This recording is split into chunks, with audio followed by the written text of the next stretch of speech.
If you had one, It wasn't too far away. yeah, it means you weren't that far away. It's bizarre considering the spawn area you get in RL Craft. Yeah, because I died and spawned like thousands of blocks away. That's cool.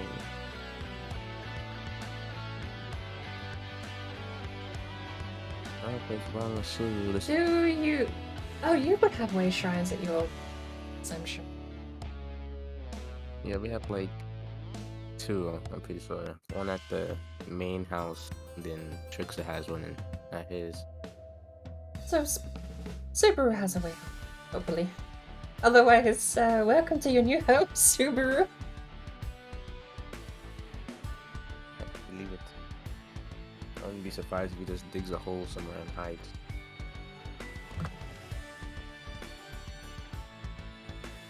Let's check my current status on the market.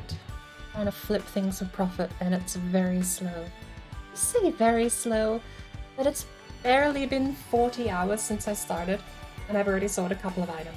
Which admittedly, that's kind of quick. But 40 hours is kind of quick. yeah, to be flipping stuff with no particular purpose or drive behind it, I think that's not so bad. I made a couple of books, I made a sack of seasoning. Like, there's no pattern to what I've made so far. The couple of things I was expecting to have sold are the ones that haven't, which is why I'm saying it's slower than I thought. Because I've got some really high demand items up on the market, and they might just not be selling, I don't know. Alright, he said the closest village was Royal. Wait, what's one Subaru? Closest thing is a village that's called Werewolf, which was what my way shrine was renamed to. I don't know if that'll still take you to Lord Villa. Oh, yours was renamed to that? Mm-hmm. Oh, so then I found your village at some point. So you're close by as well. Not particularly. I'm at something like 4,000 in the opposite direction. I did fly for a couple hours on the server, so I don't know. I don't know. Wait, what number? Because I renamed my way shrine to Lord Villa when I logged back in the other week. So I've lost. So I don't know how the way shrine stuff works then. Because I could still get to administration. And for that note, I can see like 4 way shrines I've never been to before. You can get the administration as well. What's it called? After you rename the waystone, Very well, I accept your challenge. anyone else who's had it, its previous name will forget it. So since I named it Werewolf was here, now since you renamed it, I don't know where it is, and I can't go to it.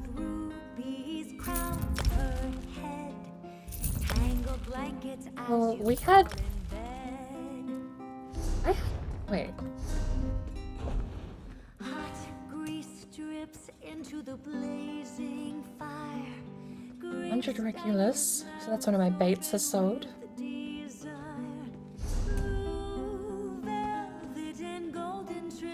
What? Oh, they sold from the Shady Bunch.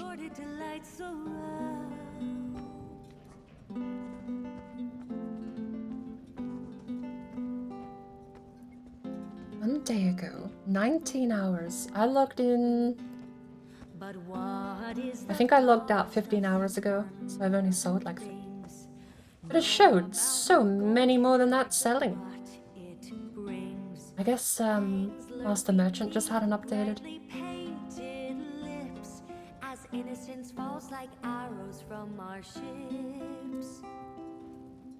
Problem is you can't see XYZ to know where you am. That's part of the mod pack and intentional, but yeah, it's a big pain to deal with. Means you can actually lose places if you don't know where they are, but I think it's redstone and iron. 4 iron, 1 redstone makes you a compass, I think. Yep.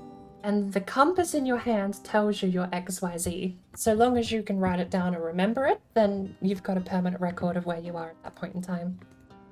So if you go to, like in my case, I've gone to my house and I pulled out a compass and I screenshot it. So even if I die or lose the compass, I'll always know where that house was. I don't remember the numbers, which is why I screamed. If it's tribute. Also, if you want to map out the area around your base, you can make an antique atlas. Atlas? I have to keep track. Yeah, it's like the journey map on that well, that boring mod pack that we tried to play.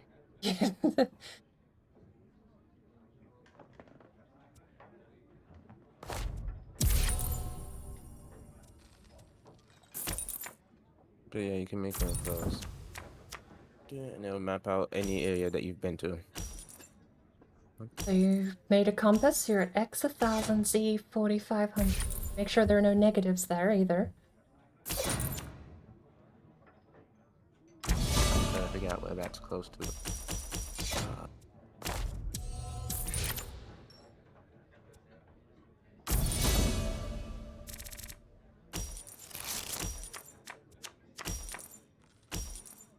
Choose that werewolf was here, so he was close by. I didn't think I was that I've been close. a couple times. I think I've been to the village he's talking about a couple times while he was online, but I never seen him. It's just strange.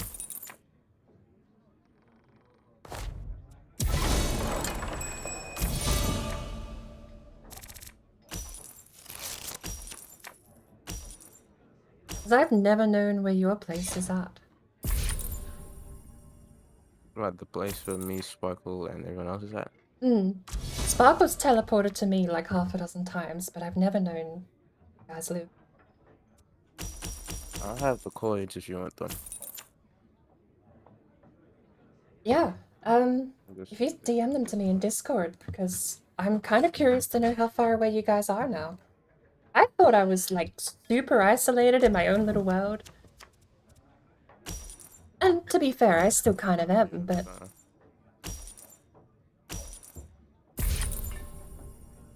I mean... even 1,000 blocks away is still quite a lot. No, it's not that much when you can fly. I suppose that's true.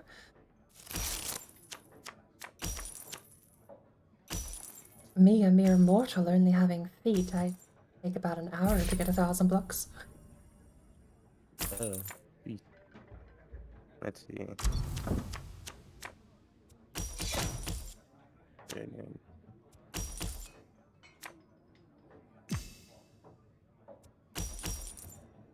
I do gotta say, what's it called? Trickster was too trusting with his to tell me where they were at. Why is that? I think at the time the server just started up and I still didn't really know Trickster. So. Fair. I've caught myself with that though a couple of times. When we first started up the old RLCraft server before it got server wiped, we had, oh, even the Bedrock server too a little bit. We had so many people that were out and I had no idea who anyone was, and I would just message Sparkle and be like, oh, your friend's on, and she'd be like, I don't know them. It's like, well, why did you invite them? We've got a community thing now which is open, public, and it makes more sense, but I could understand if Trickster thought the same thing I did back on the original opening, where it was like we knew these people that we were adding to the server, but a bit more privacy now, I think, is probably a good thing, because I don't know how many people we have on RLCraft now. It'd have to be a few. I don't know, it seems like most people stop playing after they realize they can't really get to the main area where everyone is. That's probably true. I feel like we've invited a lot more people than I think stuck around. And I imagine RLCraft itself is a bit of a deterrent. Such a heavy entry fee just to play the game.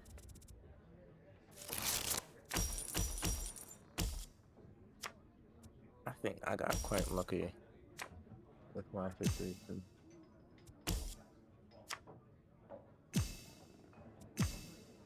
Yeah, I sent you the coins on Discord. I'll have to get very curious to know if I'm neighboring. It would be the funniest thing in the world to figure out I've actually been a neighbor this whole time. Yeah, the area you're in looks kind of familiar. You've definitely been there. I just don't know how long you traveled to get there, though. Because you have dragons and flight and everything too, so... Yeah, I don't use them to fly because flying with dragons it's kind of hard. Just saying how big they are. So I just use the like knight mob side tame. Although, dragons do have some benefit over the like knight mobs.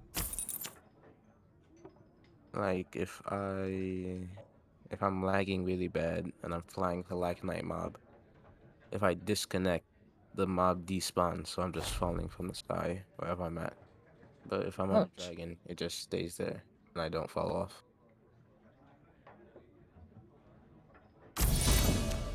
It's not just dragon, it's any fire and ice mobs, so like dragons, hippogriffs. See, I checked this dragon. I don't know about the amphitheater though. That actually reminded me, Tone, I gotta change my stream info. It's Elder Scrolls Online, but we're playing Tales of Tribute card game from the High Isle expansion. You didn't end up picking up the High Isle collection, did you, Tone? 79 and Sparkle, I think, got it. It's... As much as I love the game, I can't sell people I'm playing 2 full-time. Conan already seems pretty grindy. Not super grindy. I would say Conan and Valheim are closer together than Conan and MMO, but you've got people getting into... what was the one you picked up? New World? I can't sell people when 2 MMOs would be just... But it's fun. And the card game is nice. I'm quite getting addicted to this the more I play it, I think. ESO EU. Dawdling around with no aim, no goals, and no...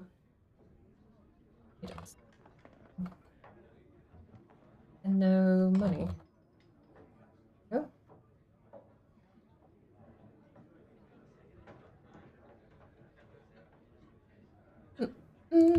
Notice goes on. Live.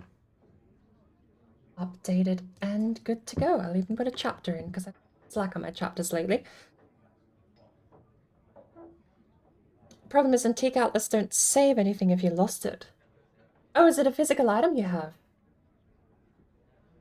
The monsters that spawn... Actually, I'll give you a hint, Subaru. The wraiths that spawn when you sleep always float up. So all you have to do is go down a story and they float away into the sky. They always float up. It's one of the most amusing things about them, is if you can go down a staircase, down a block or 2, they just float away. Eventually you can just go back to bed.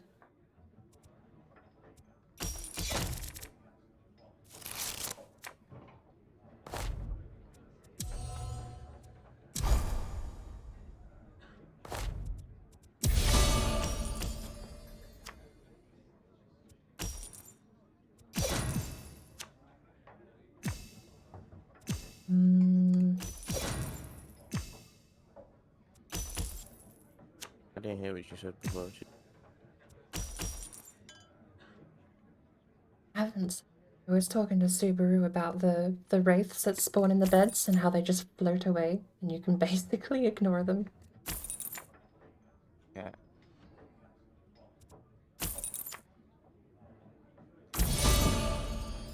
Now you two-shot them. Wow, good lord, Subaru's ground this... Honestly, you've been online quite a bit the last week. Your troubles and strife and everything in between. You've probably You've probably been grinding more than I have.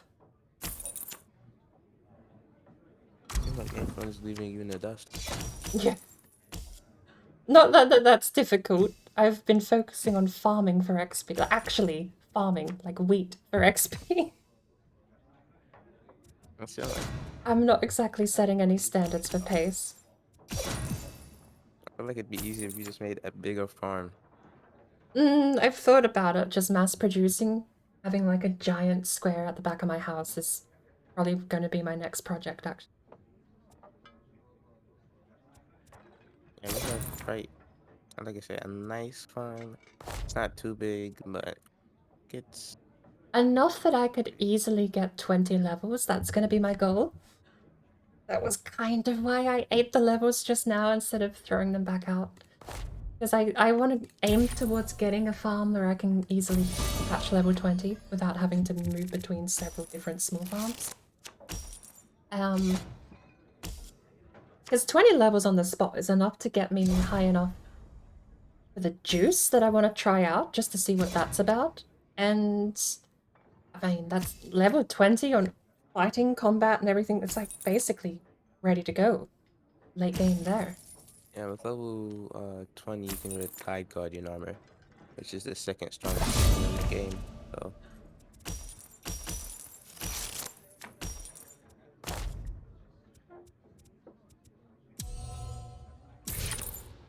that doesn't make Tide Guardian is the second strongest in the game, while Dragon being the third, but you need a high level to wear Dragon armor.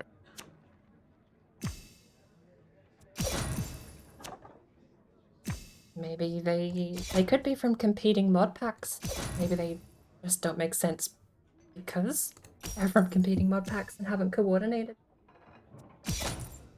Maybe.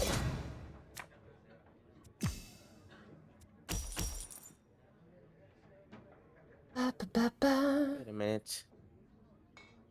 Aren't the no? I don't think. I think they're from the same Ice and Fire. Dragons are ice and fire. That definitely accounts for the dragon armor. Yeah, but also I think Sea Serpents and Hippocampus. Also, let's see, Ice and Fire. Fire Dragon. No, Tide Guardian armor is also from Ice and Fire. Because it two creatures are from Ice and Fire: the Hippocampus and the Sea Serpent. So they're both from Ice and Fire, so that doesn't make sense. Sure then. Maybe there's like hidden perks for one of the armor sets. I mean, yeah, with Tide Guardian We armor, simply you must get do something about the water business, breathing Silverfin. and Chambers are much strength too when you're small in for our water. lifestyle. I realize that, Skippy.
Well,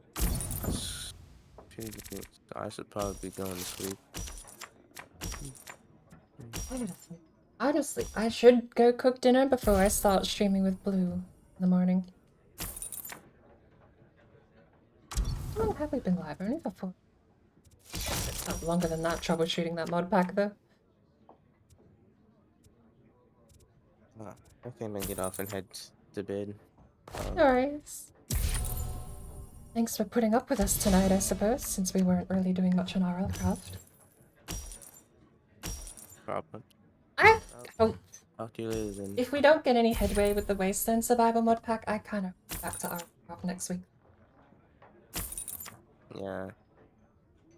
But I think what's it called? Oilcraft might be ending soon. I don't know. Because I don't think there's anything else for us to do. Yeah, I've still got like the whole mod pack left to go for me, but I don't really know what else there is over there that you have played through or done yet. I think maybe I might try and look for the infiltrate server. Just so we know where it is. But fingers crossed. We'll see what happens next Thursday. Good night. Hey.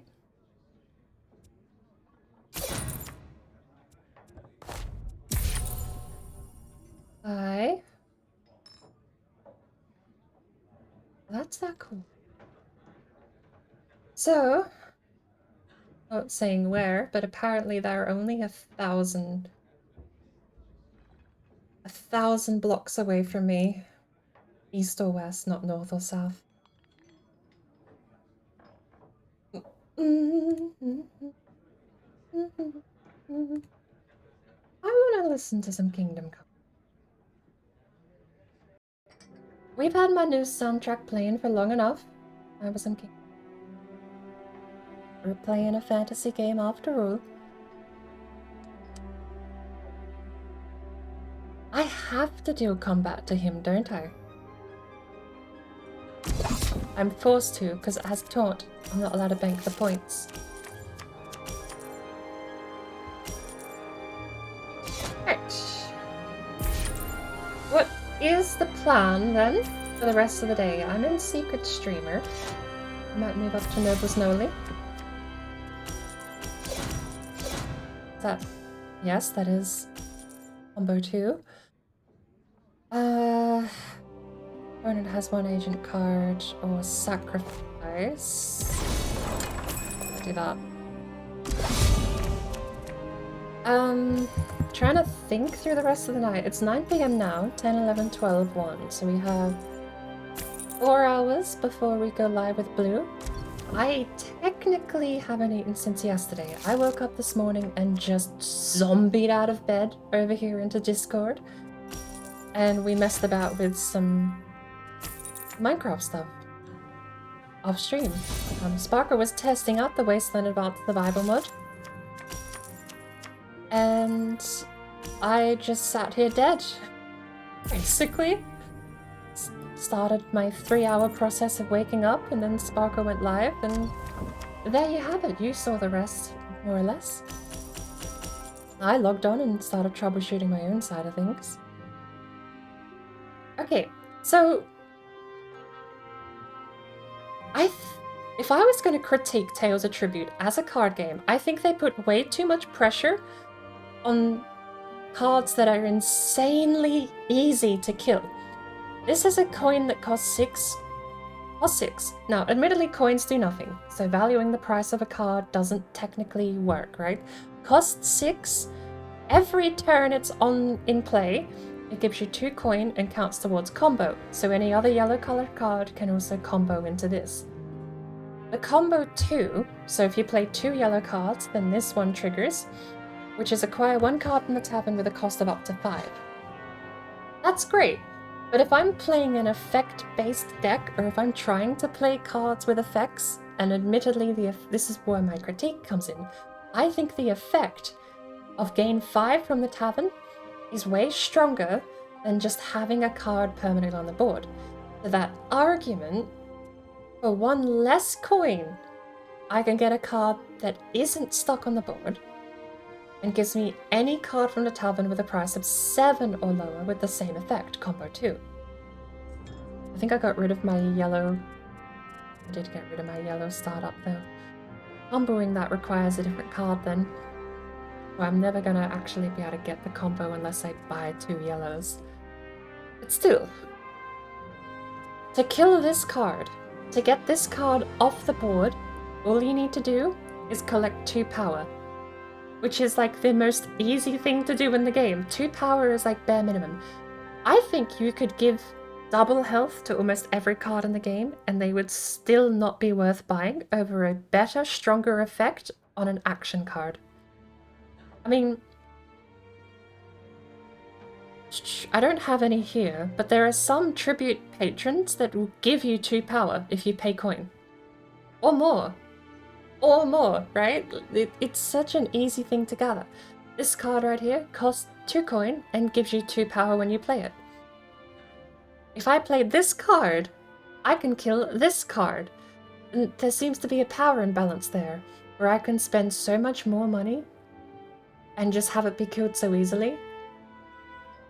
Not to mention one of the starting tribute patrons you've got over here is pay 4 coin, kill any card on the board. I could have the best action. Like that doesn't even take damage into account. That is just remove it from play. Put it into the cooldown pile. The 4 coin. It's such an easy thing to manage.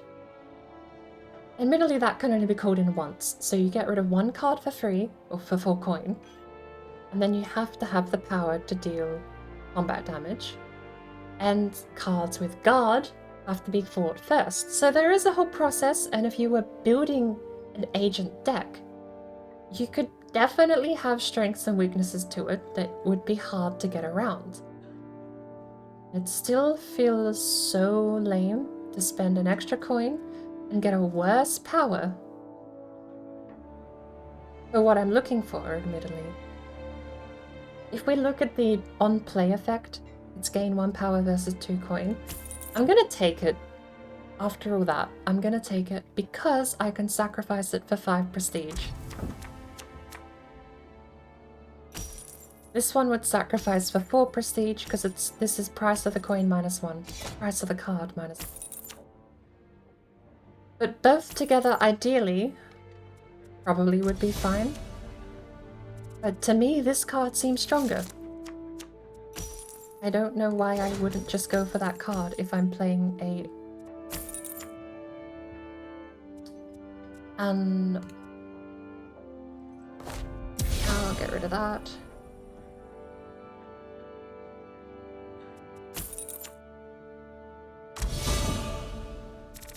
If I'm playing a combo deck, which is what I normally build, there is no reason why you would spend money on an agent as opposed to spend money... Like, look at that. They've got 3 power. Dead. If they do combat, my card is removed. Power is way easier to gain than the health stat of an agent on the opponent's side. It's nonsensical to me. I don't understand why they're not stronger. There's no real prep work to get an agent in play, admittedly, but it's one of those things where I think they could be stronger and not break the game. Agents at the moment, I mean, okay, a coin is not what I wanted to pull there, but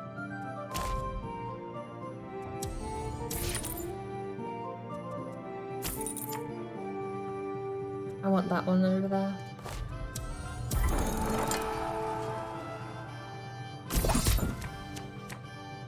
It's all currency balance, right? That's a 9 cost agent with 5 health. It gives him 3 power every turn, so that card alone kills my card. Just because he gets the power, and if he doesn't do combat, he's silly. Because it's so cheap to do combat. If you made combat more expensive, if you doubled it, if that was 10 health and I had to give up 10 power, you A, guarantee this lasts 2 or 3 turns, which is way more valuable for the price you're paying, or B, guarantee I lose 10 prestige. With guard, I suppose you could value guard into that too. This would probably be strong at 8. And even then, like, if you're playing a deck with synergies, I really don't think it's that difficult to be able to deal with. Something I didn't even think of last time, is just pay 4 coin, get rid of it anyway. Coin is the only number here on the board that doesn't technically do anything for you, towards winning, except buy you things that let you win. But all they need is 2 power. I mean, let's see if they can do it. Can they actually not get 2 power this turn? There they go. Deals combat damage, kills my card. It's so easy and so... They didn't do damage, wow, okay. But my point being, it's so easy to do. It doesn't make any sense why you wouldn't.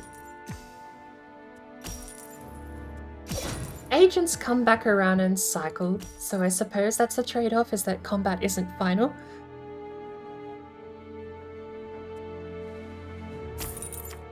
I do want to hit the combo though, so I am going to buy that.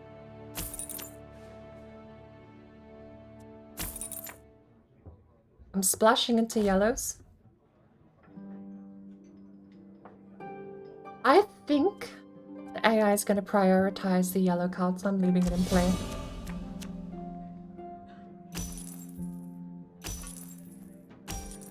But all they need is 4 power. Surprisingly, they haven't managed that. 1 power. 3 power. And I've got 11 coin too here.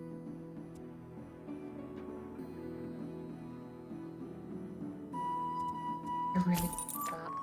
As much as the 10 cost there looks tasty.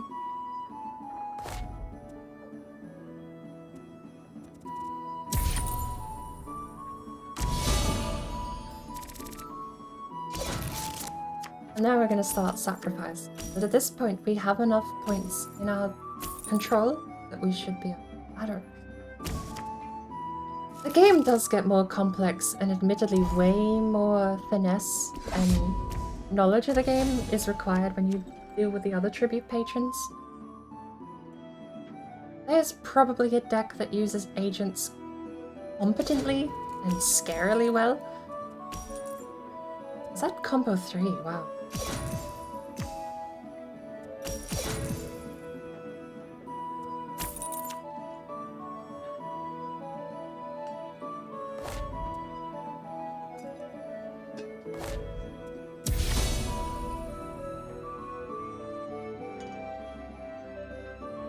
I still kinda want to get that even though it directly helps us, and that works.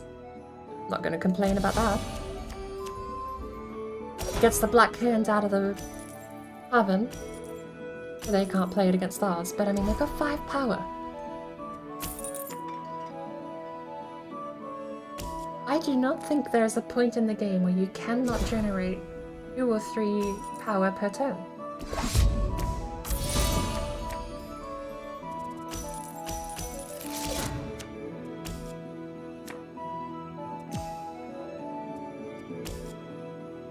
Pick a card with cost of 5. We don't really have much choice, do we? Cost of 7.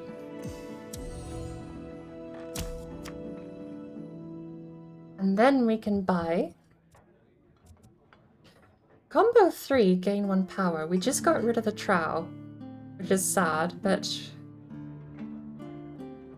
okay, 2 power, roll your coin. You 2 coins, sacrifice a card. I'm gonna sacrifice that one. It really is just a choice of what do I want more. I don't... It's 2 power. I'm buying it. Just buying it. Getting rid of that one. Because I actually don't... Oh, we win. Okay. I'll try and actually... I want to try and challenge a proficient member, but I don't know what level I need to be to challenge a proficient member. And if I play online, I will just get wiped. I am certain if I play online, I'll get wiped. I don't think there's matchmaking that takes into account what patrons you own and don't own.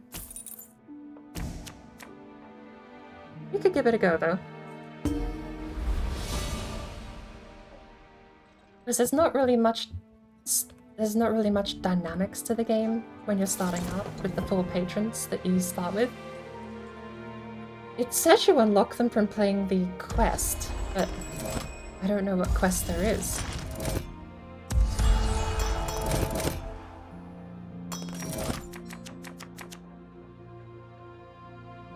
You start out with 10 cards, you draw 5, you have 5 left.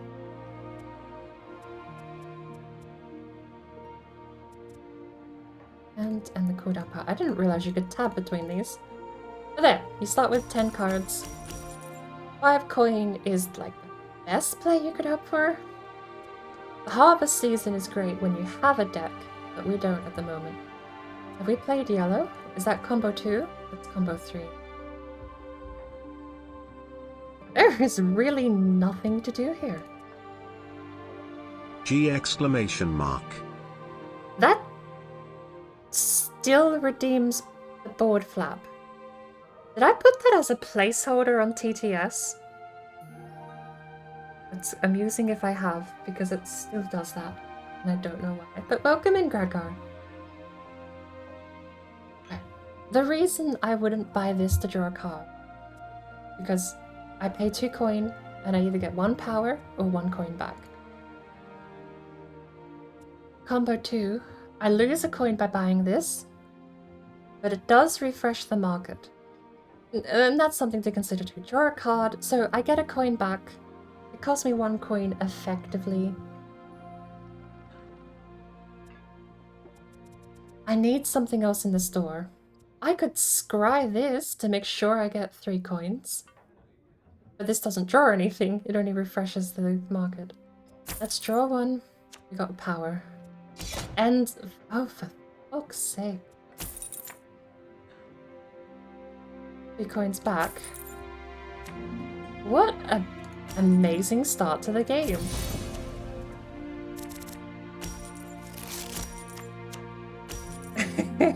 A treat to see bouncing around on Sparkle's head the other day. Permanent avatar placement is high honor. To be fair, she made the thing. She was the one that actually made the emote for me. So, I probably... She does have attribution for the actual emote here on Twitch, but I really don't thank her enough for that emote because it is super amazing. Where have I put my overlays?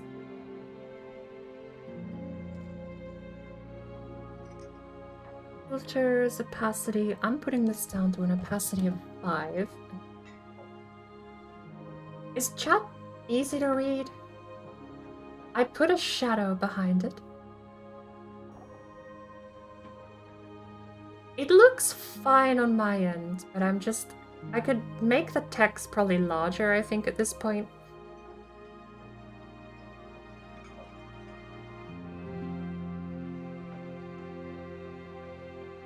See, my problem is there's nothing distinguishing the chat on my VOD, the background behind it, which is why I have this thing, which is a black box that I have turned the opacity all the way down on.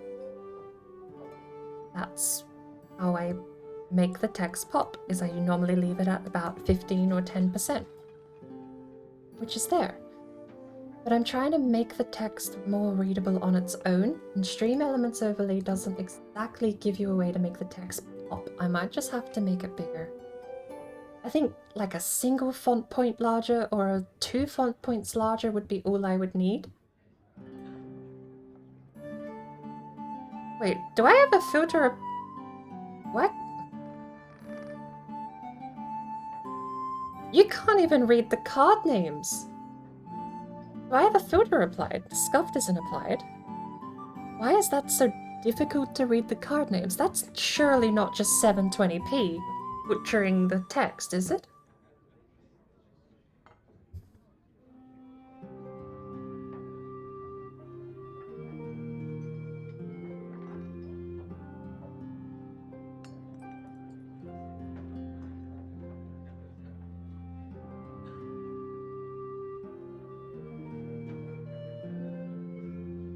Can you actually... Oh, you know what? I can barely read them when they're sitting there on the desk. Wow. I just looked... Because I had my preview up on my actual monitor over the game. I tapped back to the game. I can barely actually see Pilfer at 1080p, let alone at 720. There is no chance you have her reading that on the VOD. That's kind of sad. But I mean, it's the same for all of them. The text is just sort of too small to read. Weird.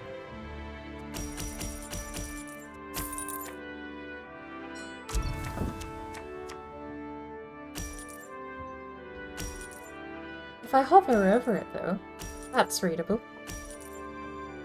A lot of that should be readable, hopefully.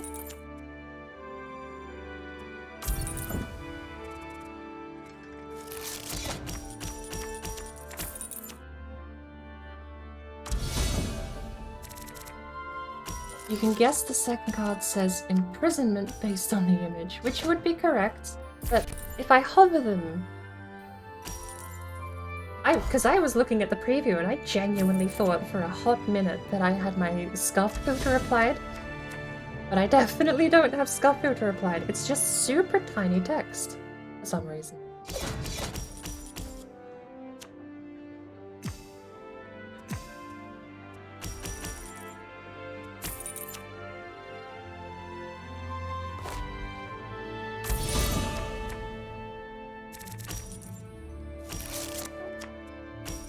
Because that's difficult. It's difficult for me to read with the actual 1080p resolution here in front of me. I can imagine it's nigh on impossible over on the VOD. In fact, actually, I have it up on my phone for that purpose. Although, admittedly, I am running my stream at like 144p on my phone to save data. So, probably even less of a chance. We'll draw purple. So many blues on the field.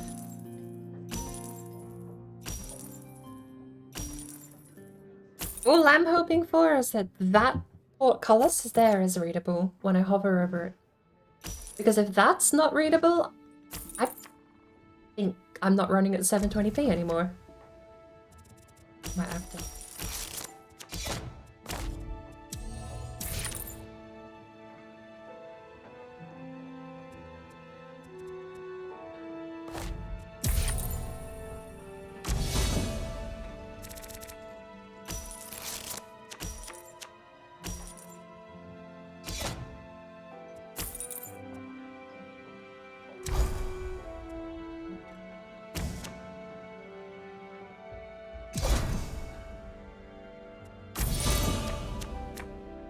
Thank you for helping with that impromptu brief test. Tonight has been the night of impromptu. I would say brief testing, that's a lie. It's been impromptu non-stop testing for 4 hours almost.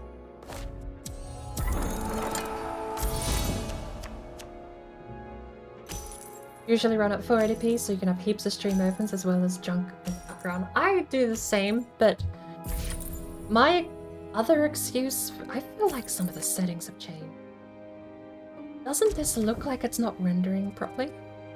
Okay, I would know, I'm staring at the better image quality here, but it doesn't look like it's rendering properly. I gotta check that I haven't got my resolution running at like super resolution or something odd. Anyway, I run at 480p because I'm blind, and if I'm watching a stream from my bed or, you know, lying down and relaxing for the evening, then, which I often do, but I am so blind that my monitor from like 6 feet away, pixels are too blurry and too small that I cannot tell the difference between 1080p and 480p. I can tell the difference below 480p. I'm not that blind, but I'm pretty blind.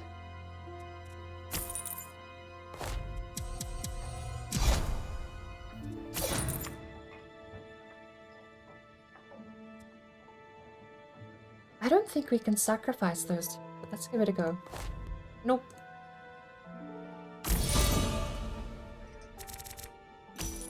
And the 480p does also help keeping multiple tabs open.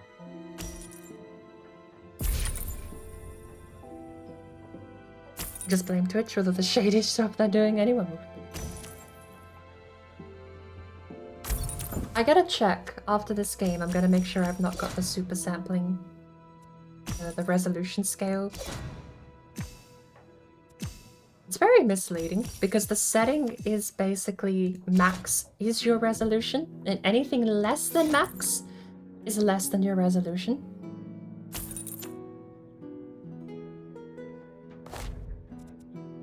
I could get 5 prestige right now from that.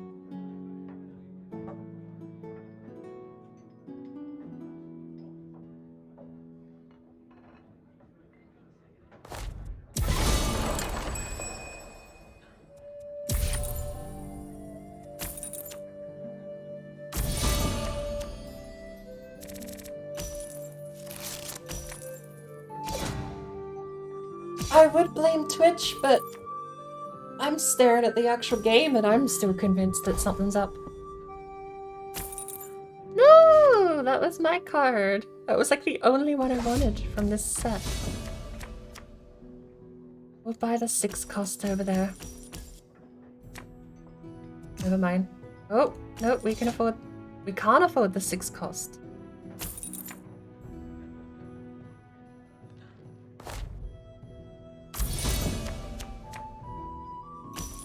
Oh, purples. Nice. This is so much easier with the, I think he's called Blackbriar Tribute Patron. Because he lets you draw a card, and his set of cards, his playing deck, is basically get rid of stuff you've bought, or get rid of stuff you own. The reason it's so good is because you have all these treasury cards. You start with something like 6 or 7, I think it's 6 treasury cards. Because you have 1 from each of these patrons. And that's your 10 total you start with. So you've got a tribute from St. Palin, tribute card from Grandmaster Halalu, tribute card from Sijik Lawmaster Solurus, so on. And then of course the tribute card from the Duke of Crows. So there's your 4 extra cards. So you have 6 on top of that of just coins. What the Blackbriar set lets you do is get rid of the coins. Which is one of the best things you can do when you're trying to do a synergy deck, because you want to pull nothing but purples. Even if you get rid of Peck, because you play Pilfer into Scratch, into Blackfeather Brigands, into this thing, into that thing, and then all of the effects go off. It's such a snowbally way to play. It's usually what I end up doing because it is so strong. And I usually run... I don't actually run Blackbriar in my hands. I run purple. Solo purple. Because even solo purple, you get to a critical mass point where you can play your entire deck every single turn. Every single turn, you play your entire deck. So the more purples you have, the more purples you play. The more purples you play, the more effects you do. And if you can get these scratch cards, or the Pools of Shadow, and there's another one that gives you 4 power as well, you can end up with like 30 odd power in a single turn. It takes a while to build up to that, right? And then on top of that, Duke of Crow's Tribute Patron power is turn your coin -1 into power, the stat, and power the stat turns into prestige, the stat. So all of these cards that draw you 1 card, give you 1 coin, and give you 1 power. Go to cooldown pile, shall we? Never mind, we can't. But that's all purple does. It gives you small bits of power, small bits of coin, and lets you just keep drawing more purple cards.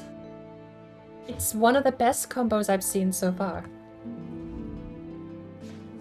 But it's slower than a couple of the other decks I've seen played. There's a deck, this one, Sorcerer King Ognum. If you can keep Sorcerer King Ognum in your favor, you get those Mortimer boarding parties. Mortimer boarding parties basically generate non-stop prestige straight up. There's no transfer process, it just gives you prestige, the card. And then his power, when he favors you, is 1 prestige per 4 cards. So you flood your hands with as much blue as you can get, and a little bit of card draw, and you keep calling him in. He gives you 4 prestige per card in your deck. He gives you a Mortimer boarding party, which gives you more prestige when you play it, and eventually you will just have 5 Mortimer boarding parties in your hands. Each of those gives you 2 prestige, so that's 10 prestige per turn, plus the 4 prestige you get from cooling his power in, which adds another card to your pile. It's a really hard deck to beat. Even if you have momentum, you basically need a Deus Ex Machina to save you at that point if they get to critical mass on the blue deck. It kind of is. It doesn't have infinite... My deck has infinite cycle. I play the whole deck in one go. Although, the one thing this game has to stop... So you have a small deck, and the game cycle is play cards into your played pile, and the played pile goes into your cooldown pile. Cooldown pile then shuffles back into your draw in hand. That's the process. So you draw into your hands, and you play hands into a separate pile over here. So if I click this, it doesn't go to my cooldown pile, it goes to my played cards pile, which is part of my active phase. Once I'm done, that's when they all go to cooldown. So those cards there are actively in play. I can still call in all of the combo effects from those cards.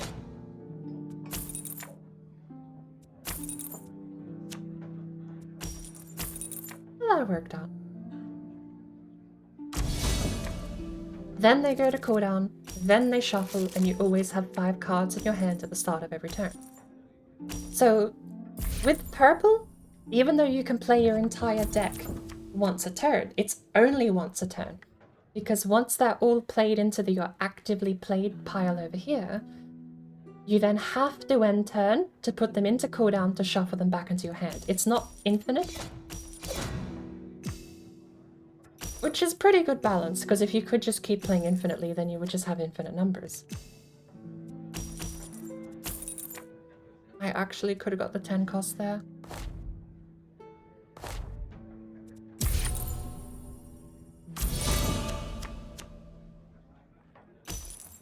But it plays kind of similar.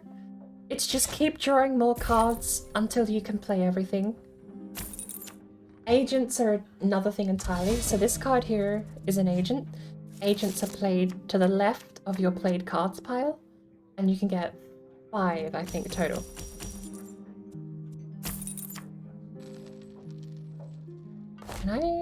I can get rid of that. Do I want to get rid of it though? I'll keep it for now.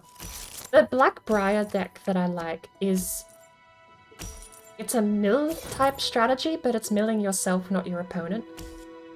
And it basically... It helps you if you have card draw, because it means that you're always going to draw the card you want, basically. You've also got the controller version of that, which is scrying. Scrying lets you look at what's coming up next in your hand, and you can put stuff straight to your cooldown pile to skip it.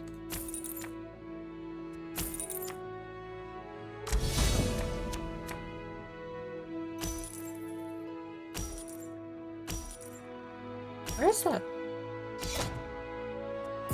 We got both of the cards we want to get rid of next turn, unless we can draw them now. There's one. Almost.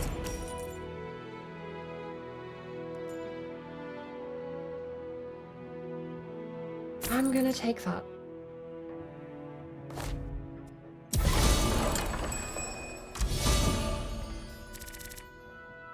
I think it's a good game. It's never gonna compete with the big leagues. But as far as something you got on top of an entire Elder Scrolls story campaign, on top of an entire map in an island, it's not as big as some of the other places, but it's still... It's not small. I think this being there as well is such a treat. Place up to 1 card.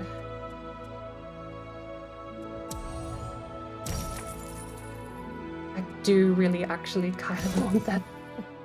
Can I generate 6 mana? There's the scry effect here. So we're going to draw 1 and look at the next.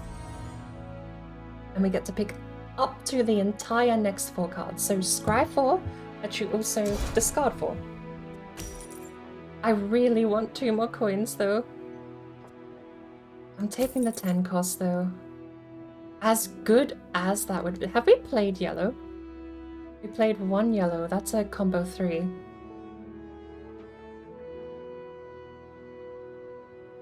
We would lose 1 coin unless this combos from me buying this card. I don't think me buying that card counts.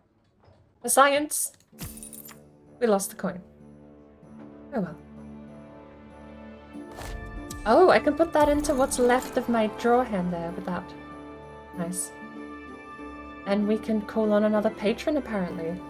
For some reason. Oh, that one! Because we got combo 2.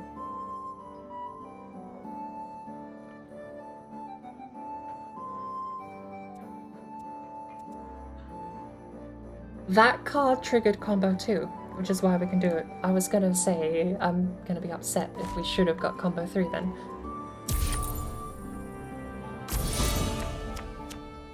We need 2 purples to buy the contract card there for purple. And we need 6 coins to buy, so what is that, 10 coins total?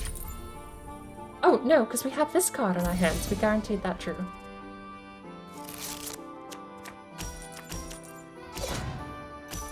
So, 2 cards. I want to... coin. And then we just get this card for free. Replace up to 1 card from something else comboing. Oh, combo 2. Replace up to 1 card. I'm gonna get rid of that one.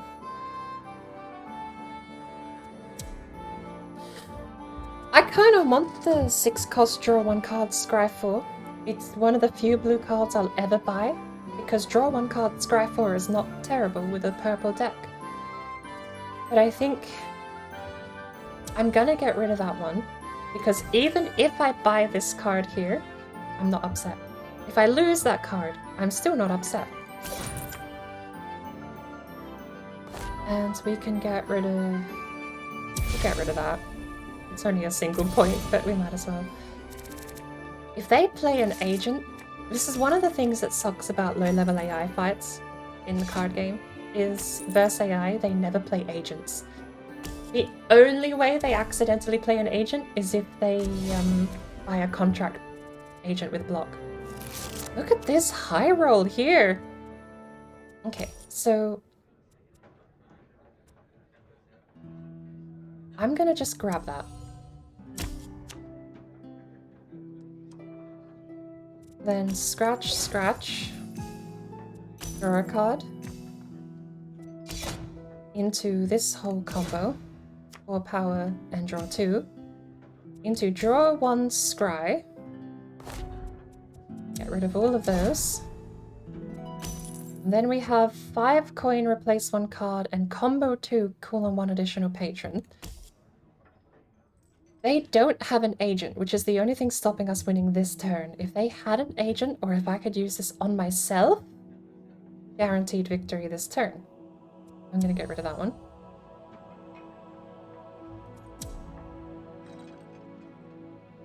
I have 11 coin.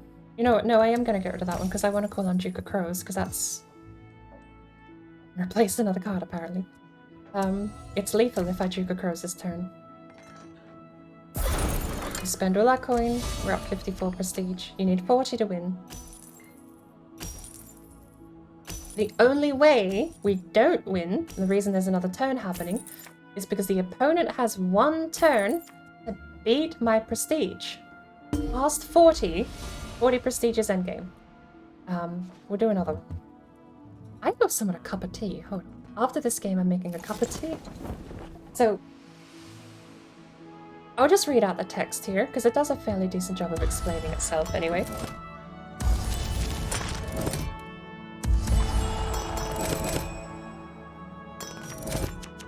Reach 40 prestige to enter the endgame. In the endgame, each player competes to hold the highest prestige amount at the end of their opponent's turn. The player who can hold the lead at the end of their opponent's next turn wins the game. Any player that reaches 80 prestige will win the game at the end of their turn. So, if you get 80, you win when you hit end turn. Otherwise, you have to fight. If you tie, that counts as matching, and therefore beating their prestige.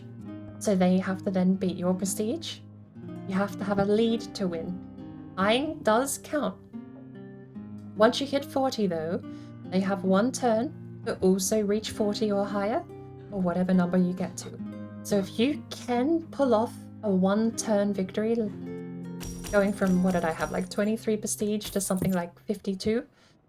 If you can do that in one turn, and Duke of Crows is a good way to do that when you're learning the game. I think Duke of Crows is the best win button you can find, as opposed to the other 3 starting patrons. But if you can in any way get a single turn victory, you make it impossible because you put the opponent in a situation where they also have to do a single turn victory.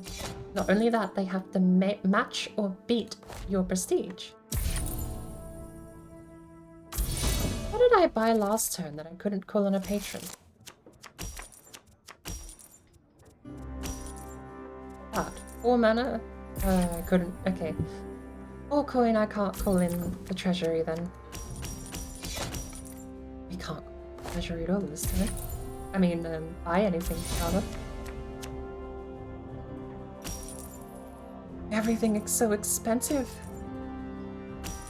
We can buy something this turn though. So can they. They can buy 1 card. We did not want to. We should be able to buy this guy, Scry 4. Which isn't terrible, because we can throw him out for 5 prestige at some point under Halalu.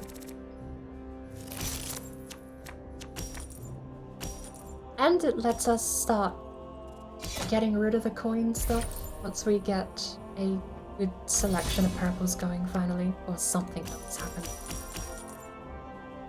I'm gonna take that one again.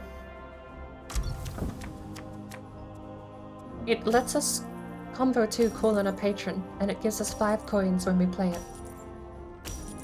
It's not super bad. It's also expensive, so you can get 6 prestige out of it if you don't want it anymore. Let's scry 4. I don't really have a combo with purple yet, do I? Ah, I did that the other way around. I threw out the one I wanted to keep. Rip.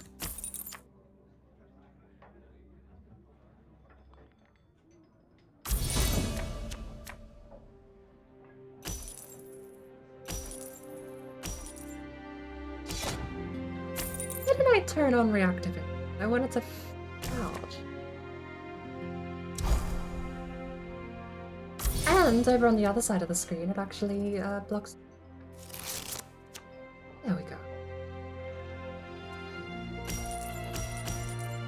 Right, so I can scry the next 4 cards. And I can guarantee... I want that one. I can't guarantee pull a card out. I don't have combo 2. I need that.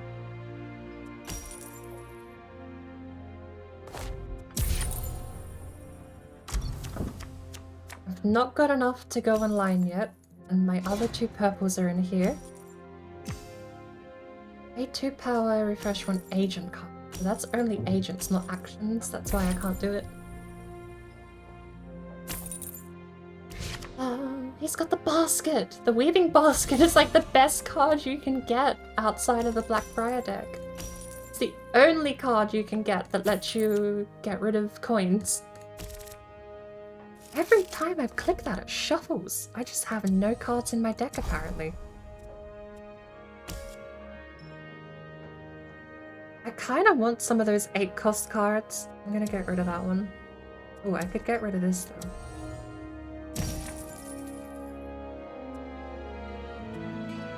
Combo 2 gain 1 power. Why not?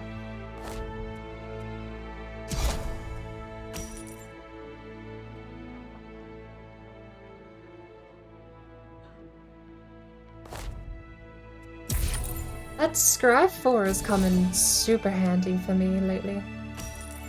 Probably a good early game purchase considering I found nothing else to play.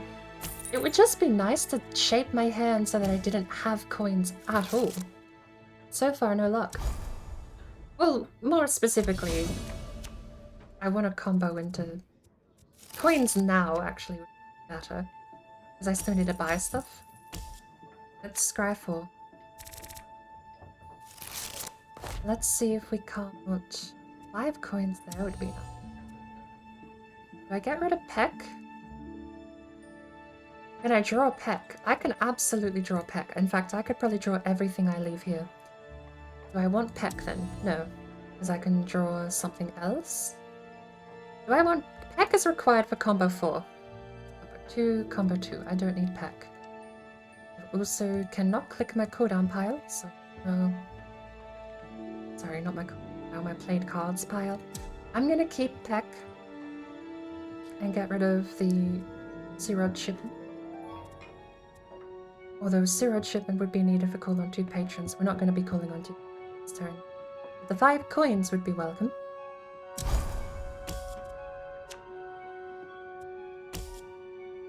Replace up to 1 card.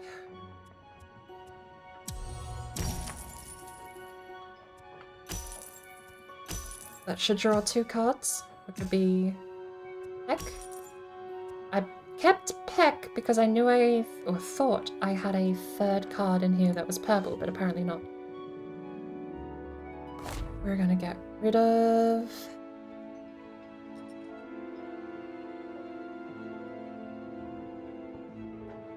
I really don't feel like getting rid of anything.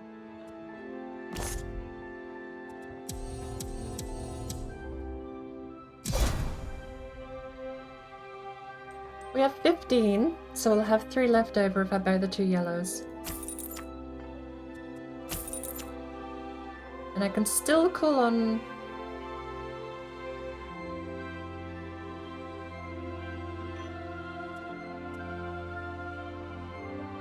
I can't. I got rid of my shipment. Searod shipment was what I needed to call on 2 patrons, so I can call on 1 patron then. I'll refresh that card. Do we buy anything else here? Probably not, right? 3 coins. Just being burnt. But we're not really... These starting patrons are so hard to focus a deck with. Admittedly, focusing any kind of deck is difficult without Blackbriar at all. I do wonder if on the competitive ladder whether or not Blackbriar is basically compulsory, because it lets you get rid of all of these treasury coins and you can just start playing the only card you want. I think it's either Blackbriar and you play a different set, or it's the Mormor King. Malmer King. One of the 2. I don't have a way to draw. Acquire up to 1 card. Acquire up to that card. Replace up to 1 card. How many yellows have we played? We played a lot. So that's a net positive then. Let's draw a card. Combo 2. And then replace another card.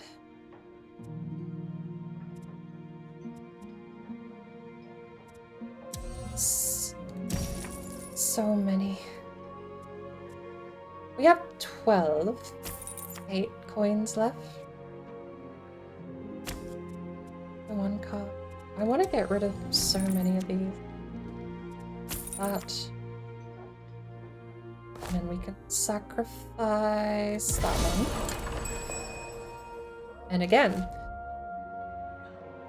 Would I sacrifice getting a 9-cost card for free? Kind of. Kind of would, actually. I didn't have that card for very long, did I? But... I think we've got enough purples now that I can wow, okay. We've got enough purples that I think I want to start getting rid of everything but purples. Usually what I play into. scry 4.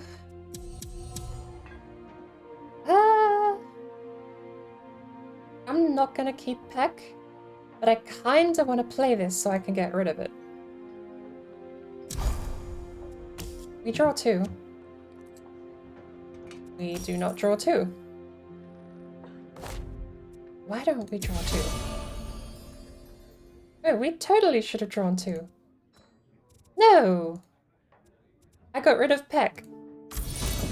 I'm not playing very well. See, this is why I'm still playing against Nautilus, because honestly, I am terrible at the game. As much as I have learnt about it and some of the strategies feeling out, I am still terrible at this. I'm not even that good at card games in general. I'm good at strategizing, but I suck at executing.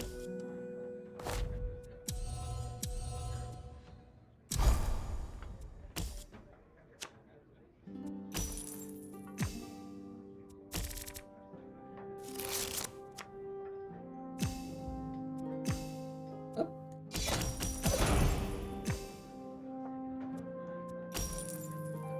12 coin, so we'll have 2 left over. We can buy that. And that.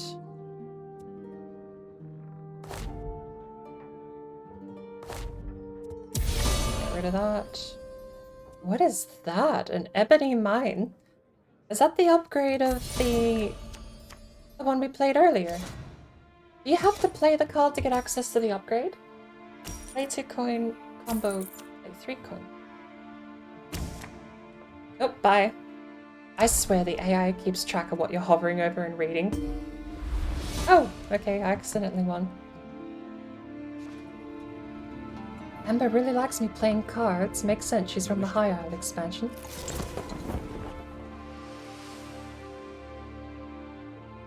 I really should be getting XP by climbing the ladder, or at least fighting on the ladder, even if I lose. I need to be getting more XP. I think there's quests that are locked behind being a certain level at Tales of Tribute. Wow, this sucks.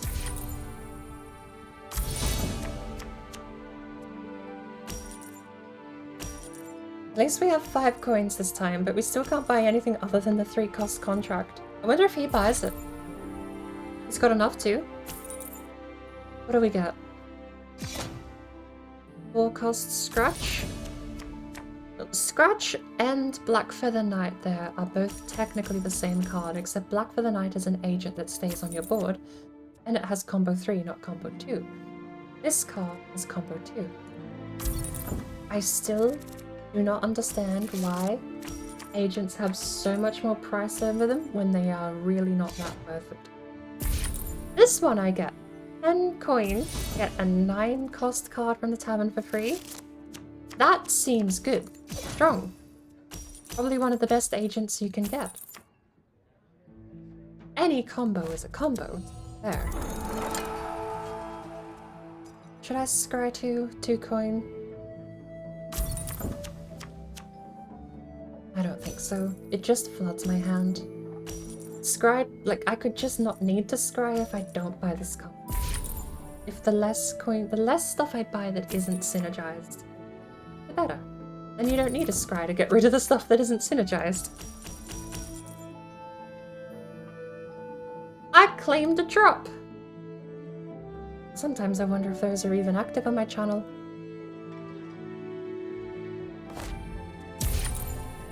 Because sometimes I swear I stream for so long in this game, and there's like a drop thing happening, and I won't see a single one. I wonder how many Ouroboros crates we've got at the moment. Oh, I opened 15 the other day and got a mount. It was nice.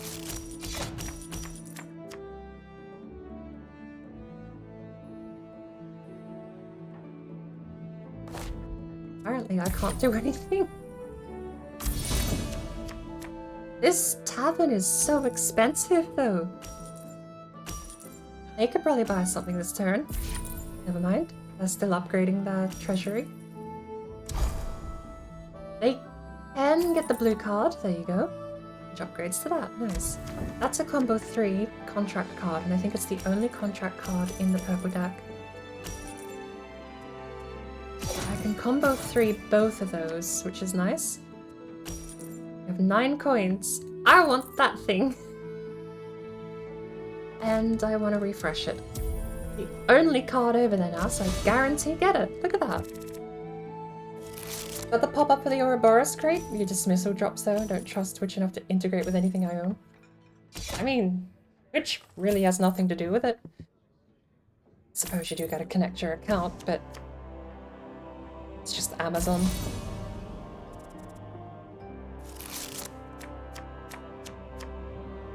Honestly, I expect the only thing they do with that integration is keep track of what games people are playing. Okay, how much coin do we have? I do want Pilfer. Pilfer is good.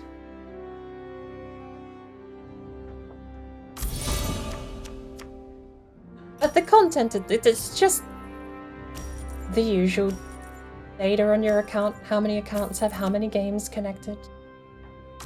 It's a way, because when streamers stream a category, that category information goes against their account name, and Twitch knows, oh, this is what accounts are watching. The integration stuff like that though, I mean, I imagine it all just boils down to the same thing, just being more of the same.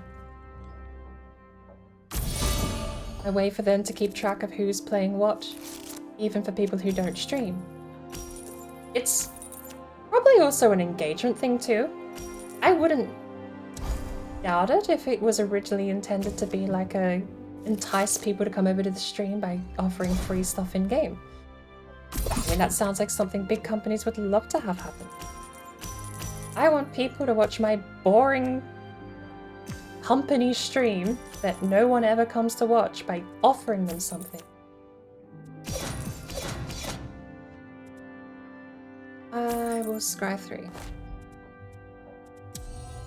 I don't think I can draw anything. What a fucking fat misclick was that? What did I get? Trash. Can I get rid of it? No. What a fat misclick was that?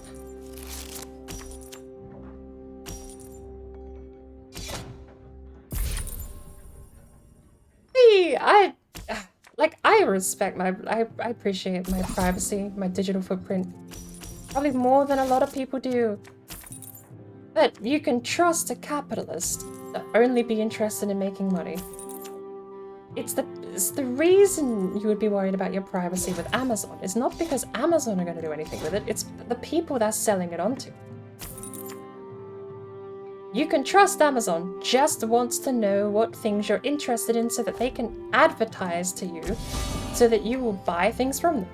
That's it. That's a safe bet.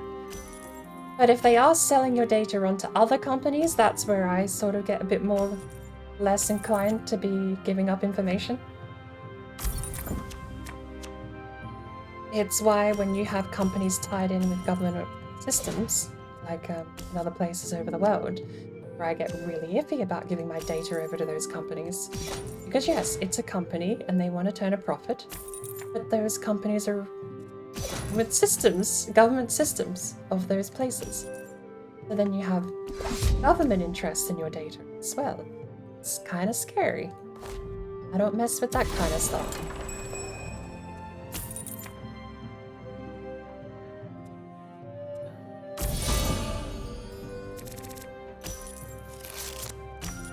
You also just get super invasive stuff for no reason, like the Unity... What I mean? The Unity privacy policy has the rights to replicate your... to store your face. If you ever scan your face in any Unity game or any Unity software, they just have the privacy policy that says, this is ours now. We own this, it's on our servers. If you have antivirus on Ring 0, then your entire computer is basically keylogged with the company promising you they won't do anything bad with it though. Trust us. There's certain levels of invasive privacy that I will not cross the barrier to. Even if it is just capitalists wanting to be capitalists. Because there's certain things I don't even want capitalist company who's interested in profit to know. Namely, if that servers store enough information to dox me, I basically don't want to put that information on their servers. I think that's a fairly safe bet. Apparently there's nothing I can get from the tavern that turn.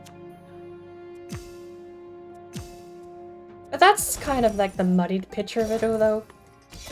Do you trust Amazon themselves with your data? Kind of. Do you trust who they're giving it to? If I knew who they were giving it to, they would tell me they're partners, but it's harder to track where data ends up.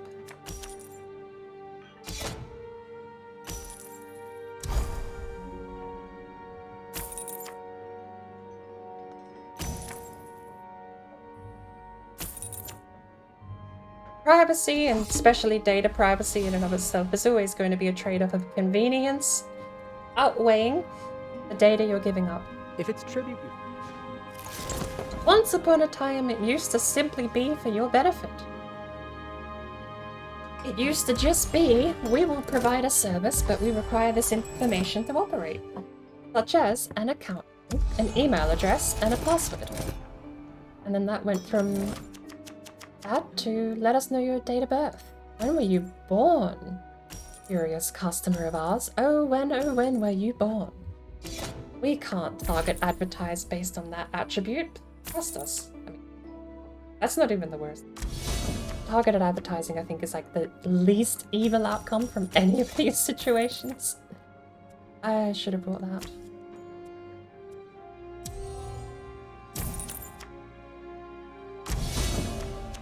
And then it goes from let us know your date of birth to, oh, we gotta send you this item. Dear customer, let us know where you live. Sure, that one might have started out sincerely. We gotta send you the item. We literally do have to know where you live to send it to postage. The workaround, of course, being PO boxes, but that still gives away general location.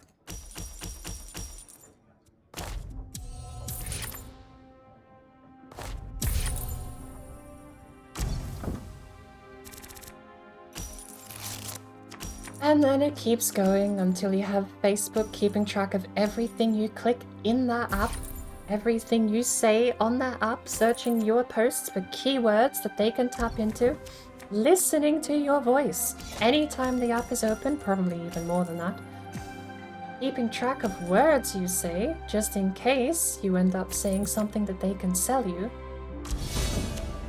Android phone does the same, pops up and starts listening in if it thinks you're about to say something it can sell you. Quote unquote Google Assistant there to try and help you with your day. Just eavesdropping all the time. But I think the long and short for me is that there are way worse crimes that can be committed with my data than just keeping track of what games I play. I own this account, they have no legal claim to this account, and merging the integration between my Elder Scrolls account and Twitch. I still own the account, they have no legal claim. I have the full complete rights to reset the password at my own will. Which would disconnect it from their service. I think. Maybe I should double check that one. I did not mean to click that. I meant to read it. I got no power from that. That was a click button, do nothing. Pay 1 coin.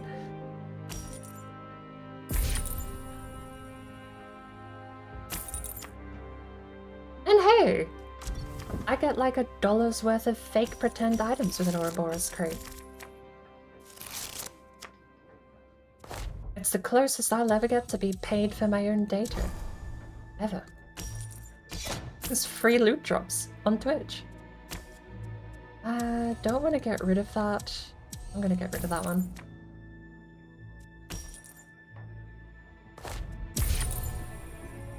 I do want the 8 cost 6 power draw 1 card combo though. Is it combo 2? That's so easy. All I need is trow. I'm not authorized to give you my data that's owned by trusted installer. That's the one blessing of computers, is I can straight up tell Unity that they do not have access to their own files. Oh, you installed this game on my computer? That's great. You no longer have permission to read this file you made. You no longer have permission to delete the file, or replace the file, read the file, create a duplicate folder. You have no permission to do anything in that domain anymore. Best part about software is that it works both ways. You know your way around it. It doesn't draw a card. Oh.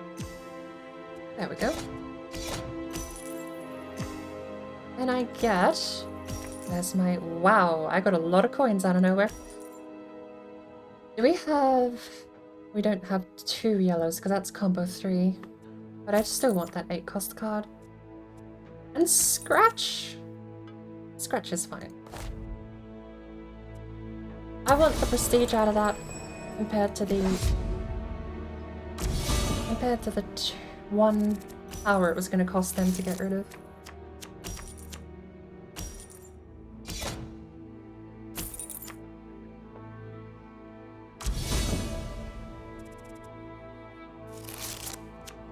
Where the problem lies, you can read the Amazon Terms of Service, but they're not listing the other 200 Terms of Service for every affiliated company along the way. To a certain level, that is the only problem I have with this shared open secret of data sharing, is that I don't draw a card from that. That's so sad.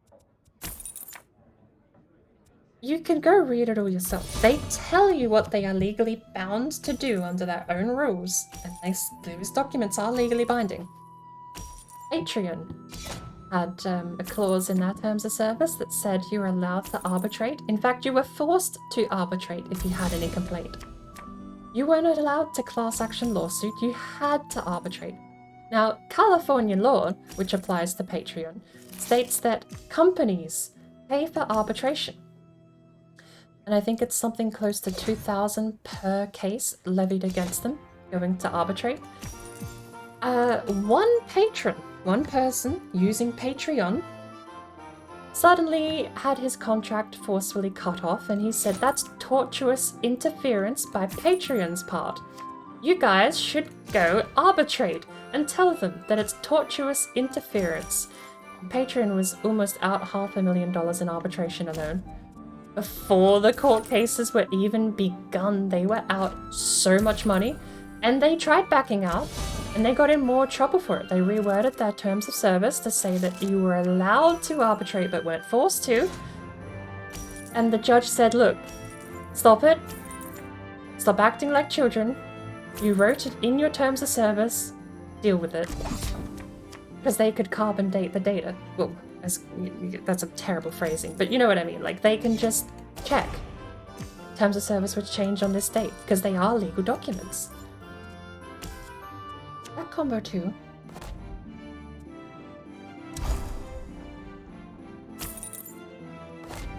Okay, that was pointless. It was 3 coin, get 2 power, but I don't care. Can I draw another card? Oh, thank you. Because now we keep the daisy chain going. Look at that. Gorgeous chain of effect. Now we can buy more cards. I want to get rid of that one. We have just... Look at that. Look at that. Imagine if I could do that 10 minutes earlier and not wait 20 minutes to get that happening. Don't even trust yourself with your own data. I mean, I'm the best person to trust with it because it's my data. That's how I look at it. Even if I'm untrustworthy with my data, and I am, I will trade it up for services and features. I use Google services after all. But I am the best person to trust with it because it is my data. I think Amber stopped being so happy with playing cards. I didn't see anyone pop up then. What do we have? Cards across the continent. Let's go get paid. Oh, speaking of getting paid, we can do it again. Turn in a daily quest from yesterday, and we'll start the new daily quest to do it all over again. We'll go back to playing cards. That sounds fascinating and exciting to you guys? It's so good for chatting, though. I like cards, because I can commentate on the strategy I'm trying to do. Hopefully... Oh, you know what I can actually do with the new daily challenge?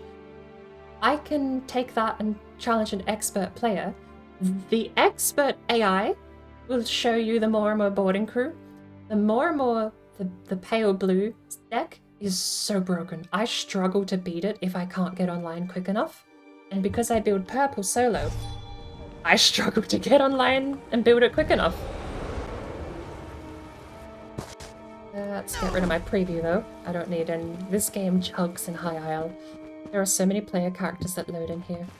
Did I do my dailies yesterday? Yes. Did a similar thing to Westpac, turned a 2-cent error into a multiple thousands in arbitration. Nice. See, knowing how the system works and how these companies want to try and use those systems again. All it takes is a bit of careful thought and you can make it a bit of a pain in the neck for them. It's never going to hurt them at the end of the day. It's just you being a pain, and it's a bit of like a... What would you call it? Not a moral victory, but it's along the same line. It's kind of like, yeah, just... They get a scratch on their arm. Not really anything serious, but you still come along with the salt and rub it in. That's how I imagine it. Yeah, it's just a scratch. Yeah, the salt isn't pleasant, but, you know, they'll be fine. You're just annoying them. What is that called? There's like a phrase for that, but I've long forgotten it for some reason. How is our research going? Let's go. We only have 28 days left, and that's half complete because I wanted to test something. I took all my research trait bonuses off. This had 6 days left. It was almost done. And I took all of my research bonuses off of jewelry. And now it's half done. But now I know. I can't gimmick the system by resetting my skill points and getting rid of my research time. Science complete. Answer, don't do it. It's bad.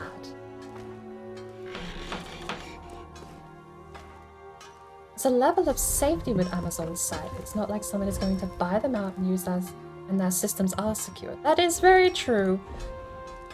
If one thing is certain, and this is where I go back to that, you can trust a capitalist to be interested in making money. You can know for certain Amazon isn't going to just throw away your data. They're selling it. It's not an insecure site. It's not a place where you're going to get ripped off. Maybe. But that's just the vendors, right? That's not Amazon's fault. It's not a, you know, like the service is secure and sound. It's a fine place to do business with. And that's the thing, you know.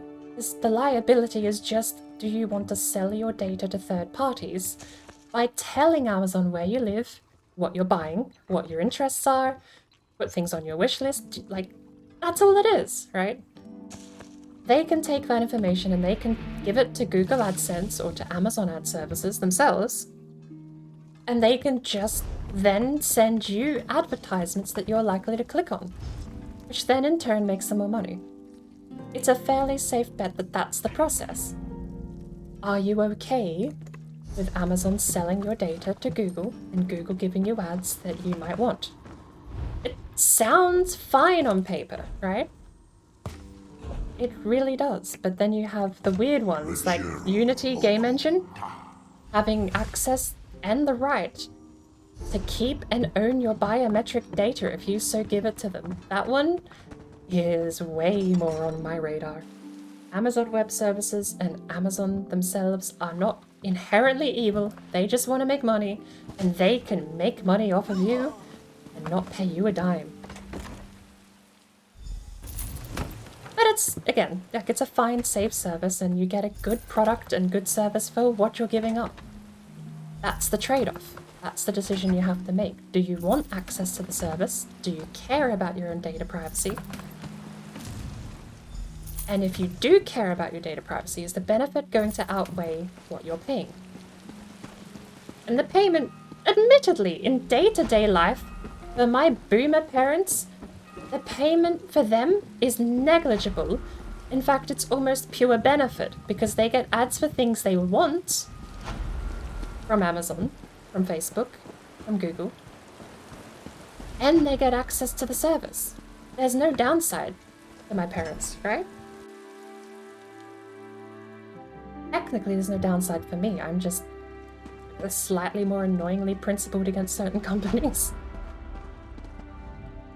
Here. This.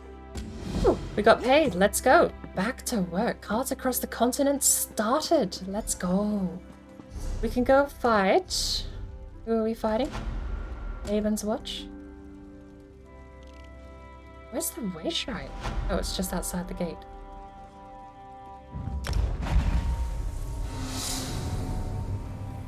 Oh, that's costing me a pretty penny actually to travel. What was that, like 500, 600 gold or something?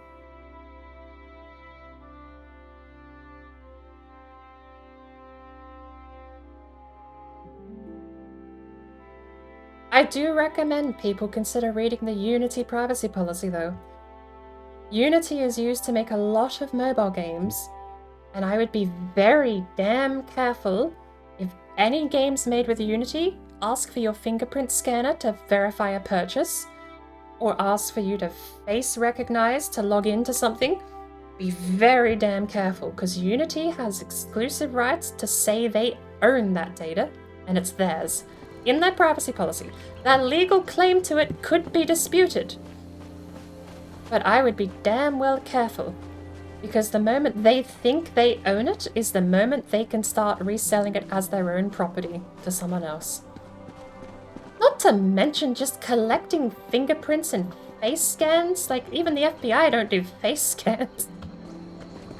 You're giving away more data than's required to keep a criminal record of your name. Do you honestly think you can keep pace with me? You should find someone of comparable skill, darling. I think I'll do fine, Camwillan. I want you to show off your blue deck anyway. Please, please, please also pick Blackbriar so I can show off mine. Oh.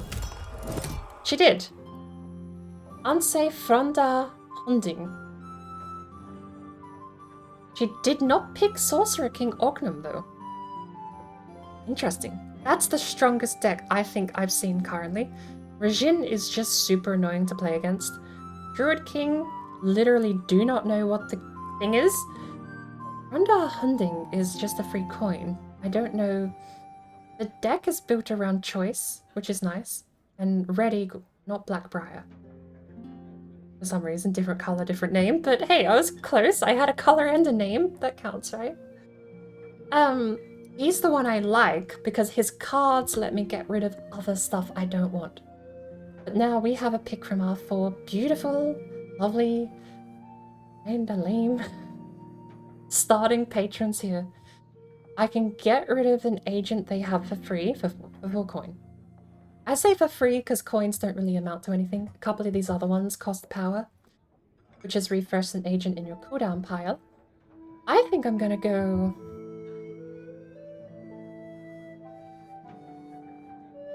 I also have to be very careful.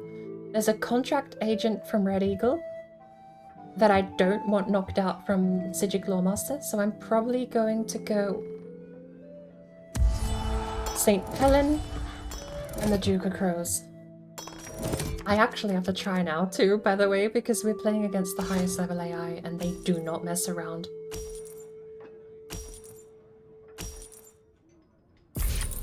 We have a 4-cost card and we cannot afford it. Wow. They are not messing about though. Okay, so we have a 3-cost contract there. Is it combo 2? We'll take it. Combo 2, replace up to 2 cards from the tavern. Why would we ever buy that? It's the same card but worse. You get one less coin back for the same effect, for the same price. Get rid of that.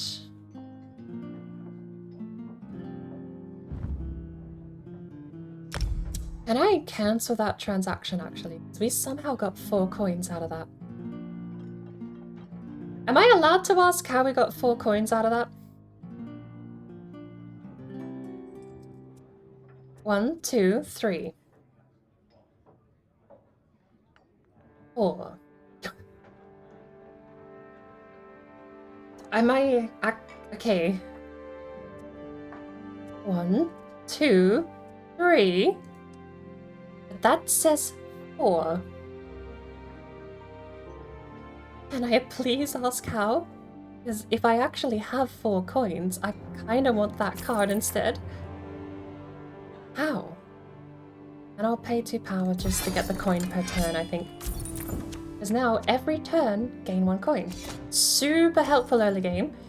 If the AI... I don't think the AI prioritizes that patron. They burnt it for a treasury anyway, which helps us because we get a free coin.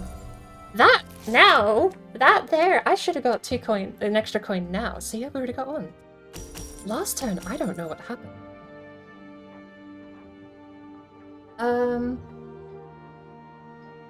6 coin. I can get... I'm gonna go 6 coin because I can get that and one of these.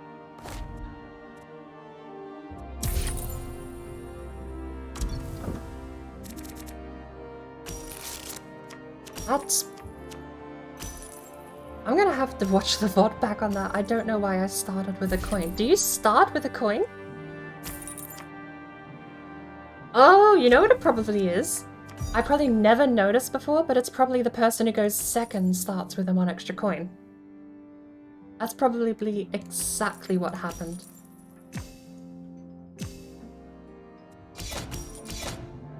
We have 8 coins here. 5, 6, 7, 8.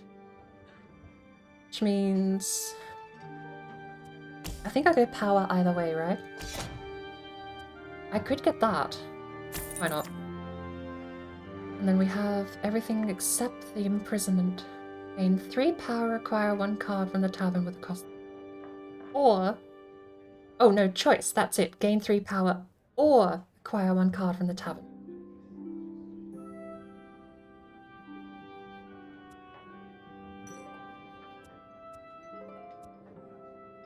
Combo 2, gain an extra power. What do I have in my draw pile? Nothing. 1 coins.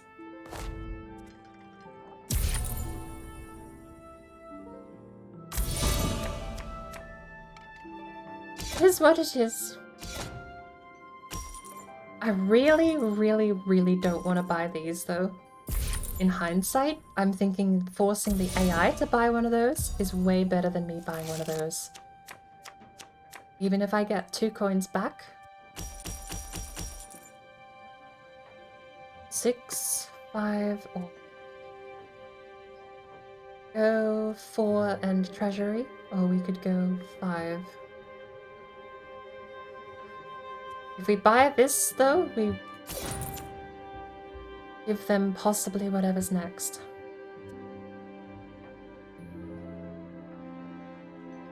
Pay 2 power, no. Late game, sure, if I flub my combo. But I should never flub my combo. That's a good contract card there. No, you bastard. There's a 9 cost agent here though. Draw 2.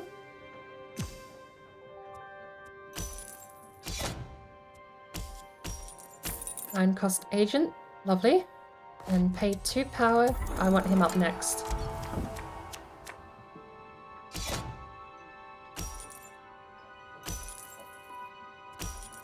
Combo 2, gain 3 power. And I can combo 2, gain 2 coin from that. So, we'll play everything else first. What else do we have? Just like a coin. I don't think contracts count. Contracts, I think, count only at the point of activation. We have 8 coins here, so replace up to 2 cards. I want that one next. No purples on the board. This is a bit painful, actually. We've got rid of too much of our deck, I think. Maybe. We're still fine. We got some coins.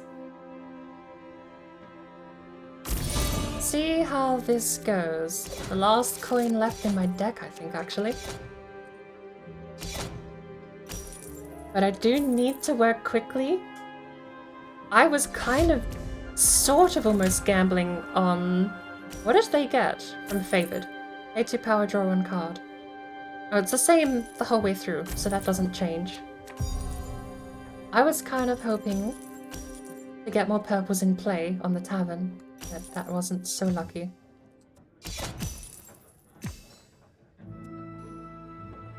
Do we not have the pay 2 power refresh one agent in the cooldown pile?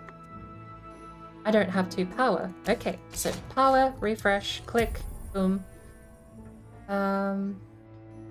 Pull in another agent. Pay 2 power, fuck! It's fine, we'll buy Scratch and Treasury. While we still can. I don't mind Way of the Sword. Way of the Sword is probably one of the least annoying starting items because you can just use it at any point to gain whichever you prefer. There's no reason not to use it to gain a power if you need it. At the same time, if you're 1 coin short, having the choice makes it seem more valuable to me, at least. Right? Trowel there definitely needs to go soon. I think Trowel should probably go now. I'd rather have a coin than have a forced power. The option for a coin is why I'm keeping the other one. We have green plate? No, what do we get? Refresh, return any 1 card from cooldown pile to top of deck. Deal. That was such a nothing burger turn, but... The more purples we buy, though, so long as we keep our deck thin, we will soon pull ahead. That's basically what I'm hoping. But the tavern hates me! The tavern absolutely hates me. Look at this absolutely abysmal card draw from the bank. What do you call this? The treasury? Treasury is doing me dirty at the moment. What do we get? Oh, that's guaranteed. I should have refreshed him early, actually.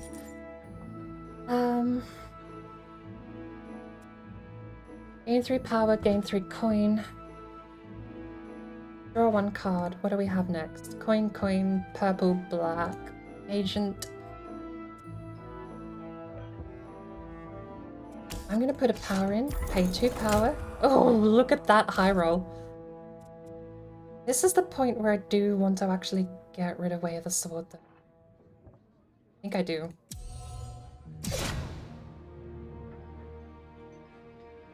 We do not have... It's Halalu that we would... Okay, Halalu lets us invest in the cost of a coin, and then we get prestige from the cost of a coin -1. Having another combo card in Red Eagle probably isn't a terrible idea, because we can guarantee the 3 power from playing this. I'm gonna go that, because that's good power generation. But I am actually considering unironically burning 9 coins for nothing here. I don't want to bloat my deck, but we can play cards and then get rid of them, right? I don't want to bloat my deck, but for a 1-shot, 6 coins to get something. I don't want to just waste coins, but I also just want a mono purple, play my whole deck in one go. But we're not getting purples. I need to do something with my money. He can't kill my guy. He can't kill my guy. He had a nothing burger turn too. Let's go. Right. So, Did we play Peck? No, so we draw 2 cards here. There's Peck, so we get more gold. This is 5 power plus 1 more, so we got nice, 8 power. We can get rid of something. Do we get rid of Peck? Are we at the point where we can get rid of Peck for combo? Not really, are we? I'd probably just buy that, because then we have 2 power and a treasury. Do we treasury anything? Not really. Oh, this is so annoying. What do we have in the draw pile? Guaranteed something. Guaranteed something. We now have 15 coin. We pay 4 coin and we get 11 power. Not enough for lethal, so I'm not going to. And we didn't draw the other cards, so I'm not going to... Getting rid of a writ. Buying that, absolutely. Good, we have a use for coin. I want to... I could be greedy, actually, and get Red Eagle King of the Reach again. I can also... That's not an agent, I can't refresh. So it would be a 2 more power to draw another card. If we draw a total of silver, perfect. Otherwise, we can't get rid of the armory.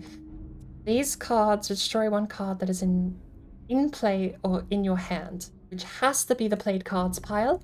We cannot destroy it if it's in the cooldowns pile. If we draw a card, if it is the armory, we have to wait another whole turn to get rid of it. I'm gonna go for it though.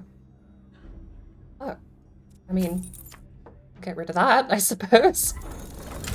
Let's go. High roll, never punished. Absolutely never punished.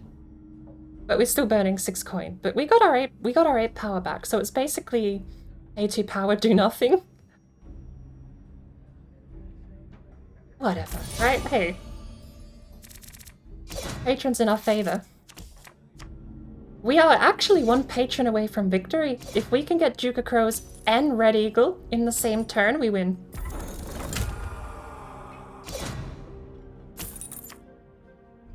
Oh, plunder, look at that. Look at that plunder, though. Isn't that gorgeous? Alright, there's that one. Draw cards. Play those. We can go for lethal anyway with the crow. I want to get rid of that one. Don't need it. Okay, we go for lethal, I think. We don't even bother buying the plunder.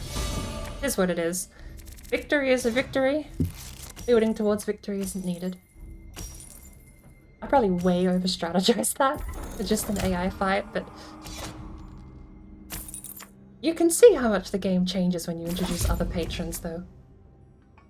And they have to match or beat 55, so we win. There's the first daily tribute match down. Next up, we have Shadowfen. The portal to Shadowfen is across the town, annoyingly. We can jump there for 100 coin, but the way shrine isn't that far away.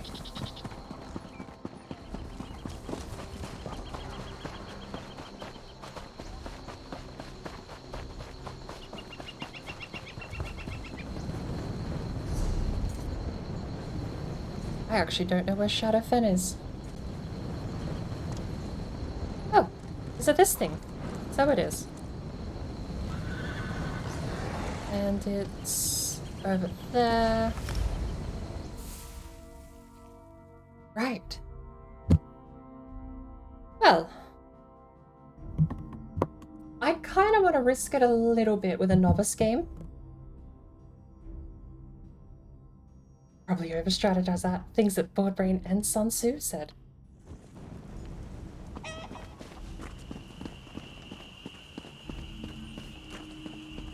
I'll take it. In comparison to Sun Tzu. They say the Hist weeps with happiness when an Argonian hatches. Oh. How can a tree weep?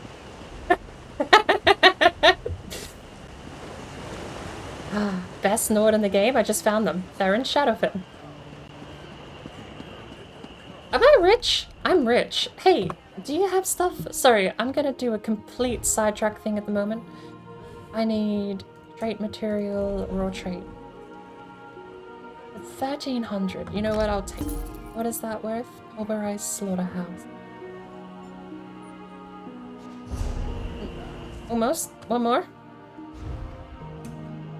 Raw plating.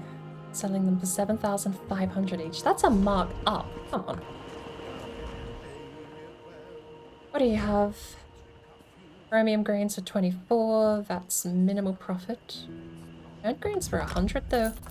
And iridium for 1,000. Traits, polymer. Hang on. Cobalt for 18? Oh damn, come back here. Hello. You have nothing. Zircon grains for 7,000 and greens, not worth it. Do you have any other merchants here? Just a leather worker. You're a bag salesman. You're a weaponsmith. Oh, put some thought into your strikes. So much talking happening. I think that's all of them. Regular merchant. No, here we go.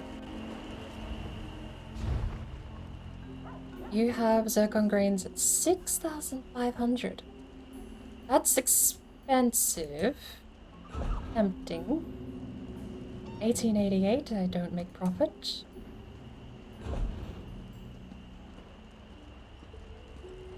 $6,500. How much is that? It's sold in batches of 5, so they've split their stock up. 1440. Iridium grains don't make a lot of profit by the looks of it. Let's see.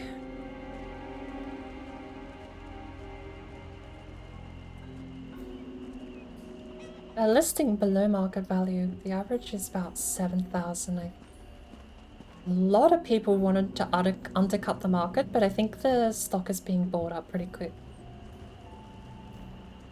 I just need to watch my total money because it's 20,000 septims is the target price for the gold item. How many do I have?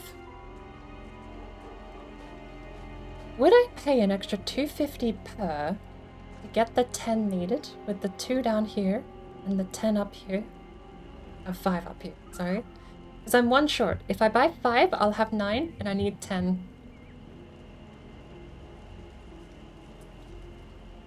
What's the actual profit margin though? Like these are going for 70k, so I earn 5,000 profit.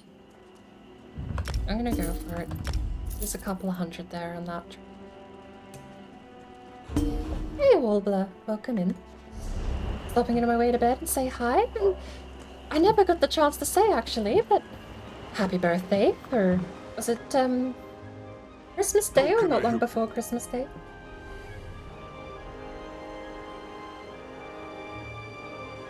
I know it's Tigers today, but I don't think I've stopped in. I'm still kind of avoiding Valheim streams at the moment, and I've been lurking a bit more than usual because of Christmas, but hope you've had a lovely week.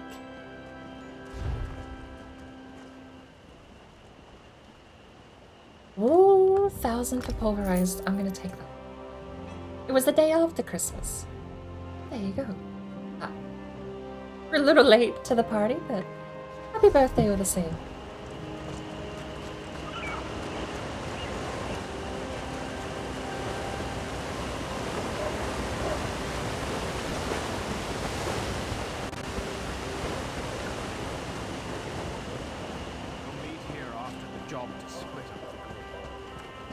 Not ominous at all.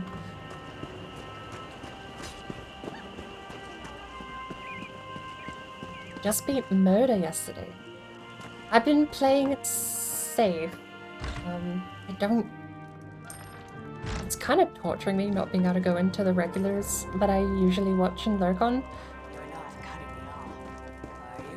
But I'm so paranoid about just even glancing as they go past the Mistlands is just... I don't want to see it firsthand, and I'm playing none of the time. I'm stuck here with my Elder Scrolls and Minecraft You instead. still. Oh, and it's Little Gator Game still there on my radar too.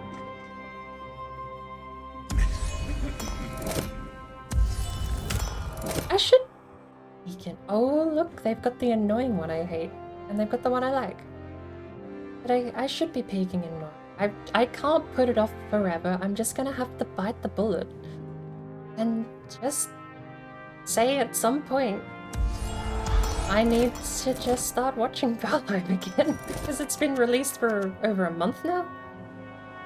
And I'm still out there like awkwardly trying to avoid spoilers. Like, yeah, I just have to come to terms with the fact that I'm never gonna play the game quick enough. At my own pace, I would probably still be waiting to avoid spoilers a whole year from now.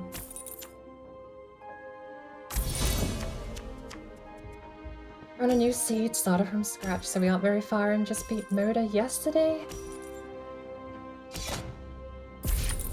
I'll have to come in and see you fight Yagloof. I'll make a mental note if I see you online with the Yagloof fight. Say hi. Unavoided forever.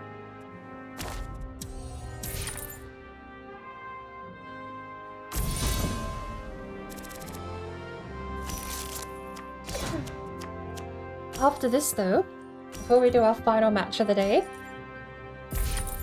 I need to go get myself a cup of tea.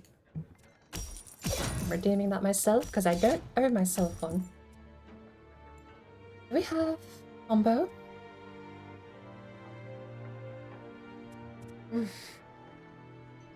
We have 6 mana, but I'm gonna go 4. Pulling up the mana. We're gonna go 4 coin. I'm gonna buy the other color, the other of the Red Eagles cards there.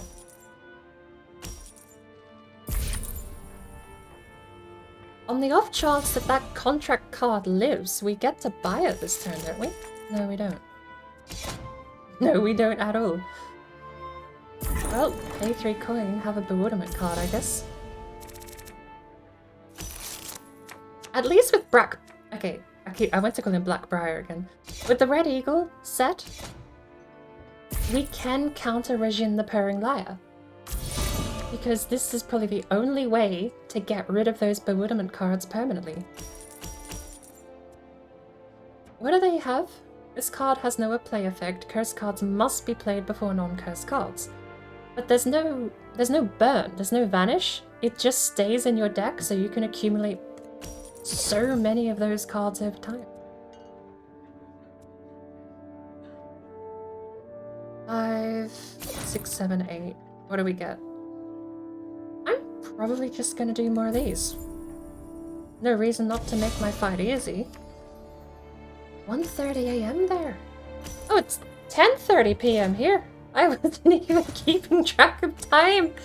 I was saying hours ago how I want to go have dinner before we start streaming with Blue in the morning. Speaking of Valheim spoilers though, we will be joining Blue in Valheim at 1 in the morning Pacific Standard Time.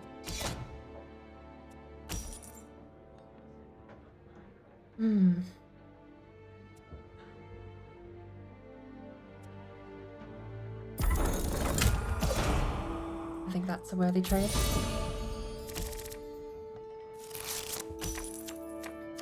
So, maybe we can go have a quick peek. I know that they basically lock... So what I do know is that the Yagloof thing is how you see in the Mistlands.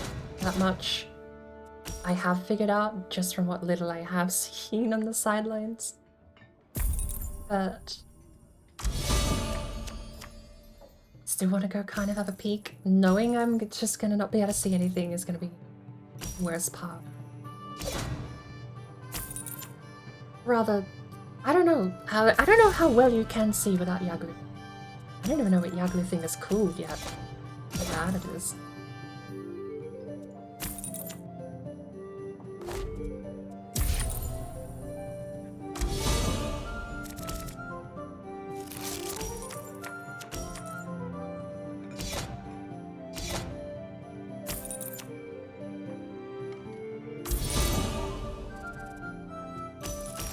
I think Thank you for popping in, Wolbra.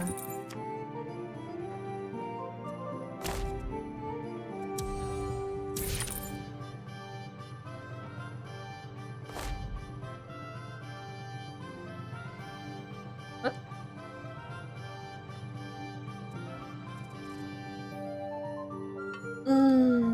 I gain nothing.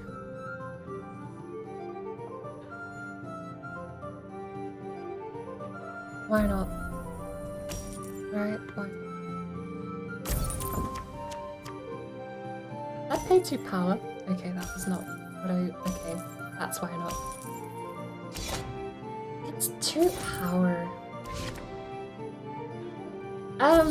We actually did beat Bone Mass last time we were on.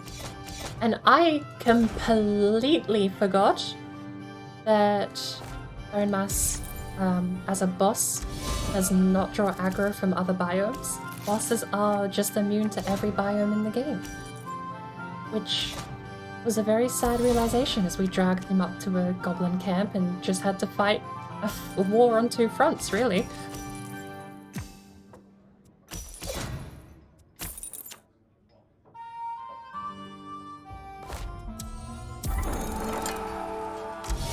We actually can just go for victory if they do not buy a patron power this turn.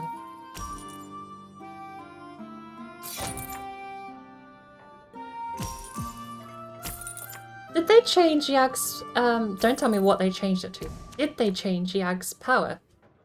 Is he still just general, quote-unquote, generic resistances? Or does he actually have a purpose now? It's more specific purpose, shall I say.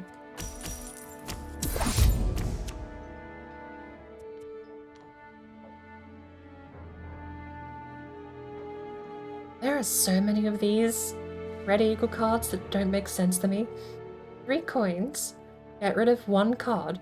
3 coins. Oh, that's not the same effect. Replace 2 cards from the tavern. It's different. Interesting. What do we have in our discard pile? In play or in your hand. We can get rid of a coin. We still have...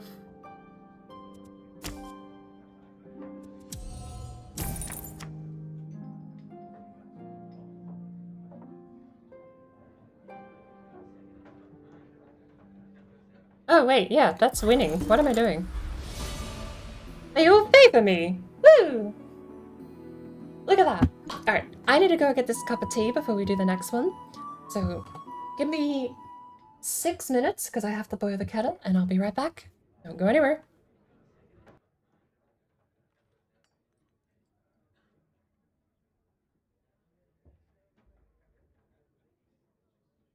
The AFK screen not go? Oh no, it did. Why can't I hear it? Hang on. What's going on with the AFK music?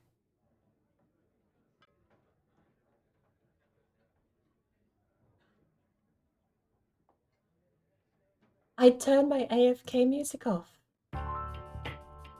Well, there you go. Or if you have to go somewhere, thank you for stopping by and thank you for chilling with me while we play cards. We have 1 more game left to go.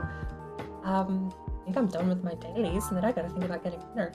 What if I take a really big break now and go make hot dogs? Okay, I'll make you everyone a deal. If I'm back in 10 minutes, am I allowed to make hot dogs? I can make hot dogs in 5 minutes or less, and I can combine those 2 timers together while the kettle boils. I'll start the hot dogs. Sound good? Because I'm agreeing to it. So if I'm not back by the time that timer says 12 minutes, I'm in trouble. And thank you for stopping by, Gradgar. I gotta go get myself something to eat. Because I'm probably going to be sticking online for the entire... Right. Reconvene in 10. 1, 2, 3, break. I'll see everyone in a minute.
What did I say?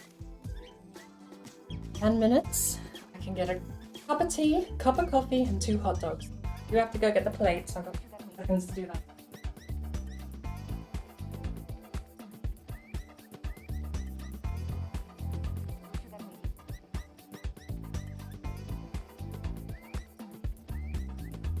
And there we go.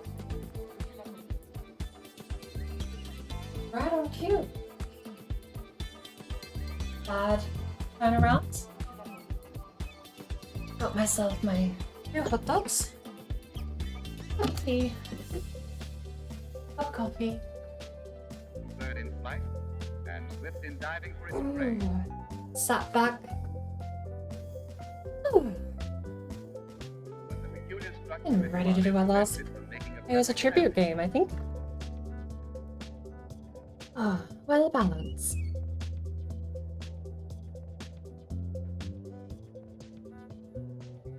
Messages. Hello.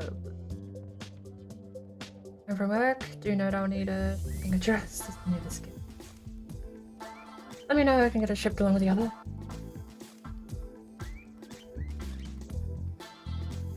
I'm worried. Along with the other gifts? You know what I want to do? I want to. Is anyone up for Phasmo? Congregate Who on right certain now would isolated like to islands. play some Phasmo?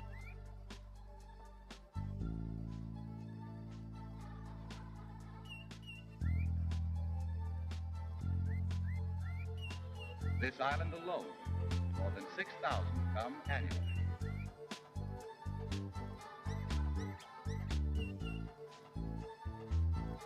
There we go. Some trick of nature, I'm very yes, worried. a perfectly good I know Blue food made for everyone long Christmas feast, gifts, causing a but I am picture. paranoid at the phrasing other gifts in that sentence. There better well damn not be more that I've not been told about in secret. I think he just means with everyone else's, right? But I'll get to that. But I should do it now, because otherwise he'll ask. But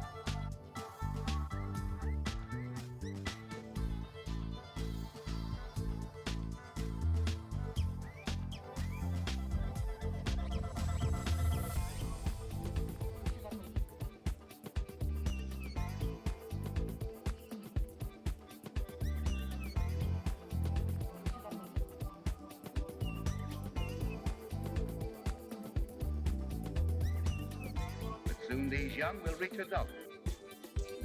And like their parents, I think it could. will lift their heavy bodies from their perches, and after several rapid strokes of their wings, level off in an environment that they are fitted.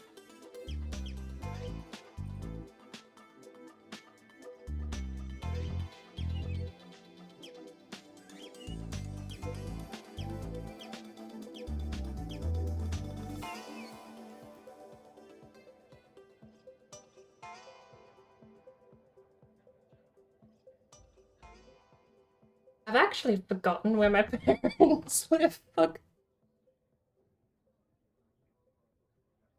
Sorry. Did I?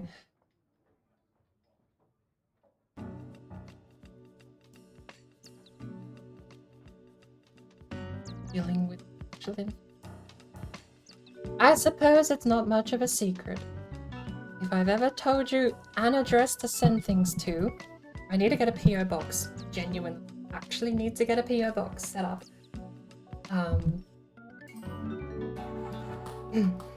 Because at the moment I'm having stuff shipped around a bit to get to me, so I don't get.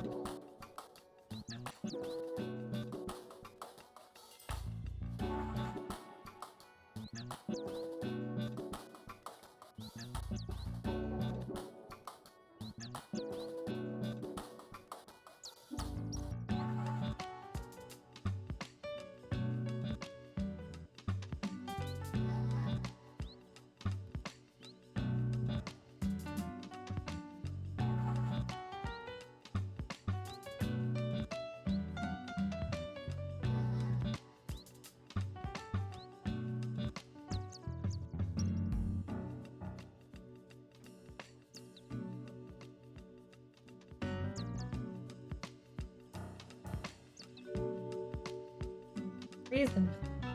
And people I trust. We were having that whole conversation about privacy before.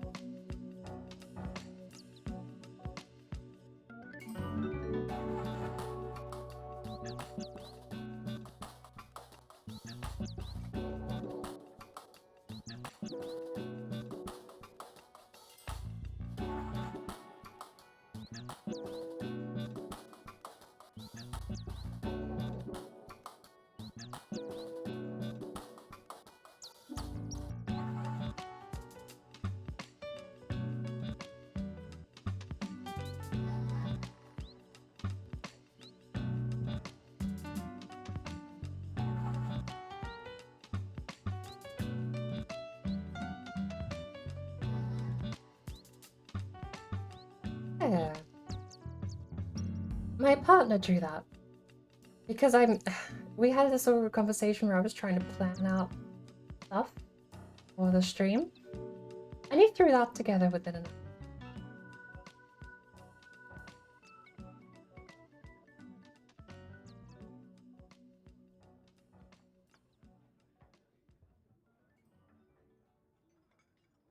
Once I actually get a PO box, though, everything... I don't... Again, it's one of those things, like giving away a PO box. You can then assume it's the closest mail service. Closest... You know, I have paranoias, okay? I have paranoias. I don't give out my address, and I give out a very, very different address to mine. But stuff gets to me. The PO box will probably be in the same location, but it won't actually give away a specific address. It'll just be PO box this, that. And then the same process I'll have now is that it'll get collected and sent to me from there.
I'm just very cautious about giving away house address as legal documents tied to it. It's like or ownership thingy, you know, this stuff. I'm paranoid, I know. I'll concede it might be needlessly, because I'm sure there's a lot of people who I could trust. But it's just in that loop of don't give it out to anyone. And you can't ever have it given away to someone you don't want. Just have that information. But yeah. A very roundabout way of getting postage sent to me at the moment until I get something more secure set up.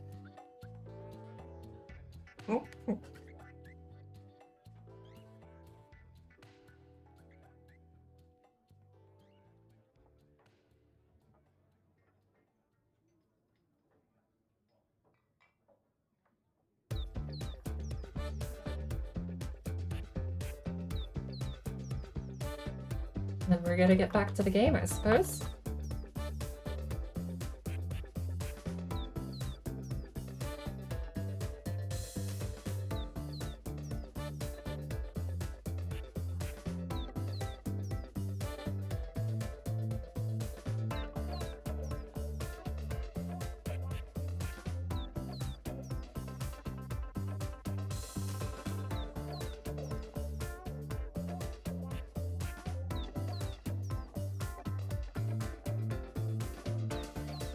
Eyes see everything that moves in the water.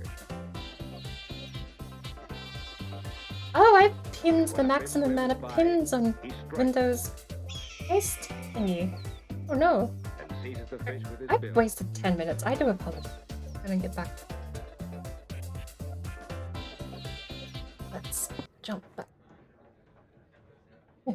I need to fix... Okay, so I've got a shuffle mechanic on my music now because I noticed that there was a couple of times where I would play a playlist and it would always start at the same song and it would always play in the same order because OBS shuffles by shuffling on command. So if you click shuffle music, every time you open OBS, it'll shuffle, but every time for that stream that you run that playlist, it'll be in the exact same order. It will not shuffle every time. I have got a method now that will shuffle every time. But it also has a weird side effect of like blipping the very start of the next song before it goes quiet. So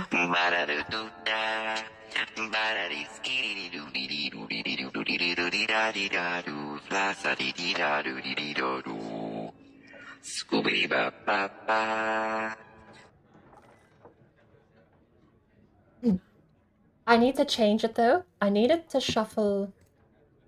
Oh, right now, I forget how I've got it. You know what? Let me show you. There's a thing called... Where's my... Put up here. Turn it on. There we go. There's my screen. You can see my mouse. Start menu. When it pops up there.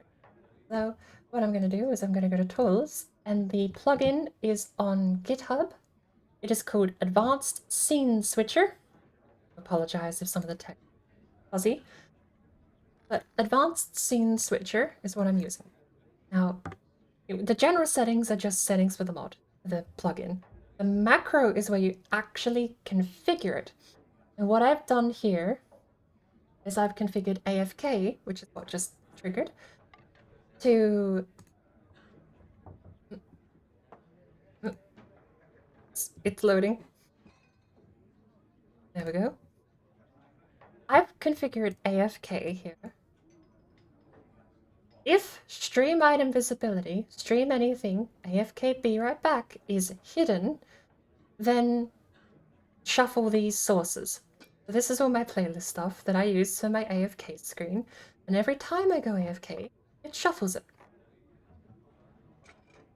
I was going to make that change to hidden, but apparently what I need to do, if for at least 5 seconds, I think that'll fix it. So if same item visibility that on this is hidden for at least 5 seconds,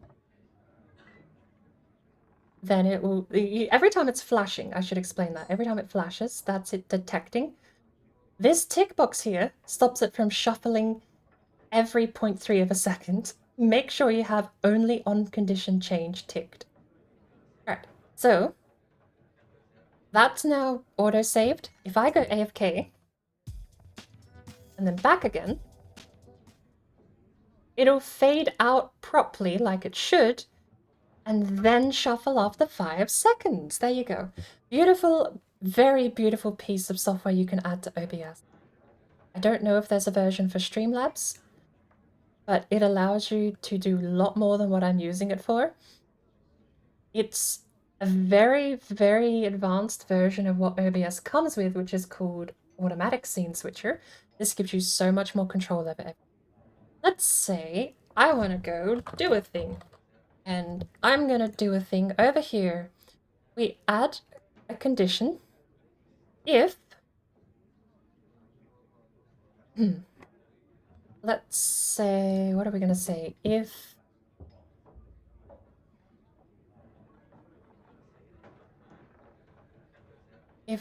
timer fixed duration of... I need something actually. If audio output volume of mic aux is above there. 60%. So if I pass this bar here, I am currently. Apparently none of that picked up. Wow. My mic is way more sensitive than it used to be. If mic does that... Oh, we don't want to. Then we go down to the second plus. Then we want to...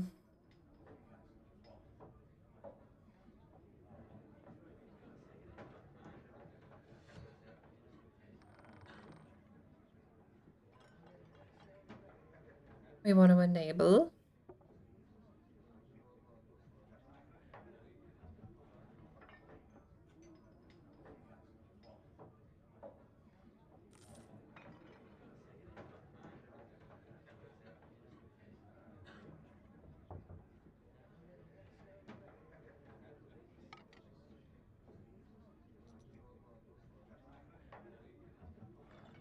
Code.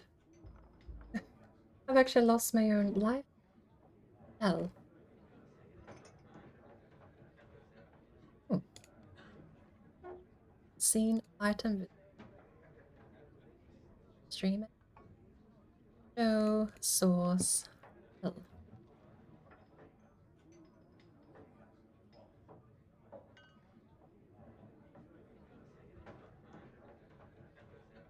Right. Noticed it automatically played some music. No hooking needed. So there's a lot of customization to this. I can set any requirement for the thing to trigger. And so long as it is hitting green, then the bottom part of this will go. So top is what is required, bottom is what will happen. If I turn my music back off again,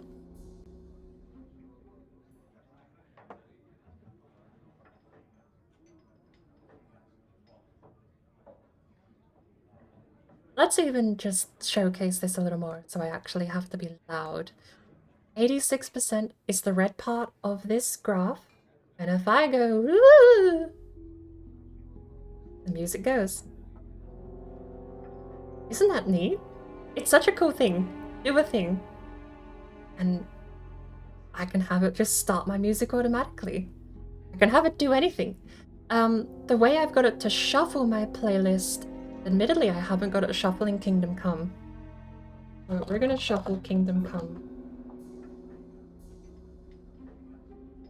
Condition, if scene, no, if...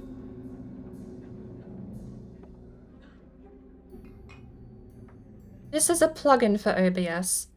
If you Google Advanced Scene Switcher, you will find it and you'll be able to download it.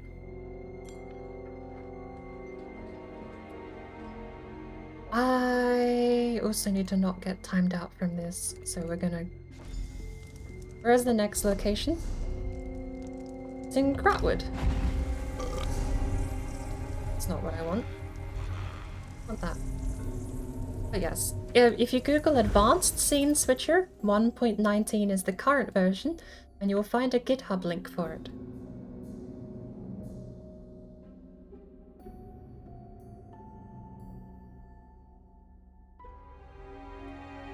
This is the tricky part. So Kingdom Come, we're gonna move up. We're gonna get rid of do a thing. Let's go to Skatebird. If source Skatebird is showing on condition change, refresh source settings, Skatebird. That's how you reset the playlist. Refresh source settings is here specifically to force these damn things to actually shuffle, because that's how you force them to shuffle. So,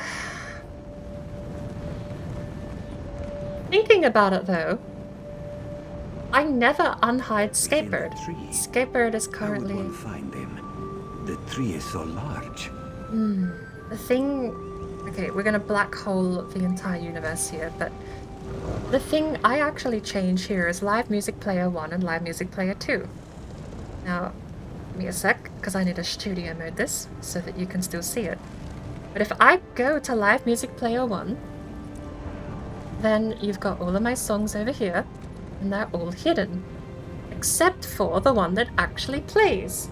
Okay, that's how I do it. Kingdom Come is set to play. Live Music Player 2 is the alternative, so if I've got two playlists going at the same time, I can toggle between them.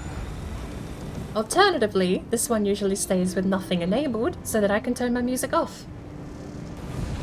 Now, the problem with this, if Skatebird is showing, refresh source Skatebird, doesn't work on condition change because that condition never changes. This playlist here is always enabled, 24/7 while I'm streaming, whether you hear it or not. The only thing that changes is I come down here and I have a hotkey that toggles between these two. If I press my hotkey in chat here, you'll notice that number 1 will turn off and number 2 will turn on. And at that point the music fades out. That's how I've got it set up. I'm way too overcomplicated with this whole thing, I know, but that also means that the condition change has to be met by one of these two things happening, which is just a nightmare to think about. Because you'll notice, if I go back into it, for my AFK condition to be met, I actually have, because I can have any music playing in my AFK screen, right? Any music could be playing. So the condition being met is the correct condition. If my AFK screen is hidden for 5 seconds, we just looked at that. What you'll notice is that I just have every piece of music added here, and they all refresh. Every single one of them. Which isn't, I mean, worst case scenario, this is the only one I would need. It's not perfect, but it's better than not having any. All of these are kind of not ever going to work, are they? Because they never turn off themselves. The AFK one is all I need, because then all I have to do is trigger this to refresh every song in my... ever, right? Okay. Back to the game, and let's get rid of my desktop capture again, shall we?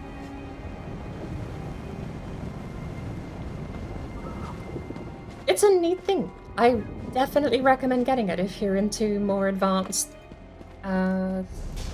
OBS management of your stream. If you're into more fancy features, it's absolutely a toy to mess with. Didn't notice the little loading circle in the middle. I didn't either. I am terrible at noticing things sometimes, but it's a neat thing. I've got a couple of shuffle... My reason for downloading it is 100% I want to shuffle some songs on my playlists. But I've realized the flaw in how I run the process at the moment. There's one.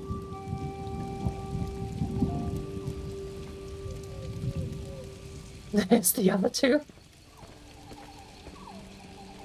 How long do you think it'll take us to actually get into the game? Fade back to game. Oh, it was instant! Look at that! Gratwood is probably the worst place I've ever been for loading into the game. Just loading things in general. There's so many people in Gratwood. Alright. Final game of the day. Keep my Discord open in case anyone wants to play Phasmo. No one's up for Phasmo. Sad days. Oh well. Game in a game. Right? I think Witcher did it first, but it's such a neat concept.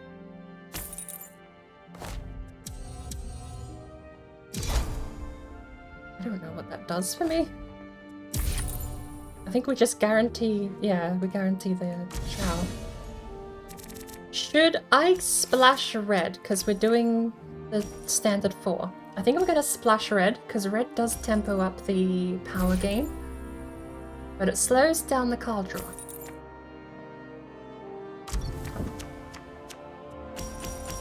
If we had 5 coins this turn, I would buy both of those in a heartbeat. What do we have here? I don't have anything. Best case scenario, I break even with a rid of coin by buying the harvest season.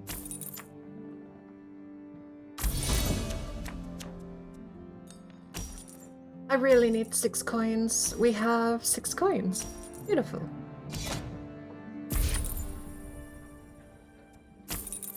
Buying that card here super early is going to actually be annoying for them because that means they won't gain power for a while. If they get it down to 1 health, I probably will sacrifice it too. And it gives us 1 free power every turn. They can't even hurt it at the moment.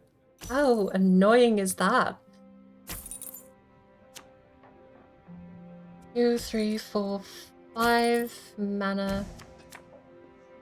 Plus we can get all the power from this, which is nice.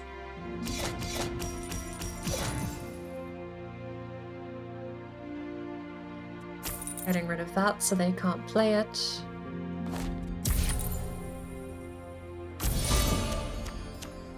That's actually not even terrible tempo. We got 5 power on turn 3.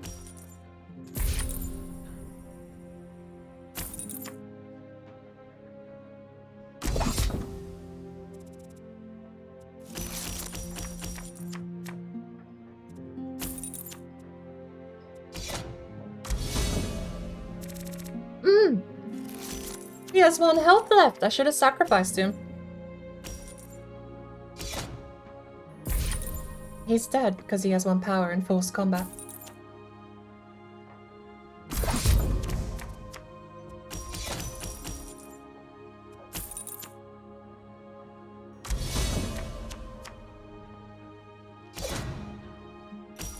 This new mode have mini games or a tavern game or anything?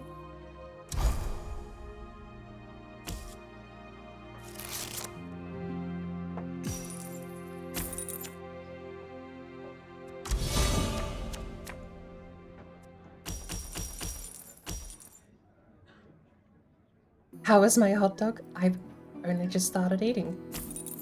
Believe it or not.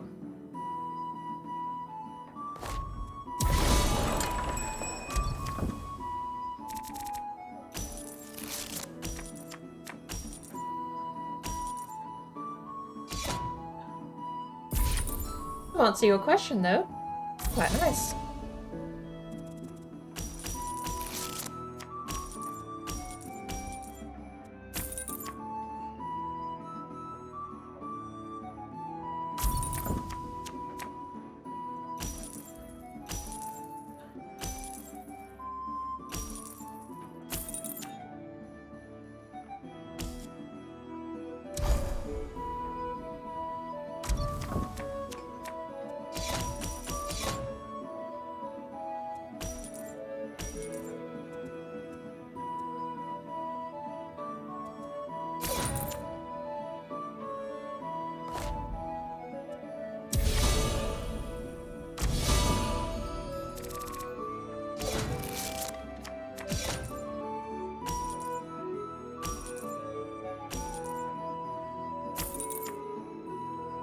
What's going on?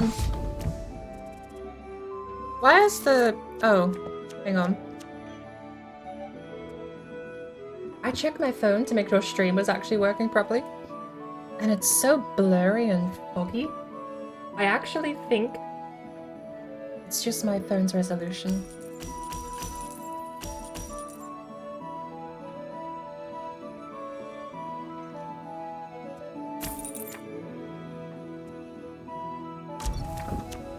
You bought yourself breakfast in the time it took me to just get started eating. Not surprising with me, honestly.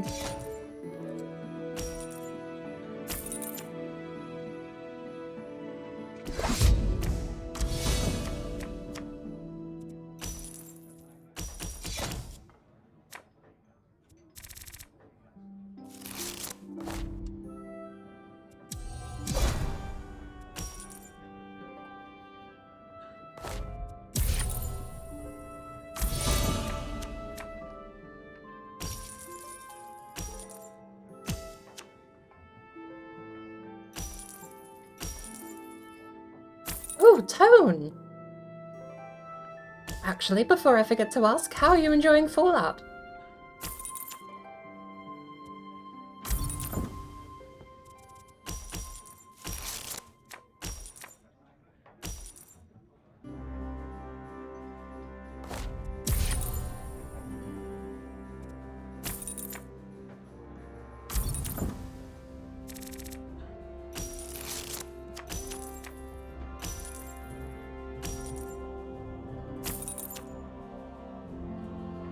I think every time I've dropped in to watch you play Fallout, I've either fallen asleep or been caught up doing other things anyway.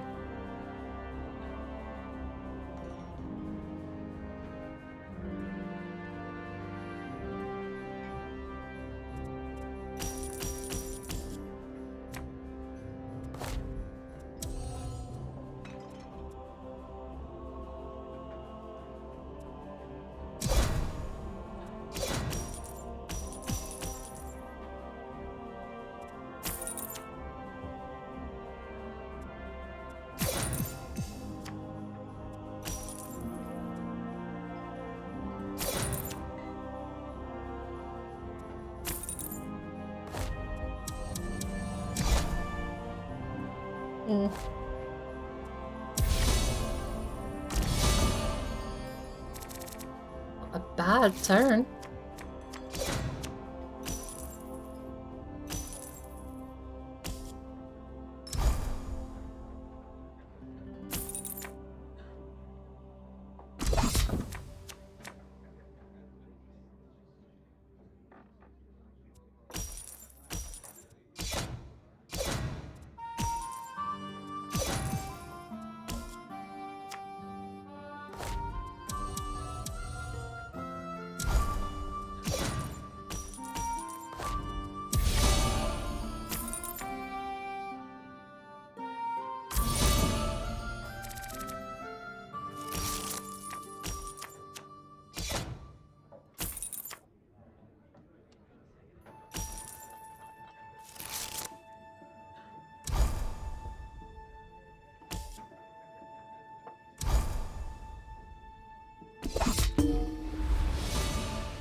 Oh. Apparently. Right, well... we don't have any penalty to teleporting again, so back we go. I got an achievement, what was that?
Could we maybe just move over to Phasmo anyway? Just invite people in? Because I'm basically done with ESO today. Here you are. Ha! Good. We can do one Tales of Tribute game.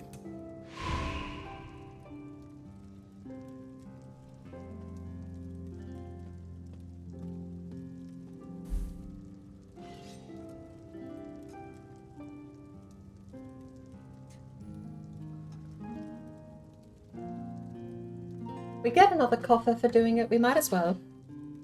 Yeah, just add a paper handkerchief.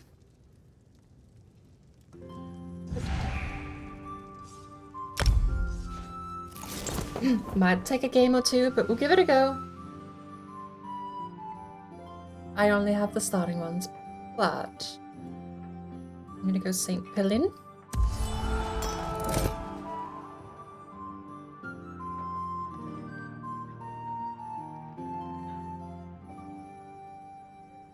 I wonder if it picks randomly if they don't. Do you think they forfeit if they don't pick, or do you think it picks randomly? Well, they do get both. Alright. I'm gonna take that, because I don't think I'm gonna play agents this turn, and I wanna hedge my bets against theirs.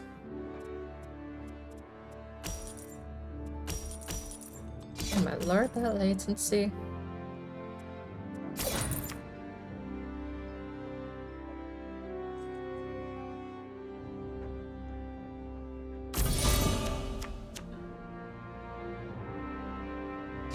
Bit of a nothing burger turn one.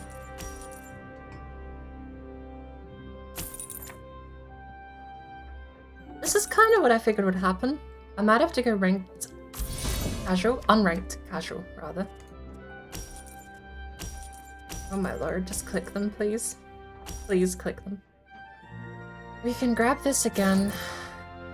And treasury.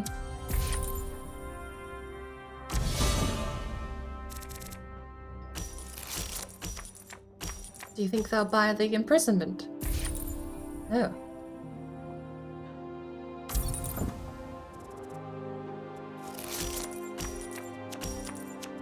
God, the click delay is driving me insane.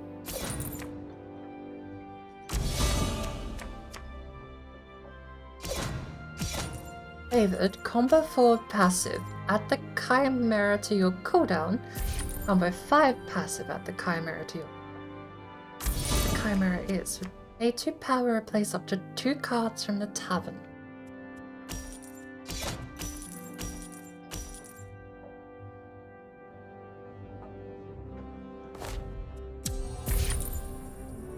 I didn't take Lalu, so I have no way except for Weaving Basket to get rid of this card.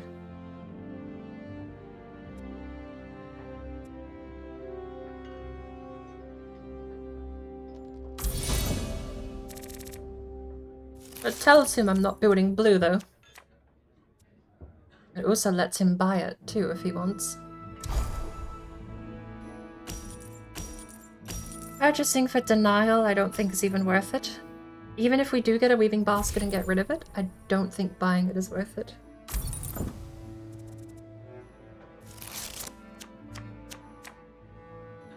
This has been a pretty slow-paced game, honestly. We have 5 mana of 5 coins. Good lord. We are sitting here doing nothing.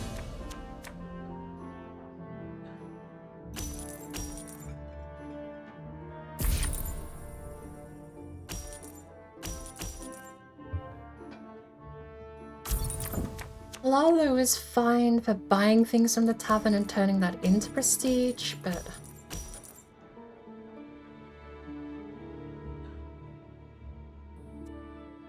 I don't want the agent because we have Lawmaster Clarius. Celaroo. Clarius. Celaroo. Celaroo instantly kills an agent. You paid 4 coin to do it though. At late game, it's just basically guaranteed remove the opponent's agent from play. Admittedly, if you can immediately full combo an agent, fine. While in play, this Kala Totem Cup.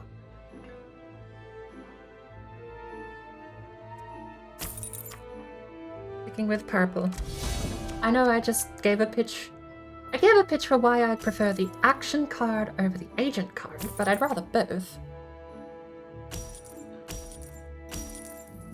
I could throw a curveball in there and actually get the other blue there. I wonder if that would completely model his idea of what I'm doing. Because I am absolutely certain what I'm doing is not a leaderboard or strategy that's known.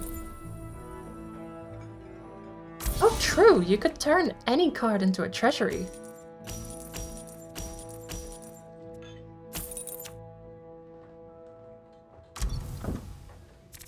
Nice. Can I get 2 more purples, please?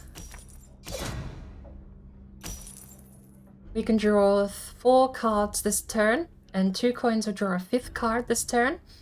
We need another purple to draw a 6th card this turn.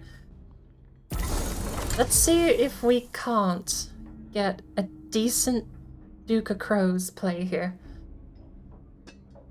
I don't know how many coins we're gonna get. There's a chance we can get 5. Chance we can get 5 cards this turn. That's combo 3. That's combo 1 and 2. Draw and scry. Let's shape the deck. I will leave a writ in there, shall I? We'll put a bit of RNG on the... We'll leave a little bit to fate. Draw 2. Purple. Draw 3. And 4. No. Must be combo 4.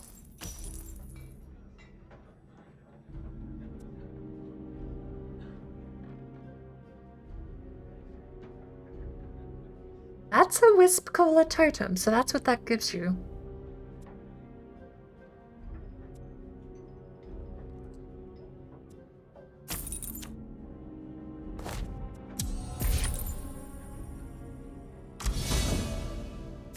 Without Halalu, though, I don't have a way to get rid of these blue cards.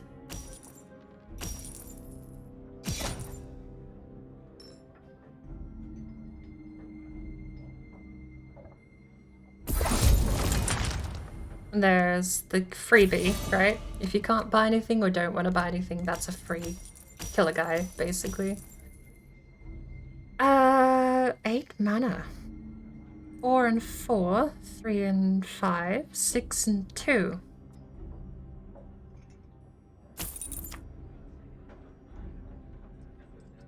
That requires power. No, it requires 4.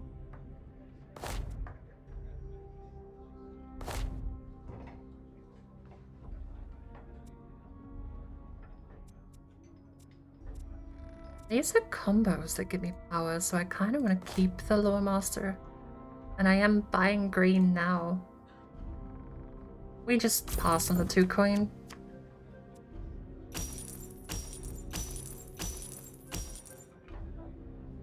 Squawking Oratory is a nice card because if you can combo 3... No, combo 4. If you combo 4, you get 4 power. Draw a card and scry, please. Nice. Seed. That's combo 2, I do. Have green? No.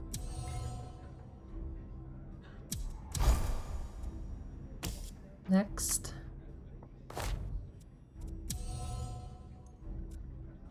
Confirm.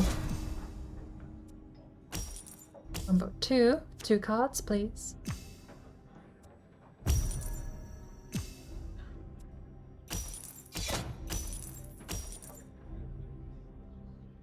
We have...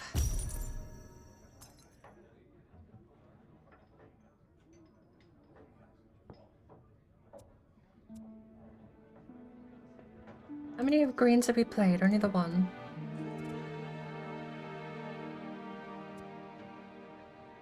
A 4 coin. This deck is a mess, and I'm buying trash. If Black Sacrament... If I knew Black Sacrament was coming out, I never would have purchased that. I think I'm going green now for some reason.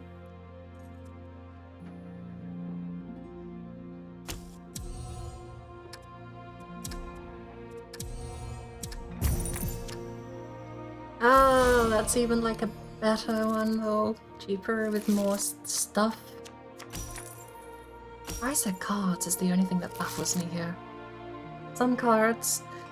I guess it's contract, right? But I don't get it. The balancing for the cost is the only part that confuses me, I think. What do they buy here? They buy crows for 23 prestige? Guess it's better than nothing, right?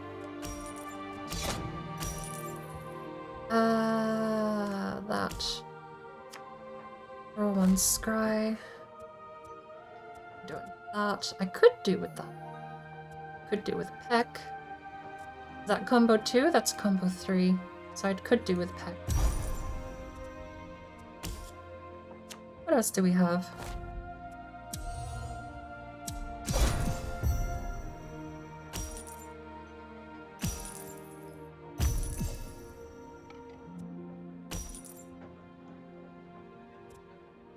We have 12. I'm gonna buy that.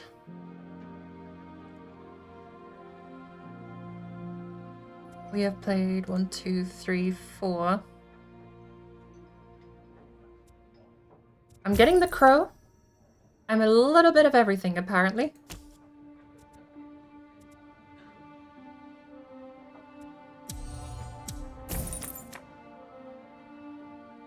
A little bit of everything.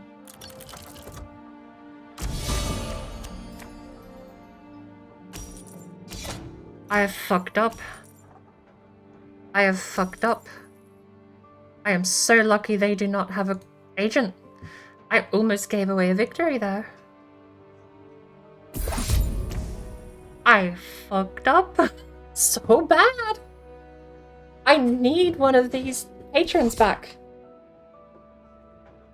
Do they have an agent in their cooldown pile? No. That could have been game over. Calculated, right? That's what I say, because I knew that wasn't going to happen. Place up to 1 card from the tavern.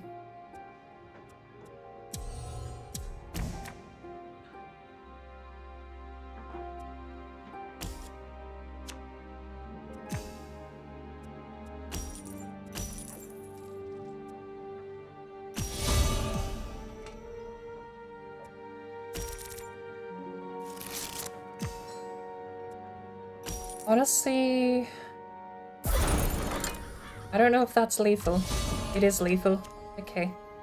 We save ourselves from dying and we go for lethal. They need 17 power or prestige at the end of this turn. Or to call in 2 patrons. Good game. Holy cow. That was tough. Alright. Can I get paid for that, please? So, very well. That was tough. Marunji has nothing. Yeah, I'm not doing PvP anymore. That was whew, a lot of experience, apparently. Oh, drink. Oh, and that's it. Oh, drink. I'm on the raid and I've been doing a lot of card games. Like in Skyrim. Oh, water is healthy. Have you noticed? Yep. Better drink. Water, drink. Water, drink. Water, drink. Water, bitch. Oh, I don't think it's that water, good. drink. I'm not addicted. Water, drink. Water, bitch. Oh, drink. Water, drink. Water, To the drink. card Water, game. bitch. I've only been playing drink. for 3 Water, hours. drink. Water, drink. Water, bitch. I do quite like it. I also went shopping between a few games there. Found some nice items for sale. Speaking of, I need to go back. There was a store actually at the Clockwork City that was selling super cheap crafting mats for jewelry. I want to know if they've refreshed their stock. So we're going on an adventure before we switch to Phasmo. If we switch to Phasmo. At this rate, we may not. It's 11:30 in an hour, actually, playing with Blue, so we probably won't end up switching to Phasmo tonight.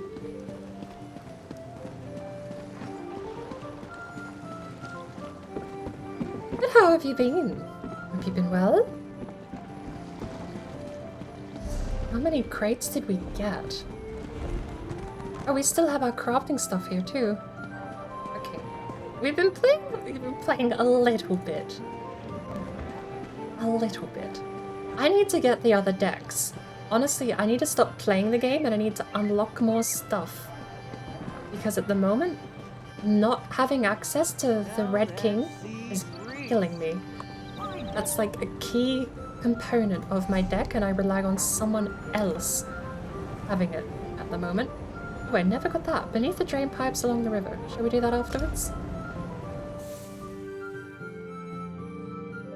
But let's find out. Hang on. I owe Sparkle a Hydrate and Sparkle a Calorie. I didn't even crinkle the wrapper before she left.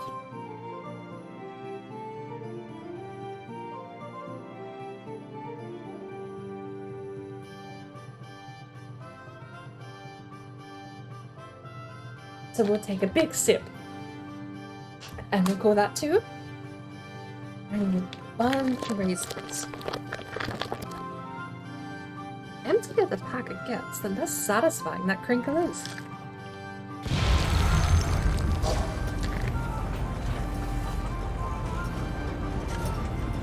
Right. We're over here. Not a post-it note.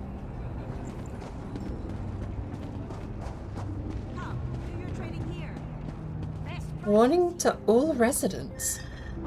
Beyond these gates, your safety cannot be guaranteed. Interference with the factotum duties will be met with lethal force. The machine district apparently has unpleasantries? I think that's the word. Get to the town. Probably up the staircase and down the other side. Or down here.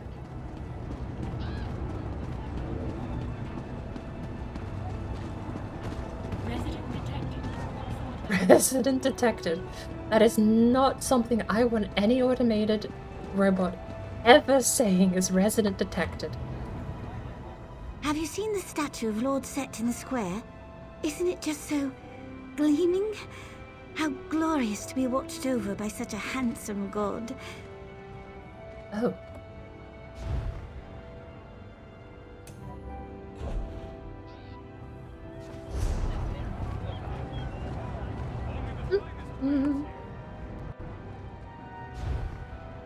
I think it was the automated merchant here that actually got the goods. We'll see if we can scrounge any more from the same guy. No chance. No, I've refreshed yet. It's only been a day. I am trying to move so quickly compared to what the market is.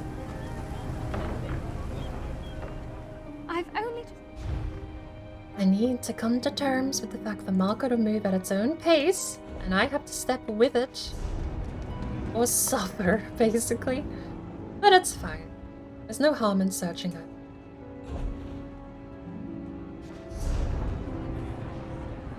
I found Tom as well. The old merchants have a guild trader. Where was it? Where was the old merchants? They were... Were they in Shadowfen, over here by the Elton Comfort? No, that's a boat. Coromont, not Comfort.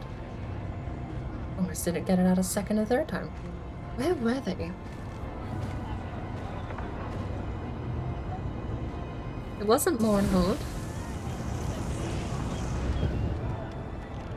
It was somewhere I'd never been before. Or that I have been before, but like never been there. I've never been to the Guild Merchant in that location. I don't think it was Daven's Watch. No, because that's near an entrance. This is down at like an alleyway.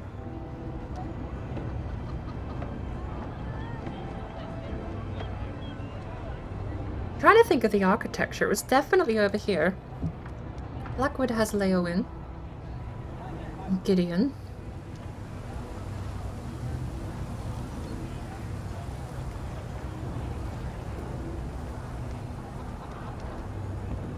Oh, there's a house there called Water's Edge.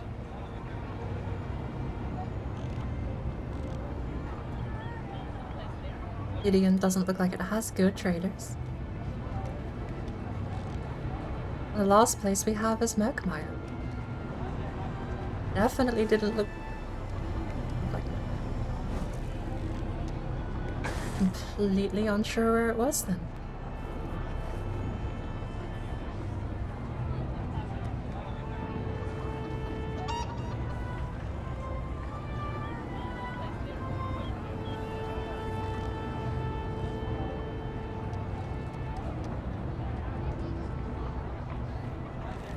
Oh, it wasn't... I don't think it was a Rothgar. They only have Orsinium. No.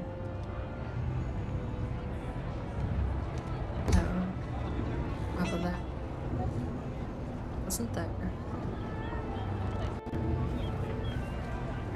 We've got Wayrest, but I've been to Wayrest before. I don't think... There's a couple of places over here where I've been there, but I haven't shopped there. Not frequently.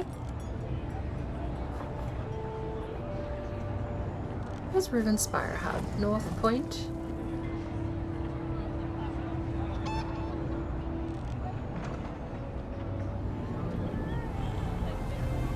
That wasn't it either. I don't know. I don't think it was in like a odd place. I've straight up just completely lost wherever this guild trader was for the old merchant. And it would be cheating to look it up. Really, but I kind of want to at least see if I can find it. It wasn't Beatnik. Honestly, though,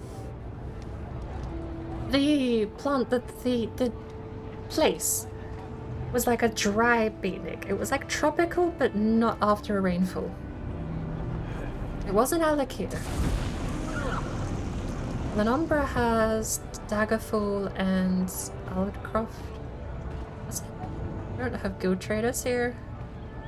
I really, actually, for the life of me, can't remember where the old merchants are. For some reason.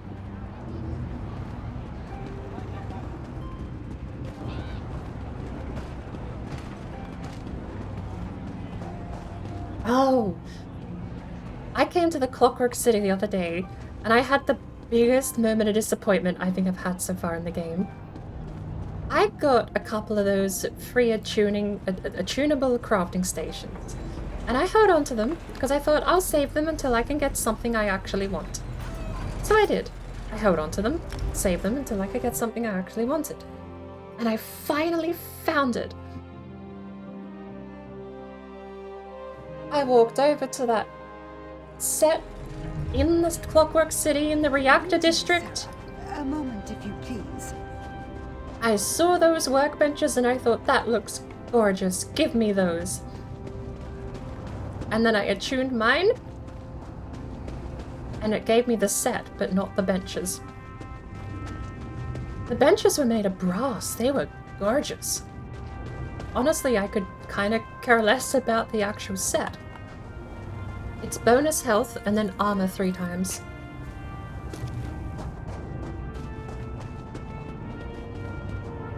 I can't imagine anyone ever wanting the set.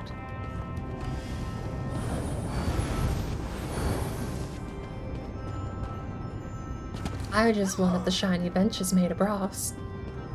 Apparently that's not how attuning works. Either way, I now have 3 wooden workbenches in my house that will craft you a set of Brass Fortress, I think it's called. Oh, weird, it's oil.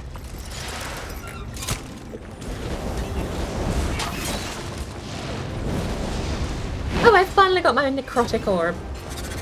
I respect my skills the other day and I finally put it on.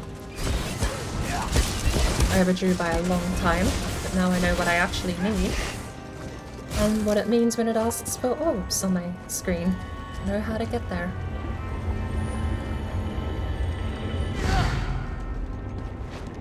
All I need to do now is level it.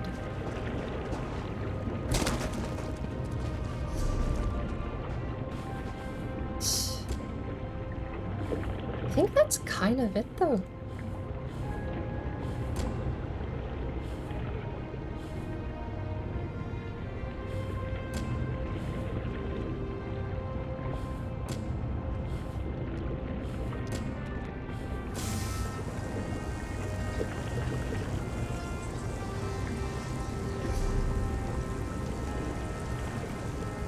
Oh, I had a lot more planned. We could just go back and play Morteo as a tribute, I suppose. But we've got about an hour before Blue will be online. Unless he wants to start up early.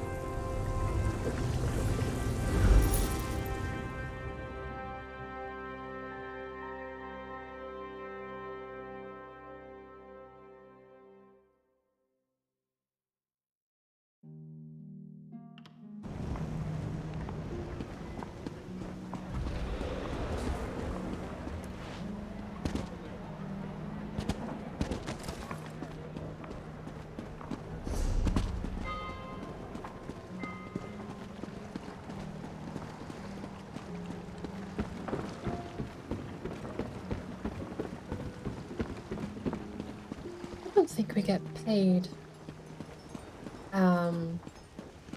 We don't get paid to fight AI, do we? Only when it's a daily quest.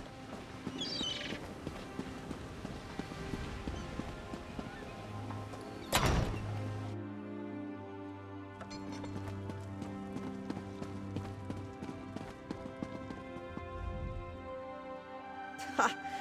You were...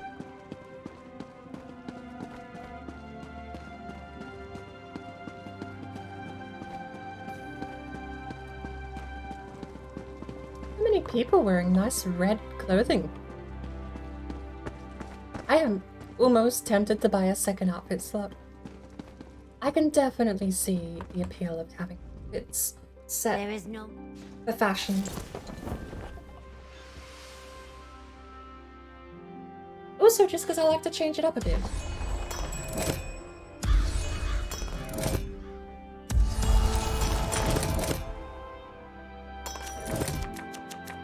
Ooh, you know what I could do? I could go find out how to actually unlock some of these other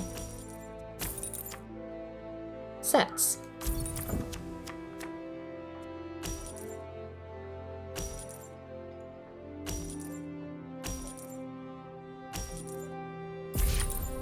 I do wonder if the Red King is maybe something to do with the main quest in High Isle, perhaps.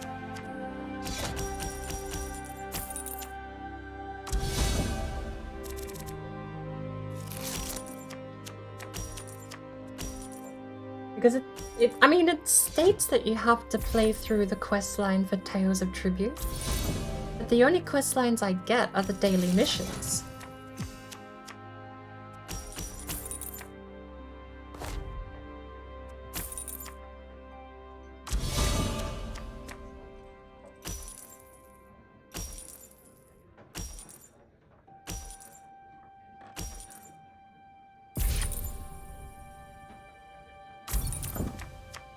I like the game, but if I am gonna start actually playing it, I do want to get myself Red King. As a bare minimum.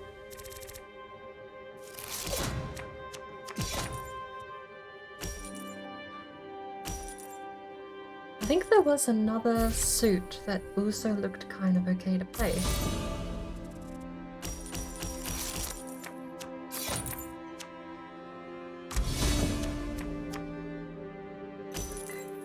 I'm gonna go for the same play. If this guy gets to 1 health, I will sacrifice him. If he's knocked out below 2 or higher, then it is what it is.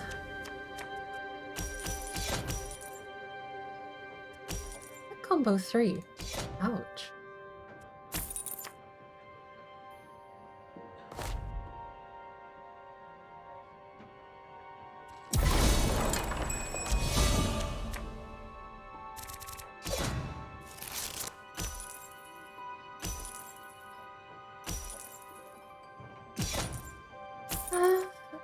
Got 2 messages. Do right now. Not because too fast. Ooh.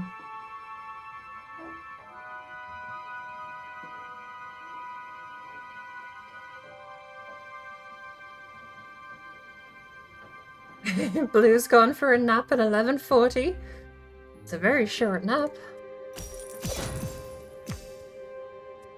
Maybe we will have time for a little bit of fast move. Draw 2? No.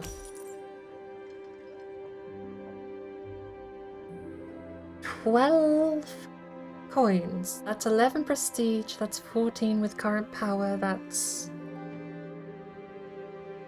24? Not really enough to warrant it. Do we have anything in here we can scrap? No. We'll cycle a card in the tavern and see what else pops up. I'm gonna buy that to scrap that later. I think. We'll end on a treasury.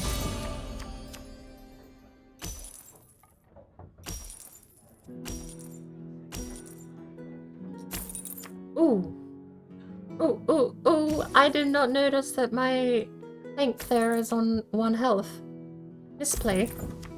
Okay, not punished. He left it up. Which allows us to...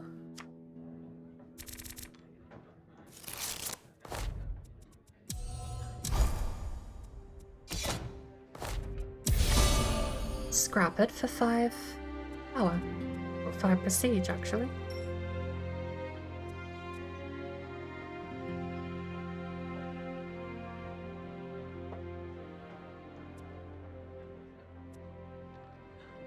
Do we have any red cards? We have that.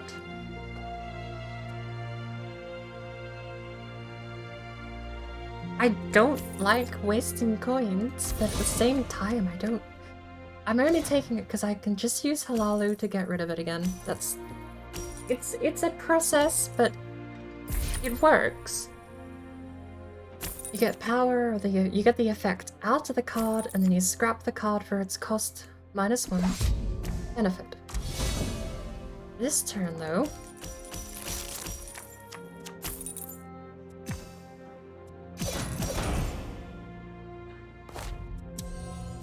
Give that one back. Buy that one.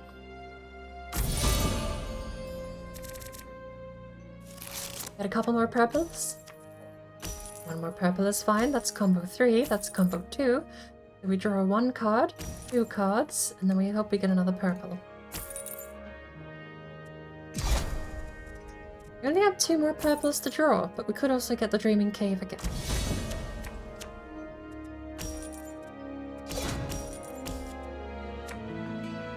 Nice. Get rid of all of those coins.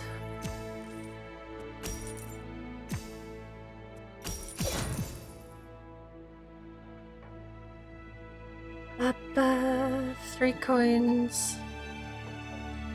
If they had an agent, be kind of worth it.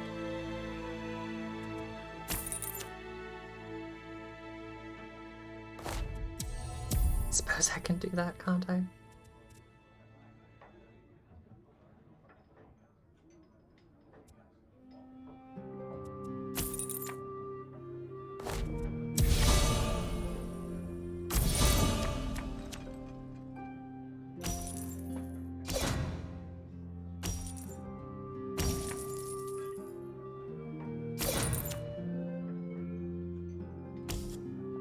I don't know if we have lethal this turn.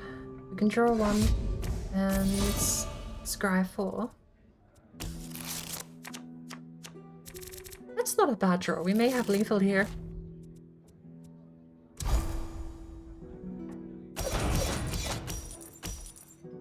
It's combo 3. Nothing yet. No, that's lethal.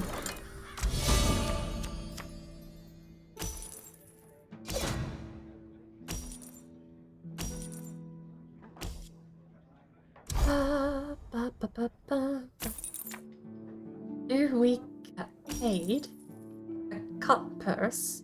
Coin purse? No. Yes. We do get paid for random matches. There you go.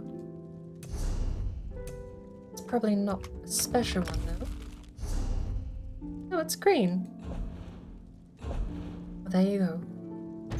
Let's open all our crafting stuff first. We'll have to go bank that. Oh! What luck. And a Kuta stone.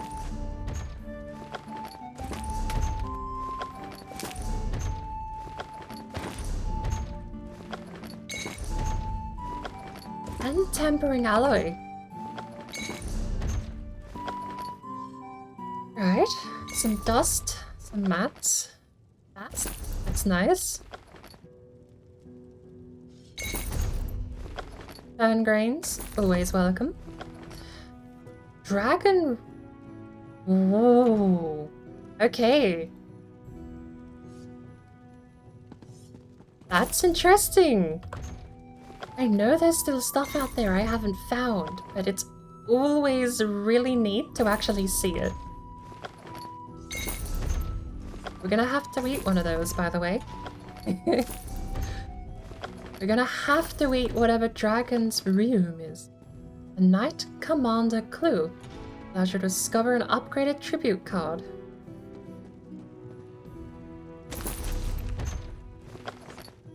Clothier Survey in green shade. Black Feather Knave. Riddle that allows you to discover an upgraded card. I need the suits. More. Nice. The woodworker's crate.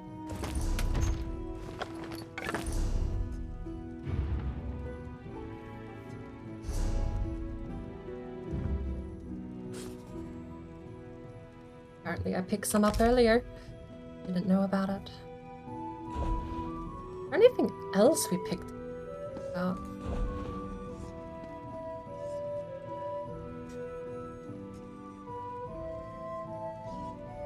Dragon's Blood. Free great discovery out of that. Check with the Earth. Dragon's Blood. Sells for 4,500. Dragon's Room sells for 6,000 and is pretty highly traded.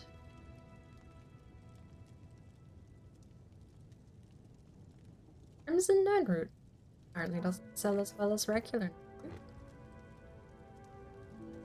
No, it does sell better.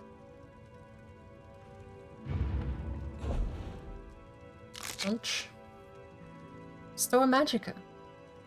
And Munch. Lingering Health. And the next question is... I'm not super into making potions for profit, but potions for profit could honestly be one of the best ways to go about it. I think I'm gonna put them up for sale. What else do we have that we can sell? Someone's getting stabbed downstairs. Dragon's Bile goes for 200 each.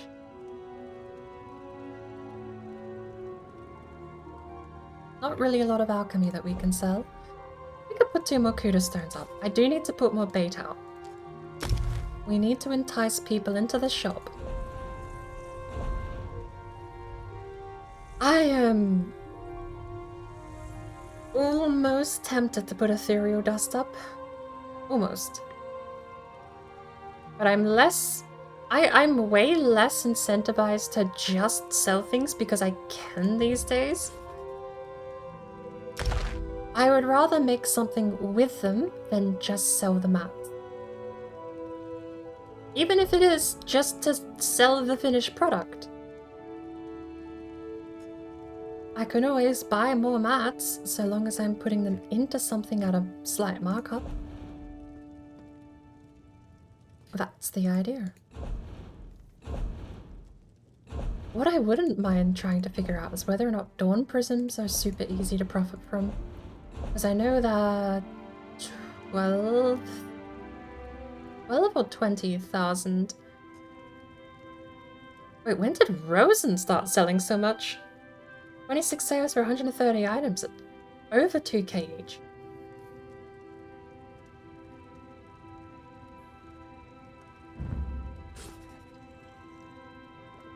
What do you need? I'm gonna put 13 up. I don't make a lot of gold tier stuff, so... But even that's selling pretty well. Hardwood. 5 of those. And 2. We'll put 2 out as well. Put them in different stores.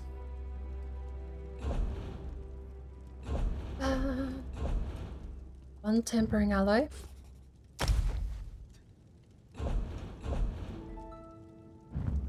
We'll put 2 lots of Drew wax out.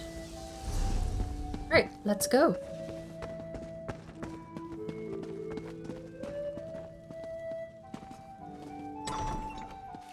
Put them up for sale.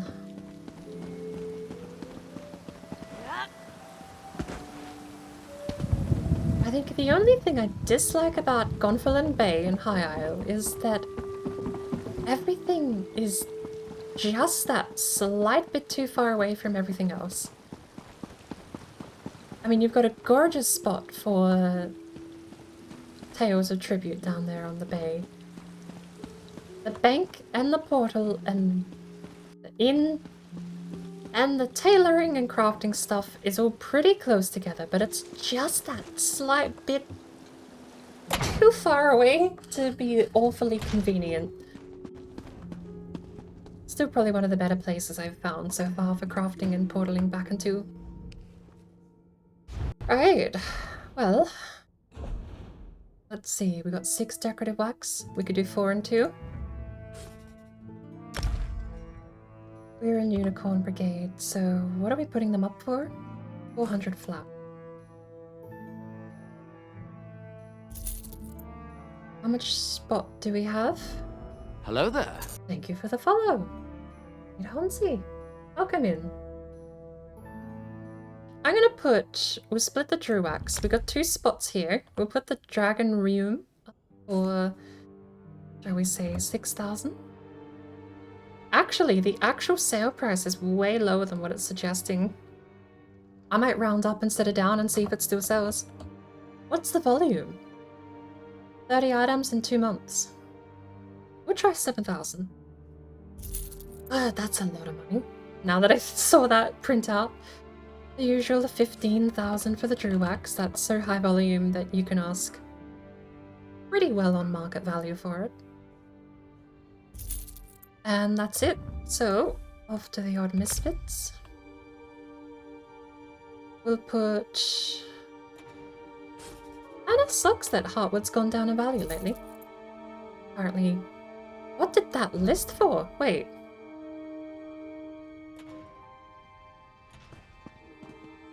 Wait.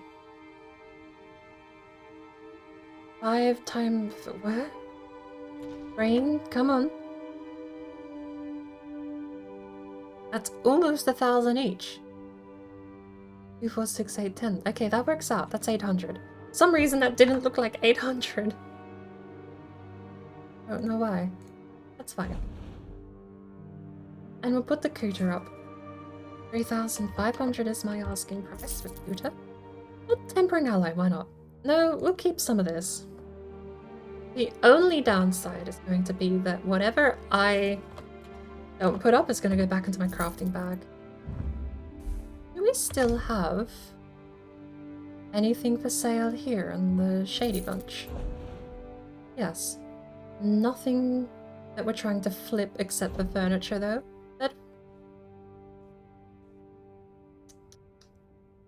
Can I push for 5,000 for these?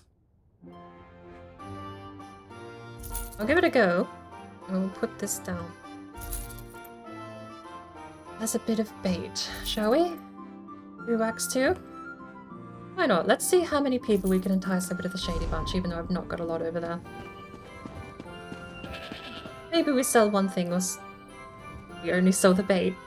It's the worst part about putting down attractive items that bring you to the store. We want to bring people in to go shopping, and then we want them just to see the other stuff in the store. That's the whole idea. If I go over to Unicorn Brigade, and I look at Unicorn Brigade's shop and I say, hey, Unicorn Brigade, what do you have in your shop? I'm looking for Fancy Master Red. And you've got exactly what I'm looking for. So I go there and I buy the Red and I say thank you for your business. But then in that process, I may also see other things. I might go, oh, that's a nice provisioning writ there. Gives me 40 writ vouchers. For a smoked bear haunch. I don't know if I know that recipe, but why not? Buy it for the example, shall we? And then you keep chopping, window browsing a little bit, like I do. Or if I go there for a couple of things, I often shop for... Oof, some of this stuff is so expensive. This is why I'm trying to flip stuff for profit now, is because some of these, I know some of them are easy to get. I'm lazy. This is what it's all going towards. I'm cutting it off there. Those two are the last two. But there is one I've got over here. Where is it? This one. Ancient Daedric gloves is the style. So I need to go find ancient Daedric gloves. Do you know how much ancient Daedric gloves cost to buy? I don't know where it drops or how you get it or even how rare the drop is. All I know is that right now, if I want to make that crafting writ and get my 92 rig vouchers out of it, I honestly might just resell this for 6,000 or so.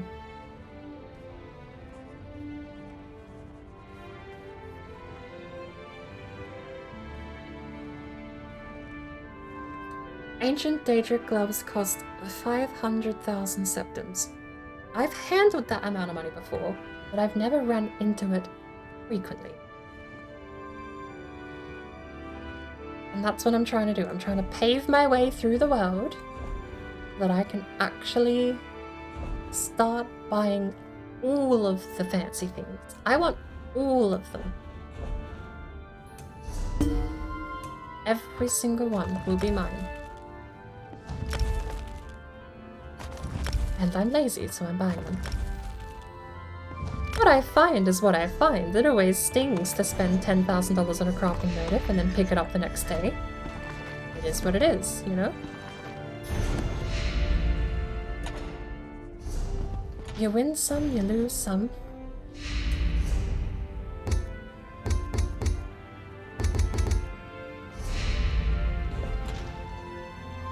There's an enchanting writ. Take that. What did we buy? Provisioning writ for Orzonga's smoked bear haunch. I do not think I have that recipe. We've got Thorn Legion Trayer style. I know I have Assassin's... Actually, you know what? That's that one. I keep forgetting. We've got one of the master writs here is set and ready to go at the top there. Jeweler crafting writs. Are we gonna... Might put them up for like 50 gold or something. Like, no one's gonna buy them. I could put them up for 1 septim per rid voucher. They're just so not worth it. You end up losing money doing the jewelry crafting ones.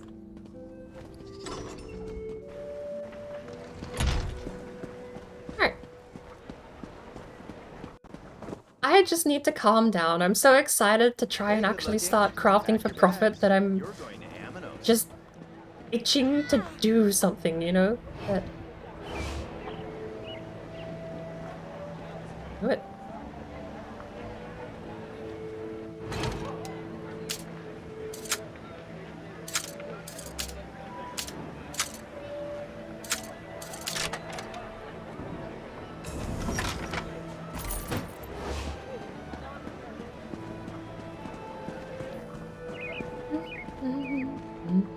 Honestly, talking about just min-maxing or grinding for a bit of profit, potions is probably something I need to look at. But it was it Void or Awkward who showed me that there's a place in the new High Isle area where you can just repeatedly murder the guy and loot his house on repeat. And you have a chance at a piece of furniture dropping that's worth a couple of million, I think. Would be nice. I could get a couple of actually fancy crafting moves. Did we get anything out of here from... I think 250, I'll give it a go. We got a chromium grain, let's go! 3 iridium grains, 1 zircon grain. I'll take it. 2 turn grains as well.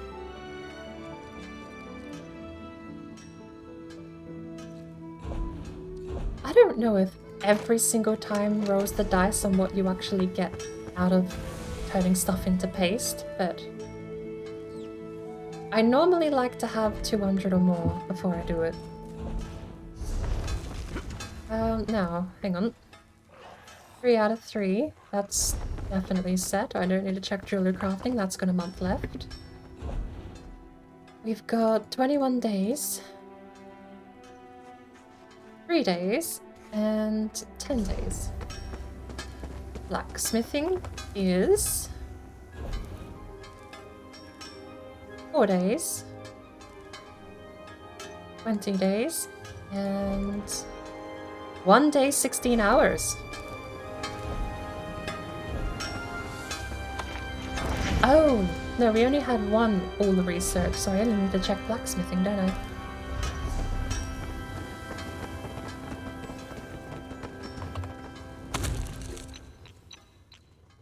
But I know there's a couple of potions that are used in PvP that are, I know the ingredients themselves are super in high demand. I am missing the recipe for a Zorga's smoked bear. Well, it's either in the Rift or in Western Skyrim, I'm sure. Not sure you're gonna sell it, are you?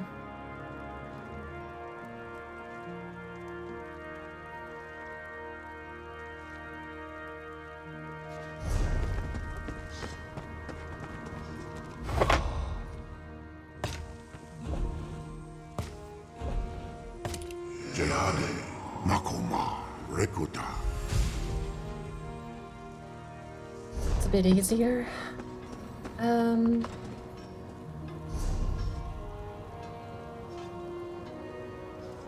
Zorga's smoked bear haunch.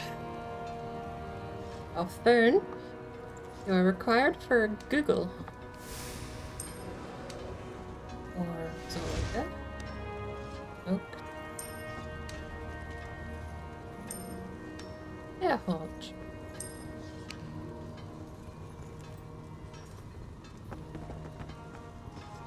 Okay, that's a gold recipe. The recipe can be earned for free by completing a Feast to Remember quest in Hrothgar, not actually in Skyrim at all.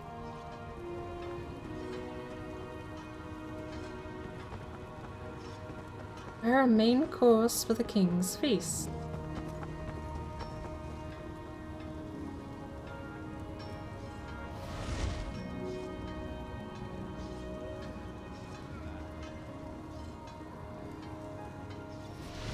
Feast to Remember. Is that it? Is it like a one-step quest? I'll do a one-step quest.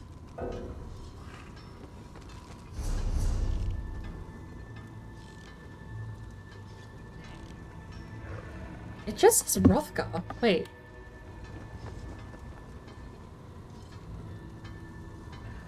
Ozorga's Kitchen. Zone Hrothgar. Where is Ozorga's Kitchen? Eastern Hrothgar in Hrothgar, north of Orsinium.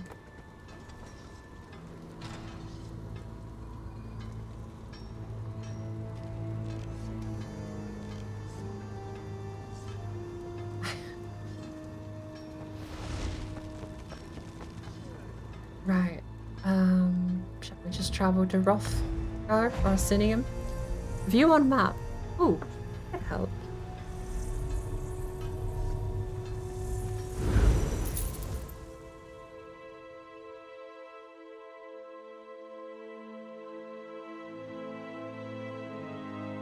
Come on, phone, and do it.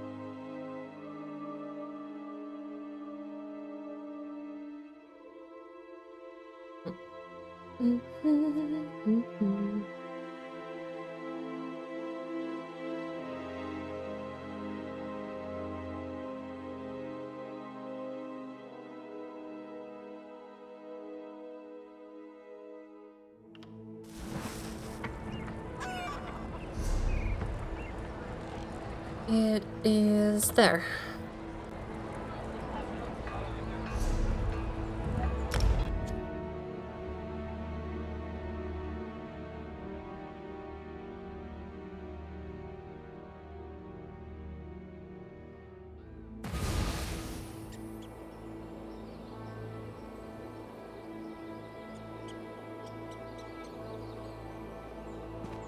The north we go.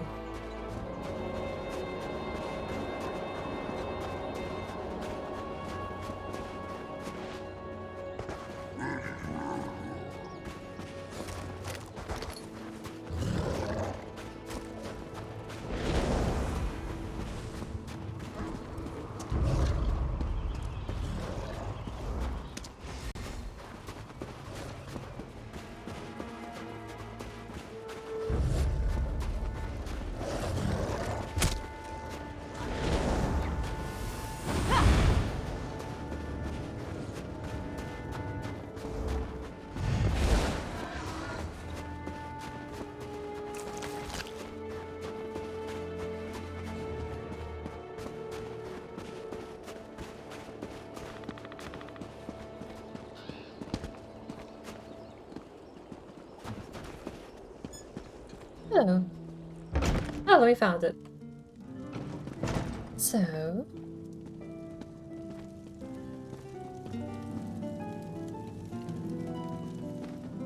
where's Volga?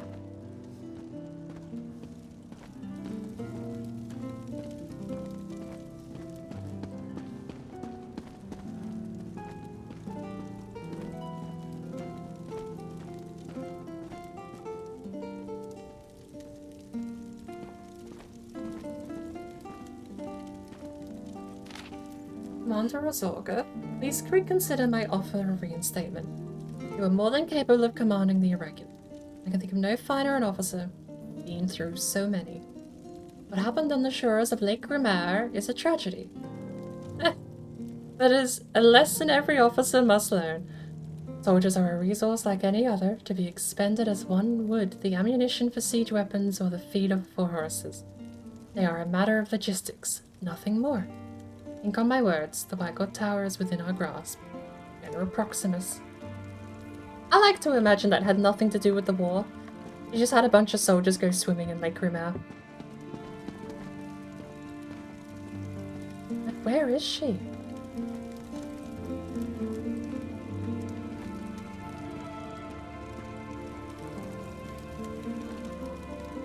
Pull up a chair, have a drink. Are you outside? We get it for finishing the quest.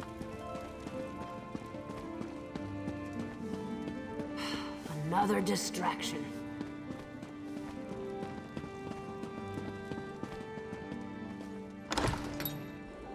Is she outside?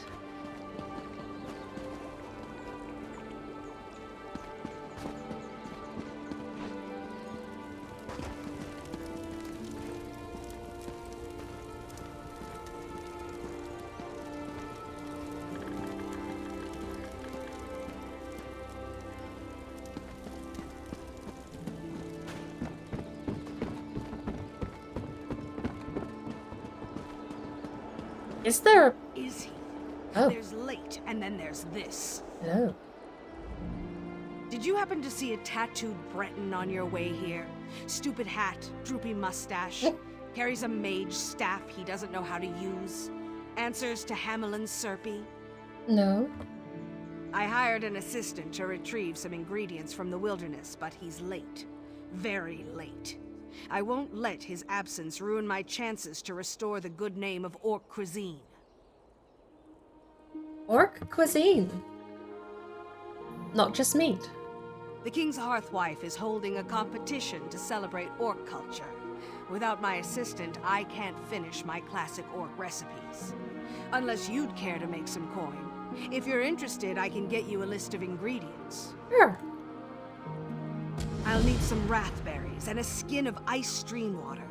There should be some nearby, but watch for the wildlife. Is that all? Of course. Okay. All the way down there, apparently. We'll mark that, because then we have an actual pointer on the map to go to.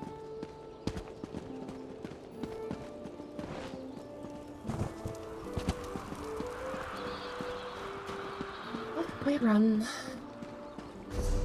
No way shrine over there, is there? We would run to the closest way shrine in order to teleport to the next closest way shrine. So it's a bit redundant.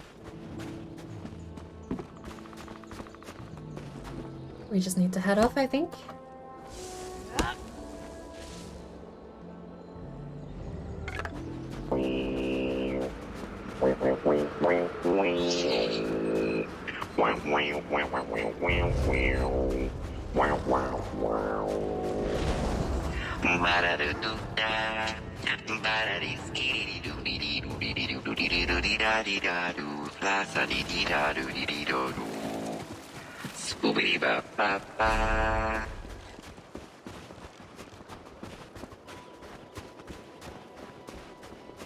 At least they're both in the same location.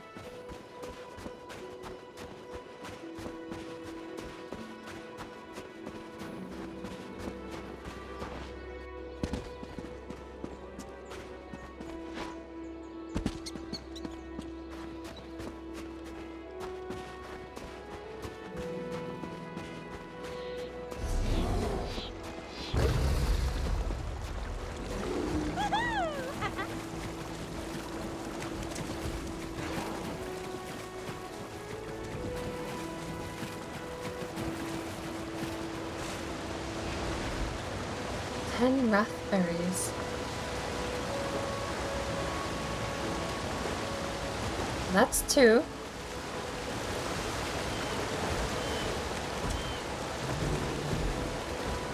It's the iced stream water.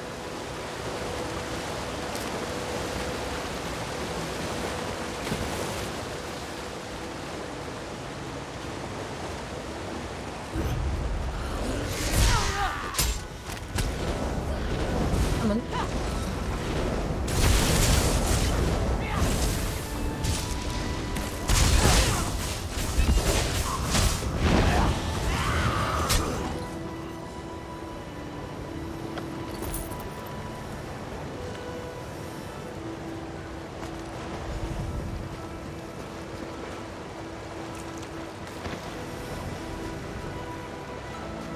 More raspberries over there. Oh! Mushrooms over there too.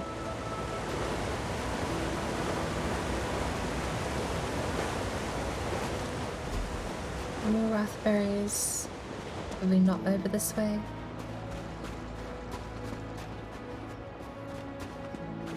I don't think that's a Breton. Nor is there a twirly mustache. Some more stuff over there we can get. We'll head up the cliff here.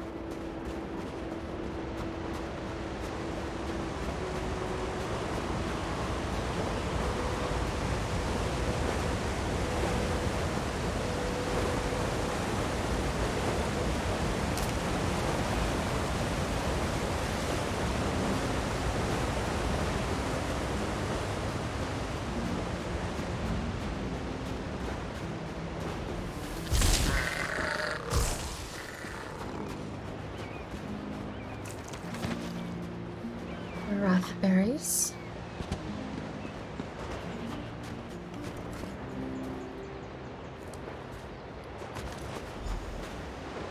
Oh, I got enough.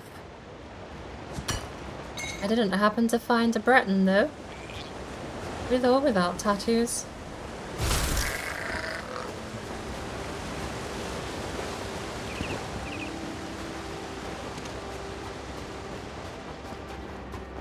How far the Breton made it.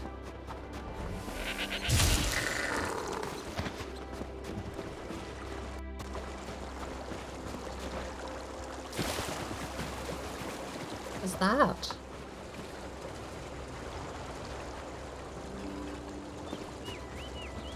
It's ticking.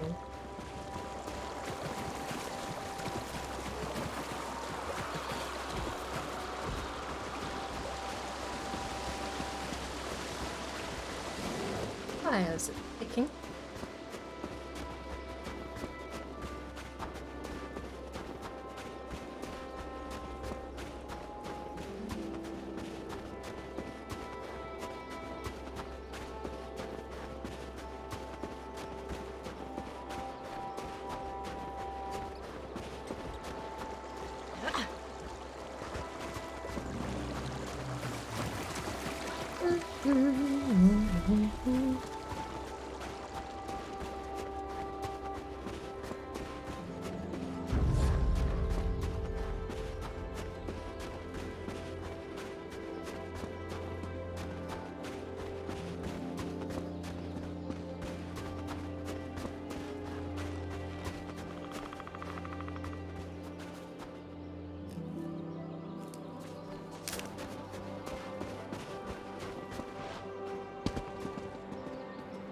I don't think I survived that. Not without... No. Apparently. I was hoping to bounce off the first bit and just land all the way down at the bottom. Because I don't know if they patched that, and I kind of wanted to find out. Did I overcook the meat? Just should have taken it off the fire sooner. I have the ingredients you requested. Wonderful! Now, to brew them for the competition, I call it my Cup of Wrath. I still have a glass from an earlier batch. You're welcome to try it. Give anything a go once. Here you are.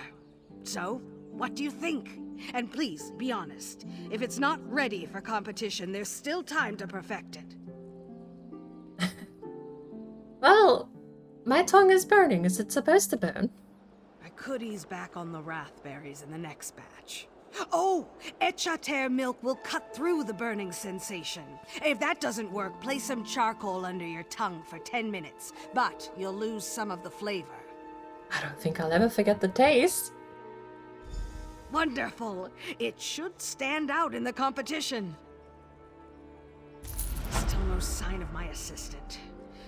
Want to make some more coin? I prefer to work with people who finish the job. Sure. A drink won't win the cultural competition. I need to present a full course of traditional Orc cuisine. Care to scour the land for ingredients that fight back? Yeah. The next dish calls for harpy bile, some harpy brains, and sedge grass to tie it all together. I think I'll pass on trying this one out if you don't mind. Of course. Well, got one recipe. Wait, I'm here. Oh, hold on. Hamelin Surfy, you're late. But chased by a giant. I think she wanted to mate. Ugh. Well, now your job won't interfere with your personal life. You're fine. Oh, Lord. But I understand.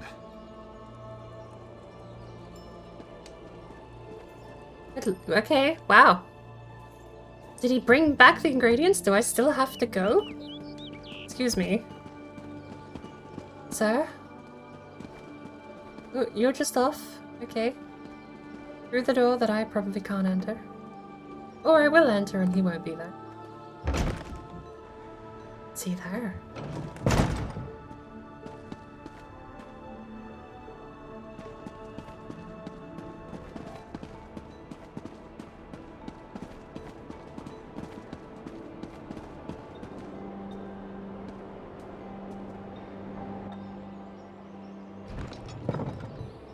Nope. Not here. Wow, that's a long way up. Holy cow. I don't think I could survive that if I tried to bounce. Oh. See, that was so far, I don't even know if the bounce helped, but it was like most of the way down that I bounced off the slide there. Where are we going this time, by the way? Oh, okay. I'm just gonna portal over that. I'm gonna wait to be alive and then portal over there. Ember, stop. Oh, there you go. Rolling on the ground. Was I tripped and fell? So I wonder, actually, there may be a technique. I don't know how easy it's gonna be to pull off or replicate. But there may be a way to jump right at the edge of a ledge and bounce off the edge of the ledge. I want to do it when I get back. I want to see if I can do it. I also realized I could have just ordered to closest way shrine and not cost myself 146 septims. Because dying just lets you go to the nearest way shrine for free. Oops. Apparently it's not just my card games that have play order inconsistency. What a nice area.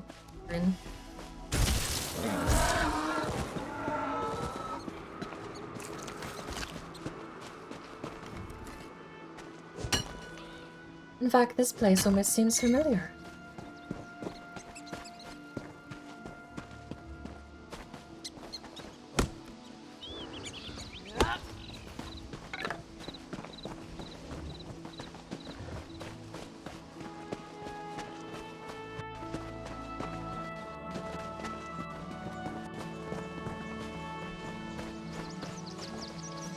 What are we doing here specifically?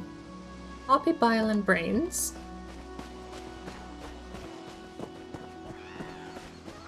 I suppose they're the hoppies. Why is there a circle if the icon leads me straight to them?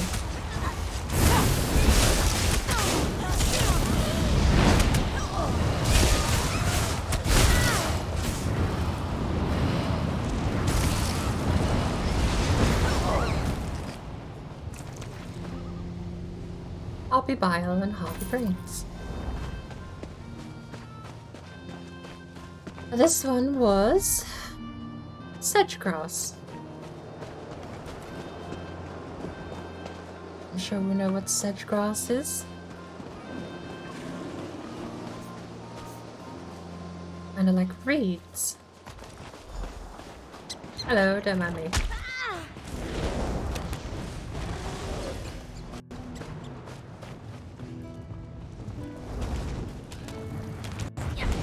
No, Ember.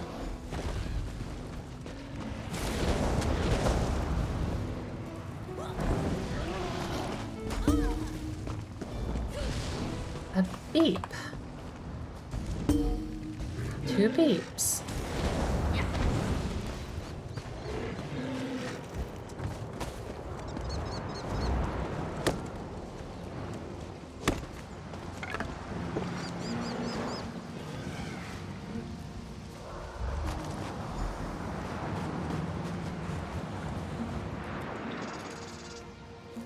I think if I get involved in a fight.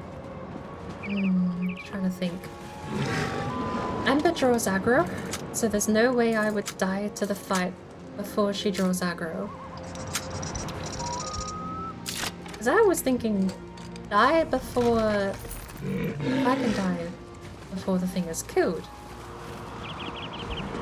But that doesn't particularly matter because Ember will draw aggro, even if I'm not cut. I'm pretty sure. Let's give it a go.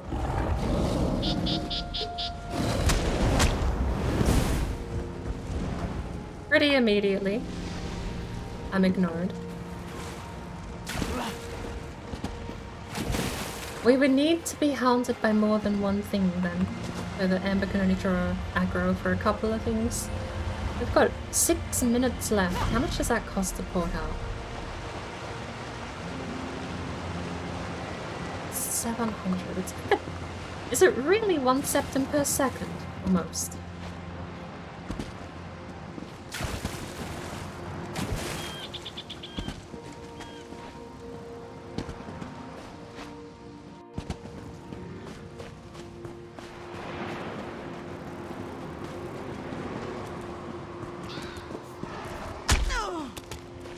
Where is the nearest way shrine? Due south.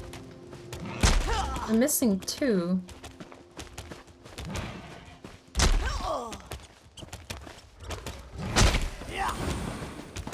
I want to know what this eyeball is, and then we're going to head south and just port out the old-fashioned way.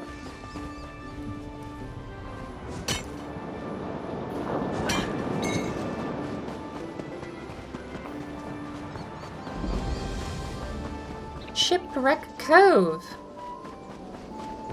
Shipwreck Cove!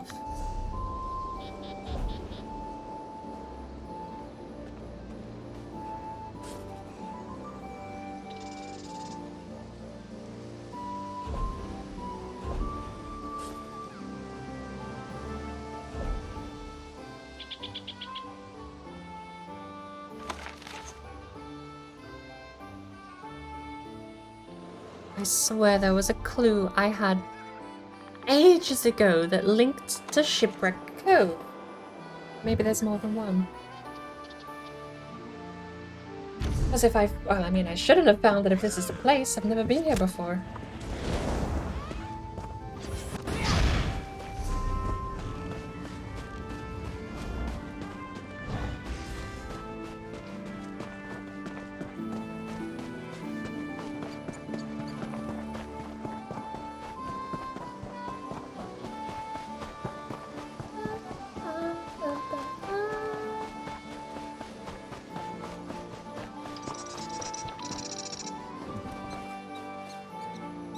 I think I could sneak that rubidite. I think I can.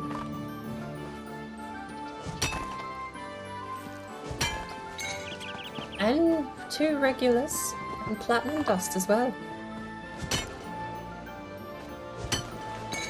Wow. Why are the drops here so generous?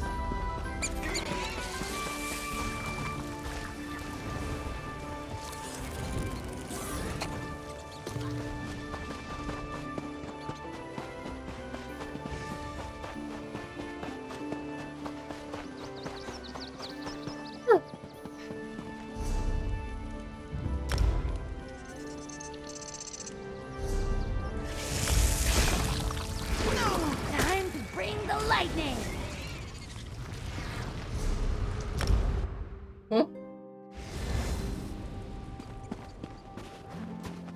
I have to say, the loading screens are quite something, actually.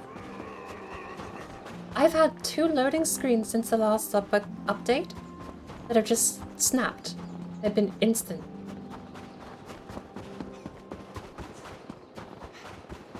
Not something I'm normally used to.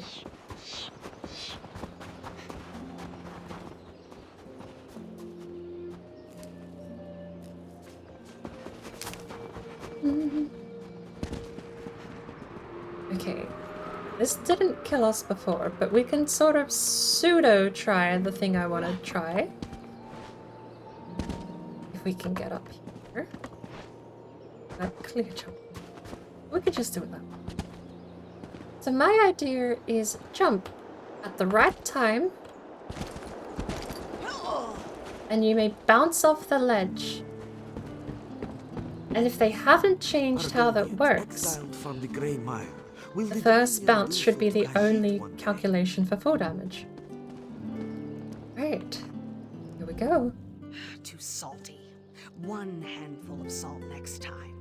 Only 1 handful? Oh, how... More than enough to serve brain conservative. pockets at the competition. I do believe I perfected the recipe with my earlier batch. Would you care for a taste? They're especially crisp. No, thank you. Just a taste? It would help me know if it was ready for competition.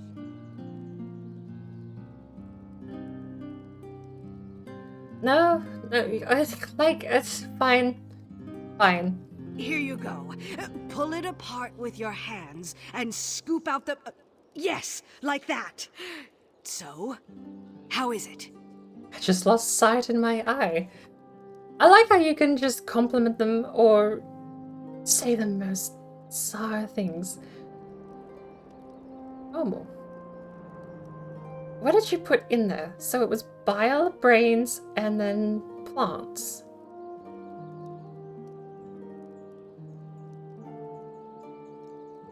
You're not supposed to eat the sedge grass. It draws out the harpy bile from the brain mash. Give it a few moments. I had a similar experience in the kitchen. Alright. The only part I thought was edible was poisonous. I'm glad to hear it. I hope the King's Hearthwife has a similar experience. I have a drink and an appetizer. Oh, many are there? I thought this was a one-stop quest. Before I'm ready to enter the competition. A few more. Does that mean 2? The main course requires more planning. For Okay. now, I need a dessert. The ingredients are closer this time. It'll be a walk through an ogre-infested park. Sure. I can do a walk through an ogre-infested park. You'll want to look for Echater moss, preferably untouched by any Echater. It's the subtle glue which will hold the ogre heart and intestines together. There's no actual glue. It's just an expression. Okay. Of course. Okay. This one... but hey, it's close. Off we go, Ember. Do you want to try, Ember? You should volunteer to try the next one. Is that what she's cooking? Don't worry, it isn't elf brains. They're far sweeter.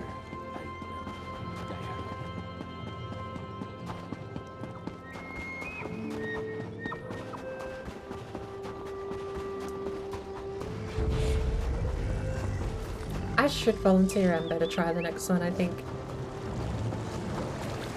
Oh, that's an ogre.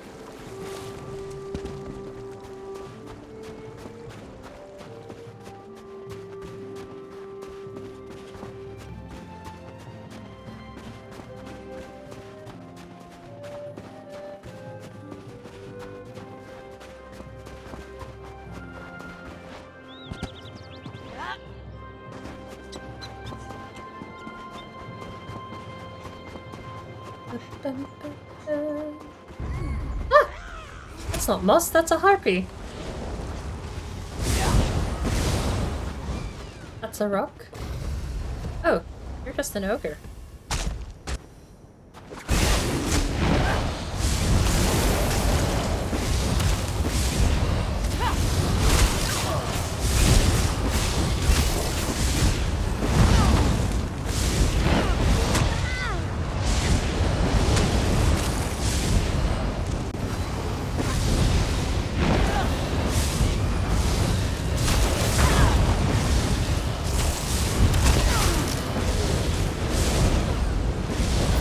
She has the ogre ingredients. What is making so much noise over here? Calm down. Stop it.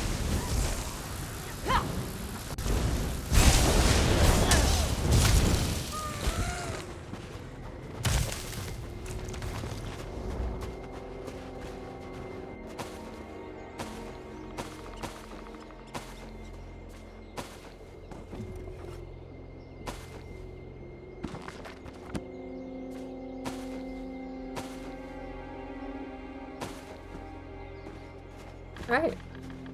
Ooh.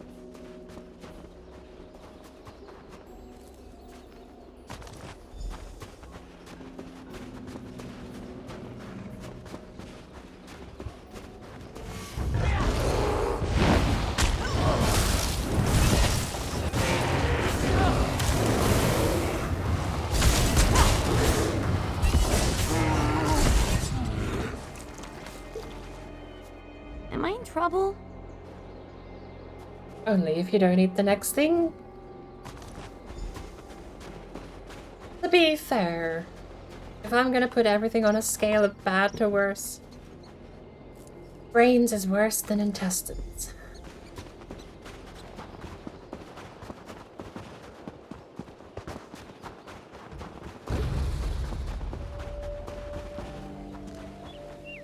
Ooh.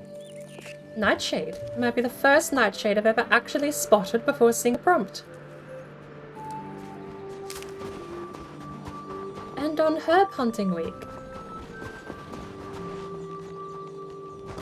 That's what I should do on herb hunting week. We should all just do it in the game.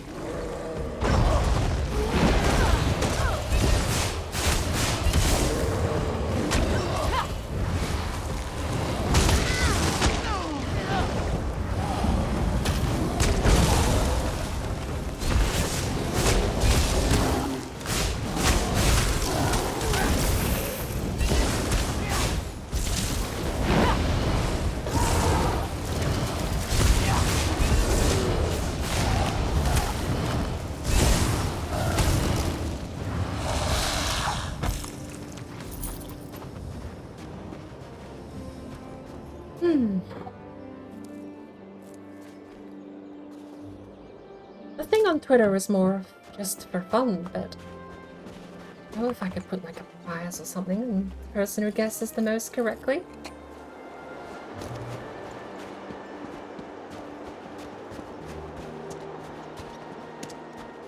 I suppose it's a lot more difficult in game because I sort of have to stare at a thing and just ask what the name is. On Twitter, I can take a carefully thought out screenshot and have people guess, both trying to find where it is so that they know what to guess the plant name. There are a couple that I've got that are pretty evil, actually. Some of the screenshots I've got Hey you, everything have...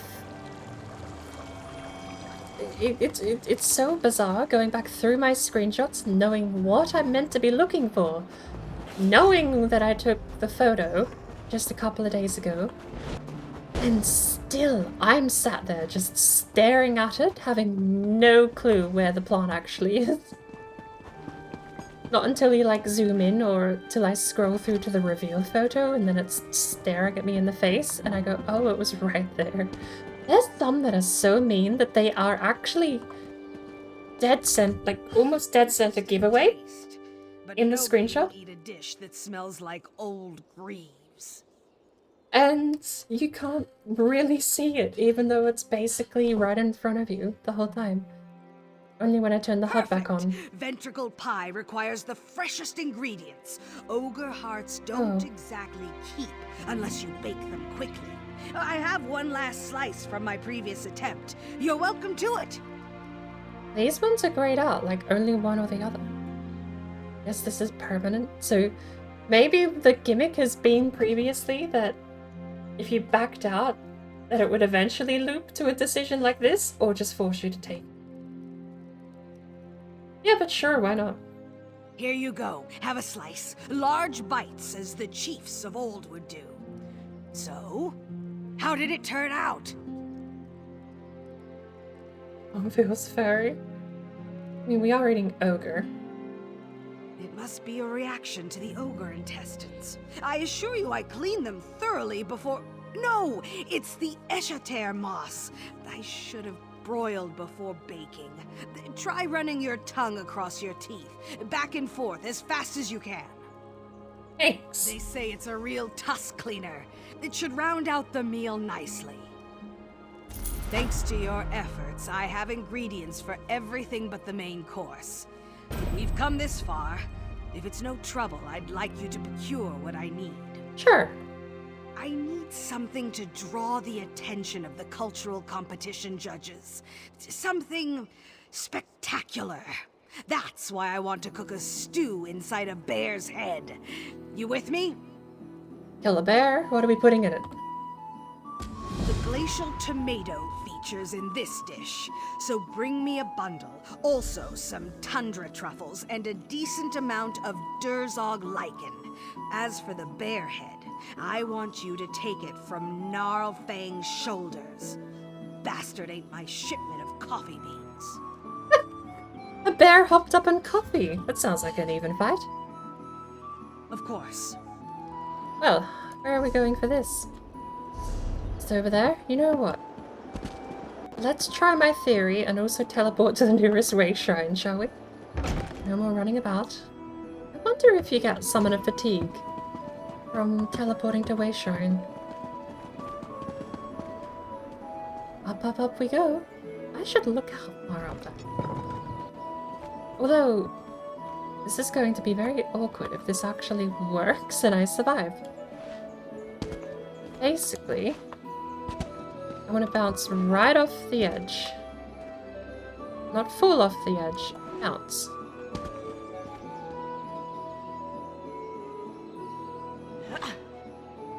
Like that.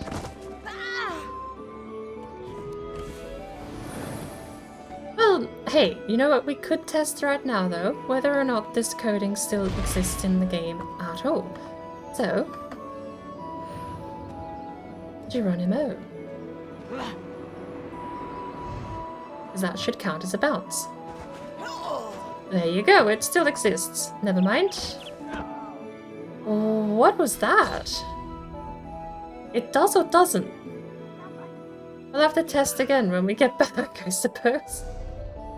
Off we go. That worked! And then teleported us back to the place we actually landed where the game calculated foe damage. Which let it reset the foe damage. I have a hunch they've fixed the bouncing so you can't do it anymore. It was a little easy to replicate. You could do it accidentally sometimes. In fact, I found out about from doing it accidentally. Are you the bear? Or just a bear? Are you the bear? Where's Orc Cuisine? Why are there plants named after animals? Lichen, I suppose? This one's mine. I think that's the bear. That's just a bear. Are you the bear? You're just a bear. I'm not very good at finding specific bears, apparently. Sneaky, sneaky. Oh, I'm not here.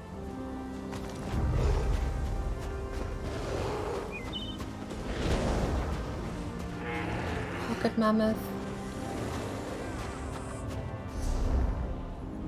Oh. Glacial tomato. 100 truffle. And the bear is all the way up north. This one's quite the treasure hunt.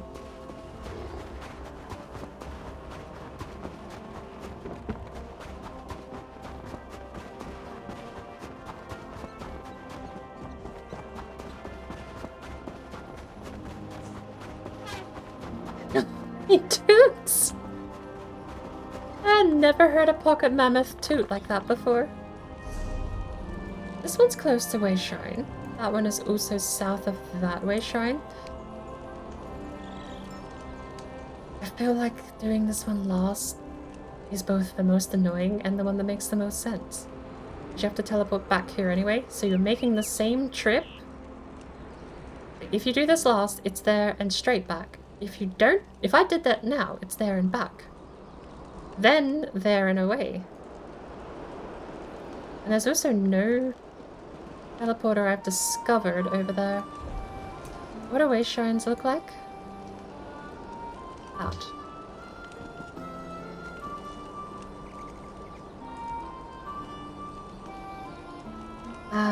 That's a way shrine. Do we have it? Yes.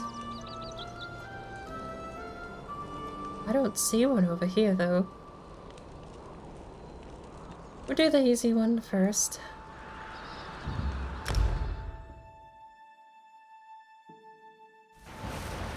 And I have to wonder if Blue is actually awake. If they are, we'll be switching over to Valheim once this quest is over. But we did it! We got the quest to do the cook.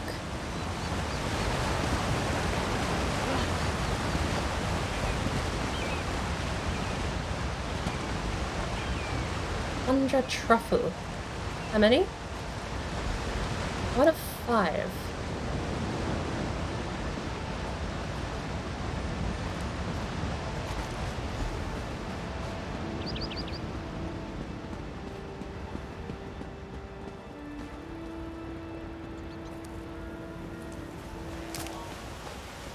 I'm not here. No. I said I'm not here.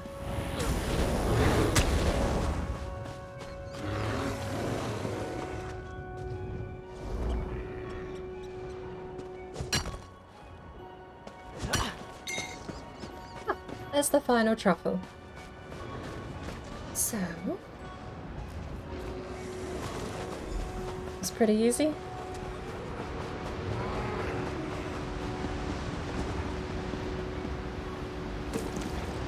Next, I want to run all the way up. We are not jumping off that. I'm gonna swim across.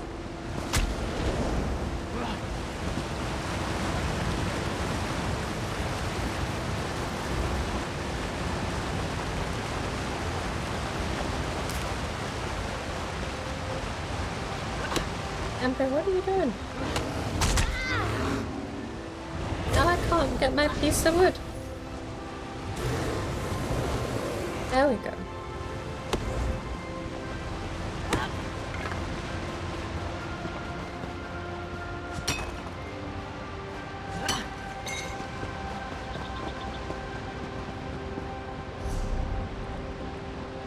We have that one left. I have to go. That one is technically closer, but we're also going to go see if we can find another way shrine over there, because all of them so far have been not terribly too far away from some kind of way shrine. Bear is the only one that has been. We're going to go chase down a bear hopped up on coffee.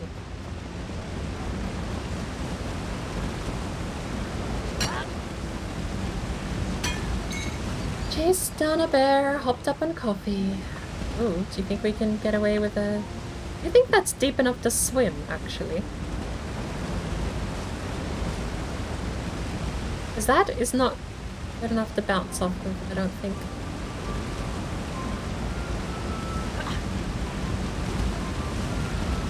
Kind of bounced, but... that might have been a bounce? No.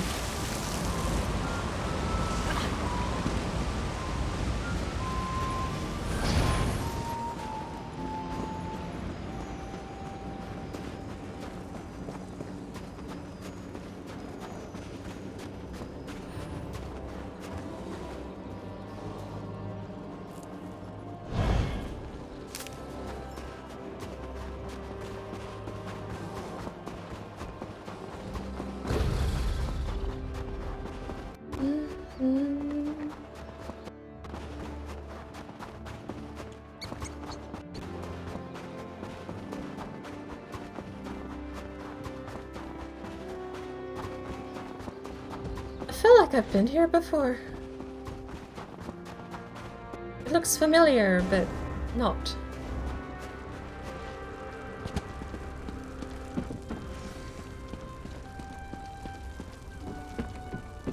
I mean, to some degree I have, right? Because I've marked the place on my map. So we're going through here. What 2 items did we sell, by the way?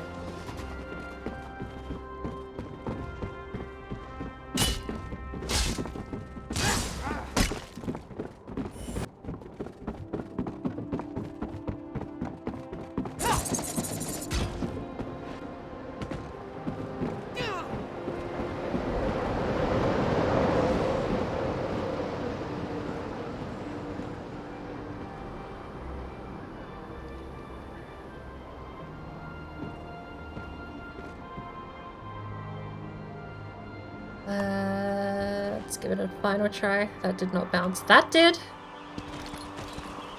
Hey, hey! It seems to still be in the game. They've not stopped you from bouncing, equaling no more full damage. If you can bounce, then you can get the outcome. Problem is bouncing. Hello. Your name is White Death. I can do this. I can do this.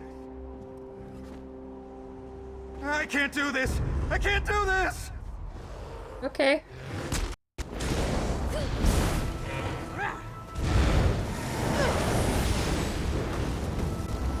Gnarlfang is dead already. Who's this? White Death.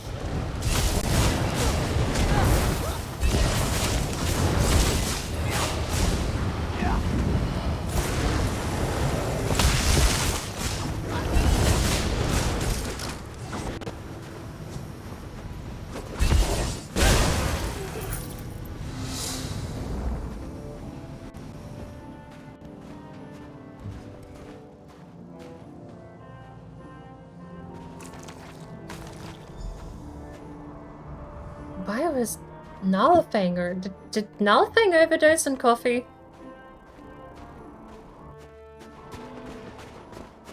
I think Gnarlfang overdosed on coffee, and I have been here before. Absolutely have been here before, because I remember that camp. I came from... not over there, I came from this direction through the Hawkers. And if that's the case, there's definitely no way shrine out here.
Game's chugging a little bit.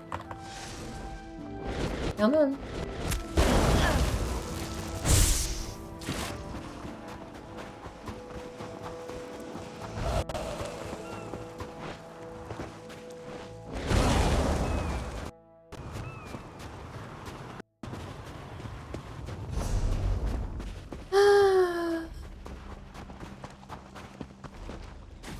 I swear I've been here before.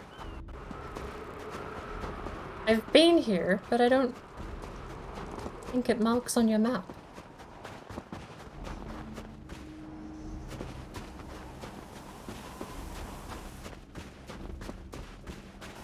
Fabulous.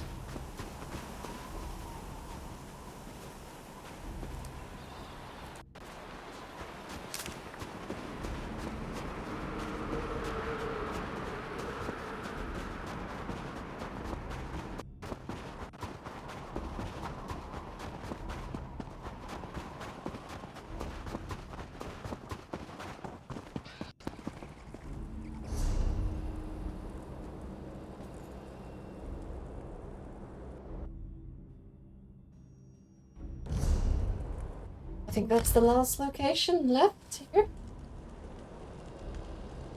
Hmm.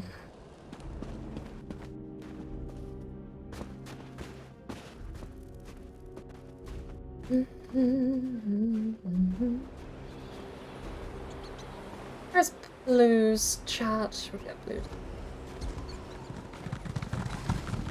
Okay, we got 2 messages. An hour ago. Back up at an hour 30. Good.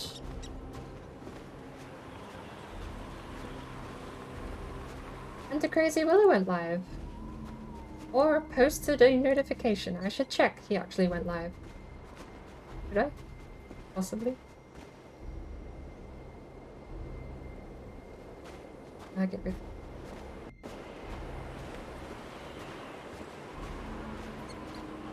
I'll be going live soon. I've been resetting on my computer most of the day due to a cyber attack and lost social media streaming. Ouch! Go give. Actually, hey, here's a thing I can do. Browser element.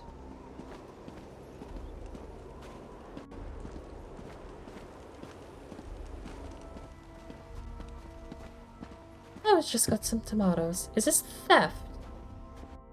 Hold up. Before I get too lost.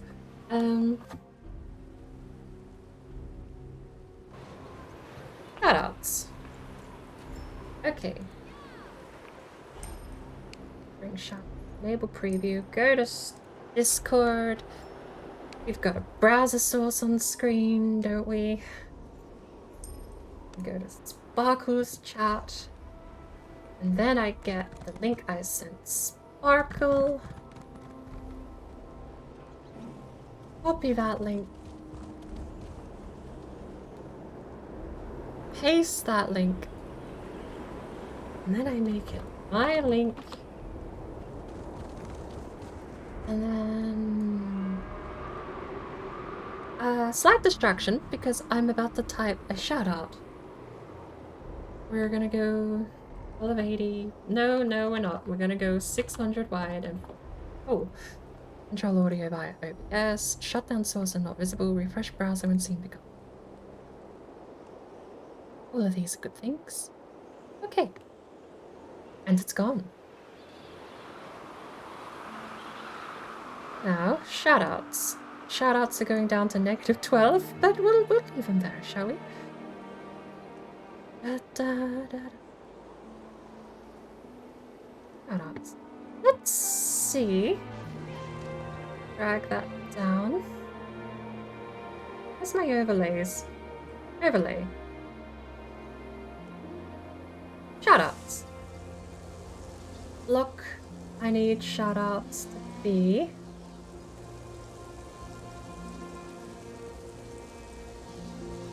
Can I just properties, sizes, web page size, edit transform? I want it to be 400, 350. Position alignment, dead center, bounding box. Scale to inner, alignment, centered. Oh. Drag it up here. I might make color bound size. I'm gonna make the bounding box size the size I want it to be, which will be 400 by 350.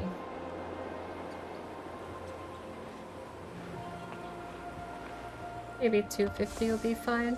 And we're gonna scale to inner, I think is fine. Give me a quick second while I get this sorted out. You can't see the outlines I put on screen. I'm doing stuff, I promise. Center. I want it like... I kind of want to put it like there.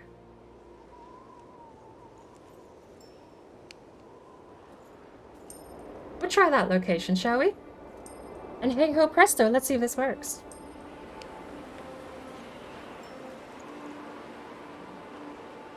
So we're gonna watch a few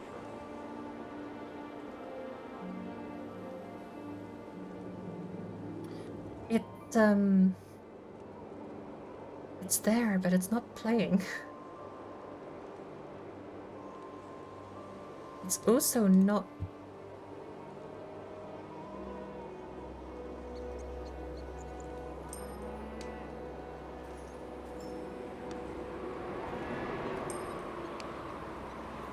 That looks so squashed. Why does it look so squashed? There we go. That looks better.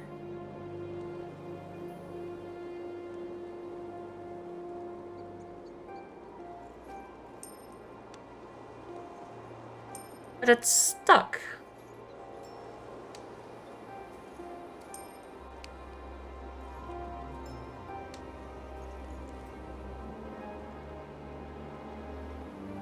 Why is it stuck?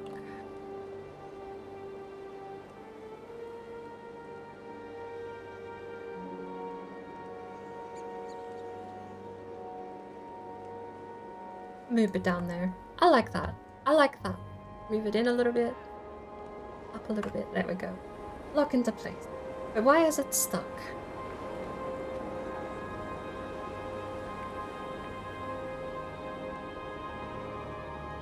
Can I change it?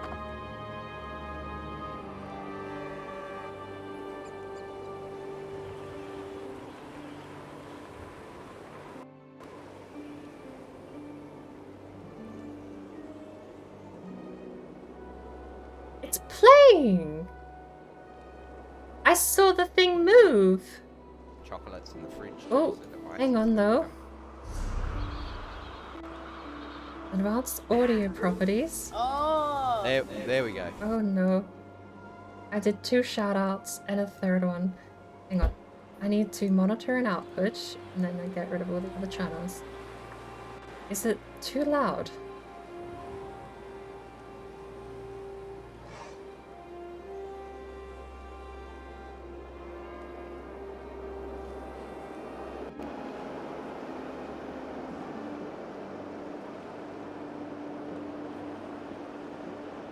I don't hear it at all. Oh, I heard it a little bit. Okay, it kind of works. It's just super, super lagged.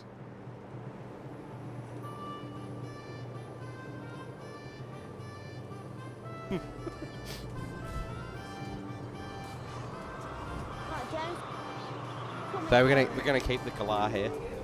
Let me try and see if I...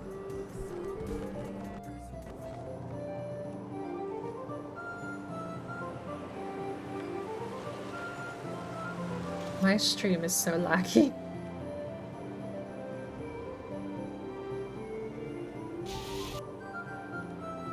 Everything is lagging. I'm trying to wait it out because I've got a few more happening.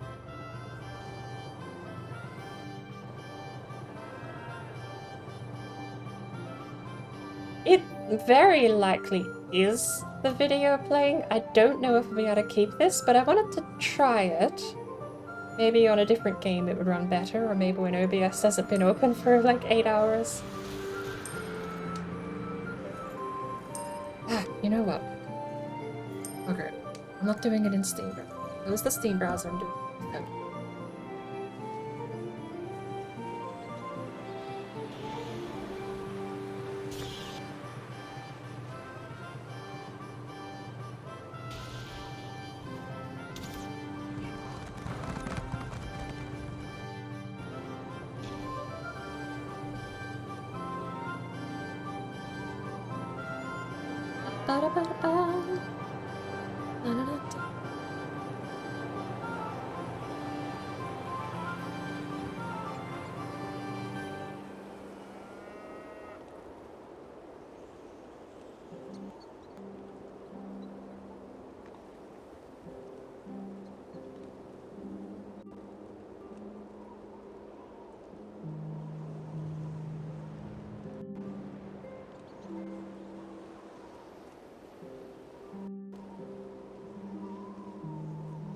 Is that what I've got?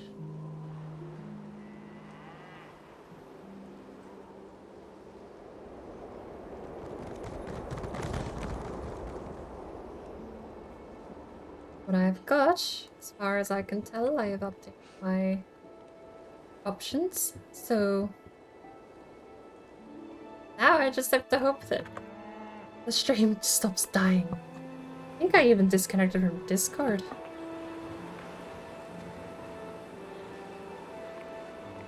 Let's jump back onto my phone. How is the stream? Are we keeping up fairly?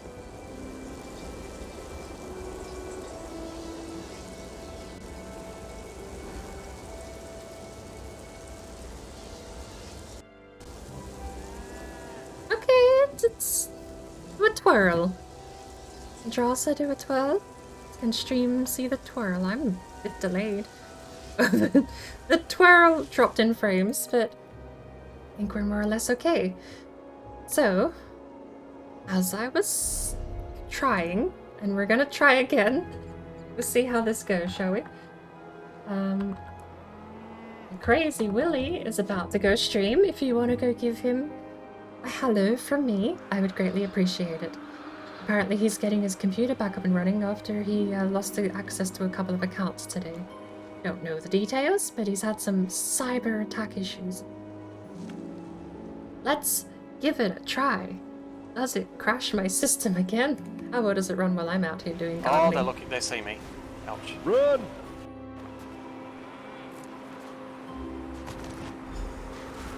They're all looking at me now. There's tendrils go so far.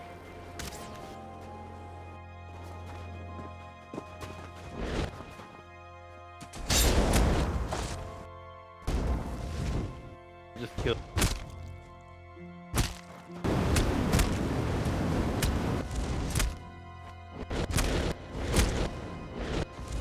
Maybe on a different game, hey? ESO isn't even running at the moment. Maybe on a different game. We've got them set up, they're ready to go. While we're playing a different game, that might work. At the moment, I think I'm just killing Outer Scrolls a little more. Two more? Easy. Off we go. The final piece in the puzzle before we get the recipe, before we can go cook the recipe, before we can go turn in the recipe that has been cooked. Over to Mr. Halalu himself. I don't know his first name. I think it's Roland or something.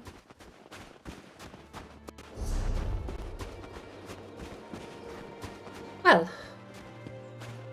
I think we have definitely reached the end of the Elder Scrolls stream, given that the game itself is running terribly. Welcome in! Hello there! How are you doing? Welcome to the mess that is my stream. We've killed it. We have killed the stream by testing out a new browser thing that I was running, and it runs video, which apparently we're not allowed to do while playing Elder Scrolls Online. So that counted the bounce. That does. Yeah, you can still bounce. I'm gonna walk slowly so the game can catch up. It's not gonna help. She's not over there, she's over here. Look how gorgeous these stairs are! Oh! The polygons! Where are the polygons? There they are. Isn't it beautiful? Sharable mirror. I don't even think I got that right the second time around. Welcome in. How was your stream, Wubski? We're about to finish our quest here for the day, and we're going to switch over to some Valheim, actually. Frozen Durzog liver pairs surprisingly well with mead. Why couldn't you have cooked me something like that instead of troll intestines and harpy brains? Oh, Nalfang was already dead. It could have been the coffee overdose. There you go. Ha! Coffee shipped all the way from Valen Harbor and he eats the whole bag off the cart? He'll make a fine smoked bear's head stew. One of his cousins just came off the fire if you'd care for a sample. Sure. I've eaten stranger stuff and smoked bear's head. All of it today. In this kitchen. Dig in. The lichen is key to the broth. You may notice the tomato base draws out the subtler taste of the truffles. And this is one of the more tame things we've had today. Honestly, I think I've learned my lesson. The lichen is probably not edible, and it's fairly good chance it's highly poisonous. I think I just swallowed a bear's tooth. It's better you swallowed the tooth whole than tried to chew it. Though, you might pay for it later. I was worried about the presentation. Removing all the teeth makes the stew bowl look sickly. Are you not more concerned about anyone else swallowing bear teeth? At an event where you can be penalized for that. Very true. You know, you're the best assistant I've ever had. Far better than Hamlin's Serpy. Though there's really no comparison. I think you have a visitor. You are a resort master of Orc Cuisine? Master? Yes, that's me. And you are? Barazal, hearthwife to the king. Welcome to my kitchen. Can I get you something? Perhaps some candied chubloon, fresh from the oven. No, I have business in Orsinium. Yet I expect you to join me there shortly. I want you to cook the feast that will honor my husband. Can you do this for the king of the orcs? Of course. It shall be a feast to remember.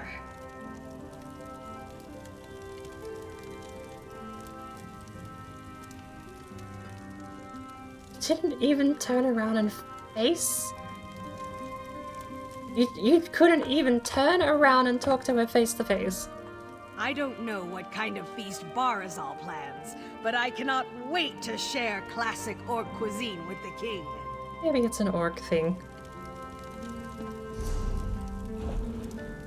There you go, though. Leave the rest of these. And the recipe we need. Down here, it's a delicacy, apparently. Oh, blood rice pie. I've already got a couple of her recipes.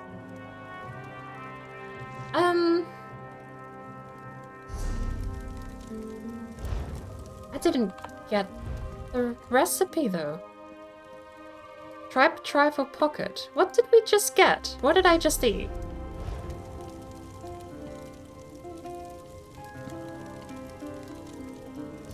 Hang on. Do I need to check my own VOD to see what gold recipe I just got? It's meant to be haunch. I saw it. It was meant to be haunch recipe. Is the game still lagging out? Crafting. Masterful feast. As always, smoked bear haunch. We got the recipe. Alright. Sorry. Okay.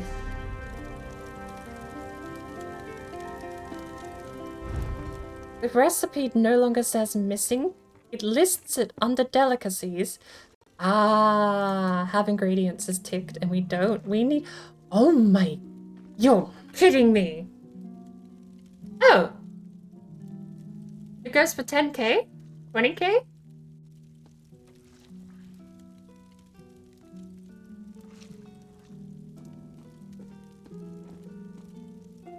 What are we getting paid for this again?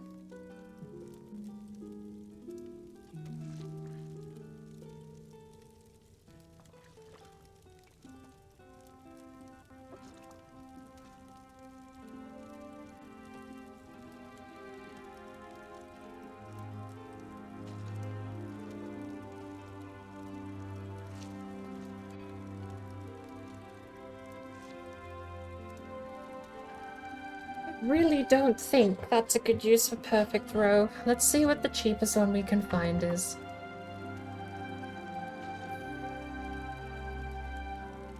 What happens when you get it to level 2? These delicacies are all level 1. Some of them don't even have a level requirement. They're all level 1 because they have effects scaled based on your level, but they can be eaten at any level, usually. What was that one that didn't have a level? Still scales based on level. So they're technically the same level you are, but they can be eaten at any point in time. Why you wouldn't save them till your max level, I don't know. I think I'm gonna look it up. We are going to see if we can find a cheap perfect row. See, I thought perfect row went for millions.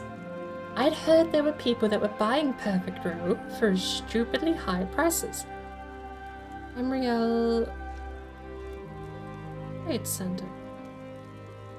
And I do apologize. Welcome in, everyone. Sorry. It took me a while to say hello. How is everyone doing? Audio issues and doing good? Stream was great as well. Were you playing Valheim today? And Show, welcome in. Because I'm character level 50, but I'm champion points. I am champion points 455. I don't think food scales past champion points 160 though, so these numbers will probably stay the same no matter what. I am gonna have to quickly look up on the trade center if I can get some perfect row for cheap. If there is any up for cheap recently, I will probably run over and grab it. Why can't I see the price?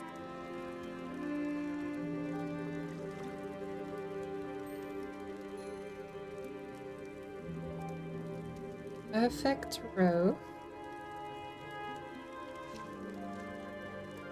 My phone is so warm.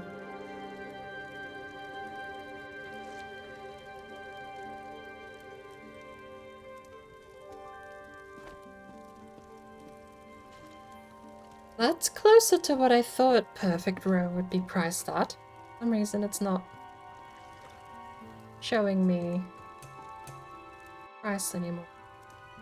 Oh! Hang on. Yeah, it's not showing me the price of perfect row. It showed me the price of the smoked bear haunch. Perfect row we haven't seen the price for, but it's listed most recently. I don't know when. But it seems to be 65,000 septums, which I don't know. Spirit to buy perfect row. What is the cheapest that it's been listed for?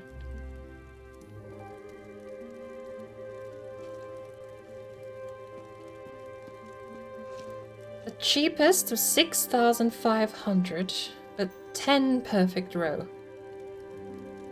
Profit from that. That's obviously a typo on that part. I wonder if they withdrew that or if they let it sell. How long ago? 14 hours ago. Do you think I can... There's no trade history on perfect row. Hang on. No. There's no trade history on Ozorga's smoked bear haunch. That was in... Western Skyrim Solitude Pact Veteran Trade Guild. Alright, we're going on a small adventure. In Solitude. Small adventure. It was 14 hours ago. I don't think something that cheap, especially considering it seems like a typo. They either would have taken it down themselves immediately, or they would have had someone snap it up immediately. 14 hours is a long time to let something like that sneak under your radar. I think you're going to re-download ESO after playing Skyrim. Never really got super involved in ESO. I've gone through this conversation a couple of times, but I think ESO is a good game to quest in, framed as an MMO. If you aren't into guild raids, dungeons, if you aren't into group activities and MMOs, I think ESO is still okay. But just bear in mind that a lot of the game is an MMO. It's framed as an MMO, it plays like an MMO, it feels like an MMO. Where are the traders? Traders are over here.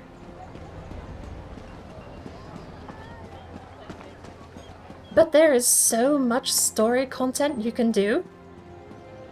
Like an insane amount of story content. You can pick up the base game pretty cheap, or during sales like Black Friday, you can get the whole collection for $16, I think it was the other day. It is an MMO. I know, but I'm trying to sell the single player experience. It's an MMO, but it's also got a lot of good solo questing content. Who are you? Ink team. Are you sure that it is an MMO? Yes. Pack to match and trade. Hello. I want to search all of your items for the word perfect, please. That's way more like it. It looks like they might have fixed their mistake. Okay. The next least expensive perfect row is 48,000 septims. It was posted 10 hours ago at Vardenfell in Balmore.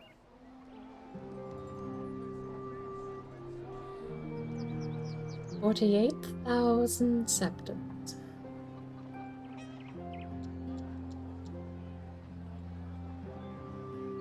Ten hours ago.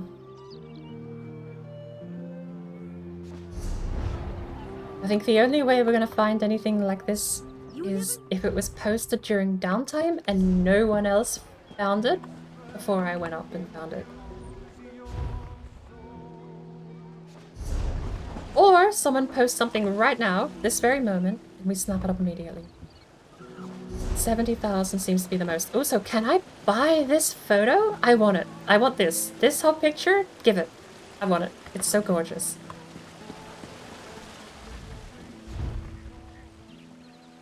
This one's even more expensive. See, this is closer to what I thought. These prices are more like what I thought Perfect Row would be. No Perfect Row. Alright, off we go to Balmore. 10 hours ago was downtime, I think. 10 hours ago would have been the start of the day. Depends how many people lurk on the markets.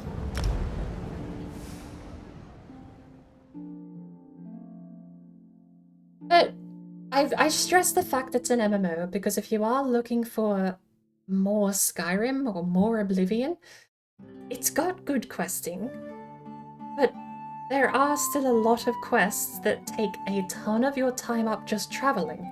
If you don't mind traveling and you don't mind killing mobs and you don't mind a bit of the MMO grind, then I can wholeheartedly recommend it. Especially if you already own it. There's no paid access at that point. Are they up there? No. Right here. Who are we looking for? We are looking for the Avem. You Avem? Do not listen.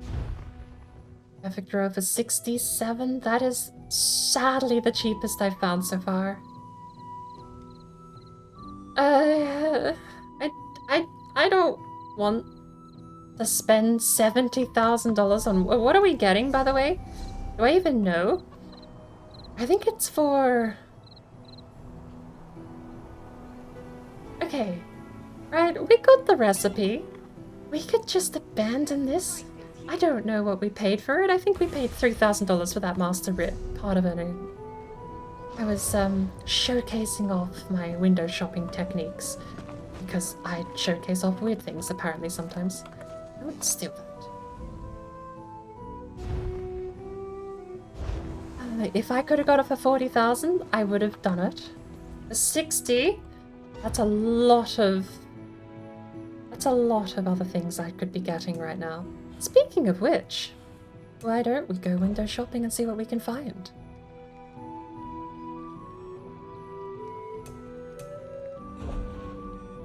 Chromium for 2120. That's still tempting, but that's all of my money. Would check. I might buy a single one for 2120. Zircon grains for 666. Pulverized vellum. You're a trader. No, you're a magister. Why?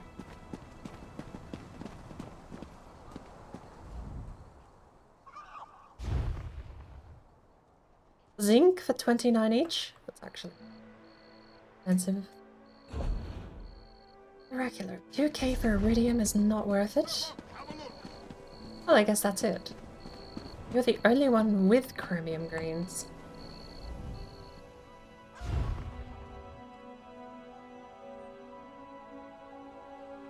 It's below the bonanza price. It's above the suggested and it matches the average.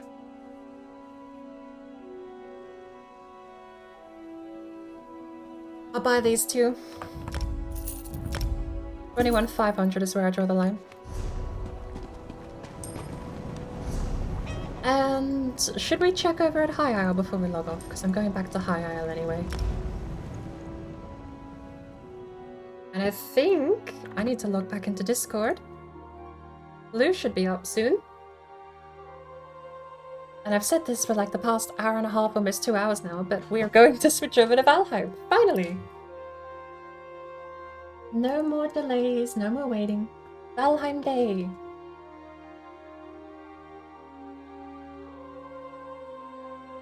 Everyone else has played through that whole Valheim save they've made.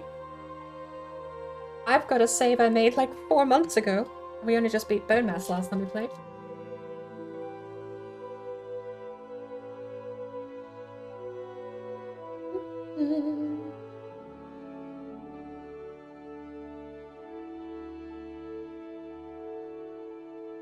But hey.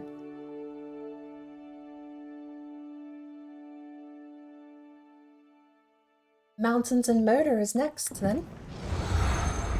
Let's go check the markets over here.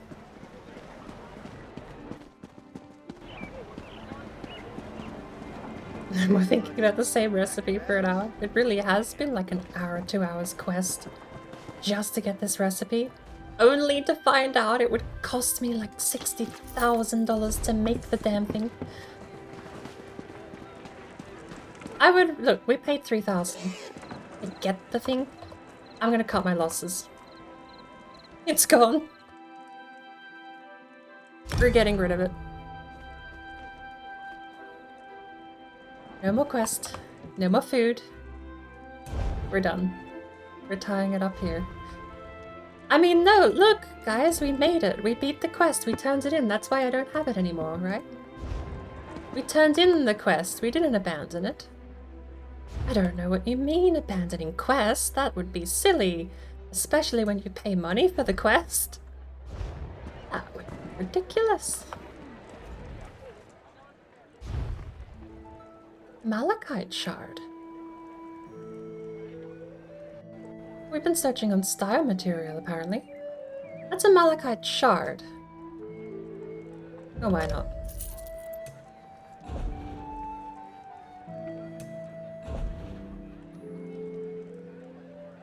$21,800, but it guarantees me 2 chromium grains for the profit of 20,000 between the both of them. If I had the money.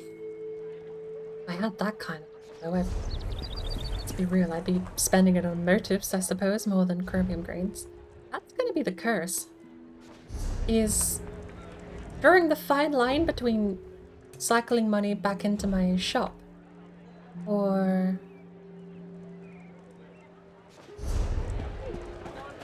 putting it into leveling up my crafter.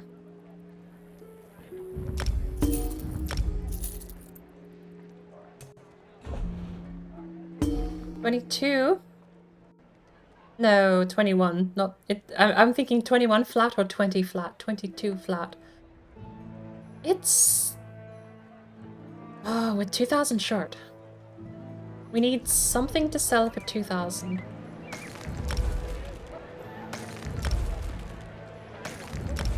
The afternoon lot will be on soon.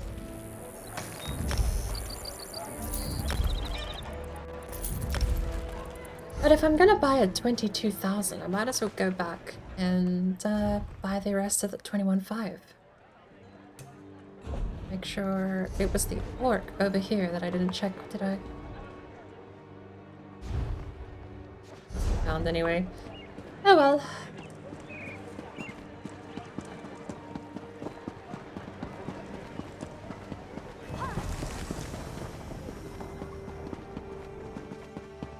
It doesn't good make looking. sense. Pack your This bags. ascended order You're is going to tearing the Amanos. island apart, looking for something they think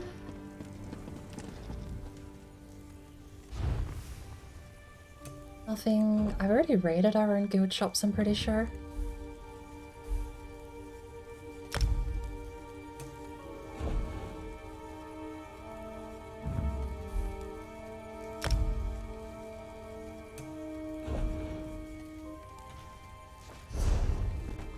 Oh well.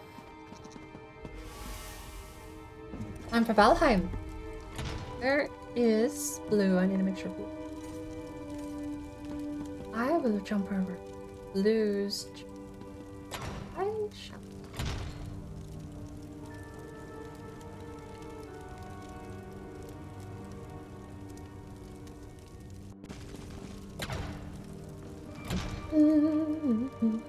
Alright. Blue said they were going to have a nap and then they would be on at 1:30. It's 1:45 at the moment.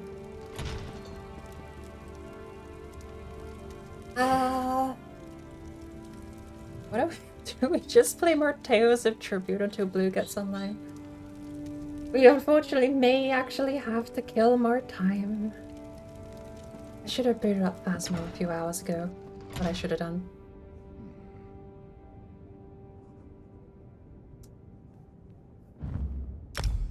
We'll do something else, because ESO is running a bit trash. We could do a different Valheim thing.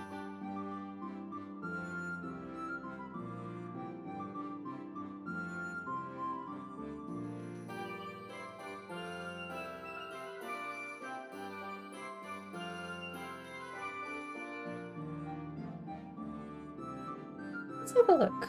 What else could we do that's quick to pick up and quick to put down?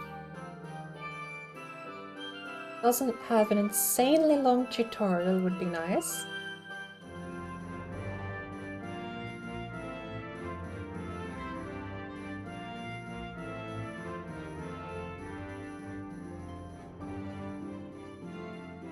Takes an hour to speedrun gate a game. Hour 19 is my best.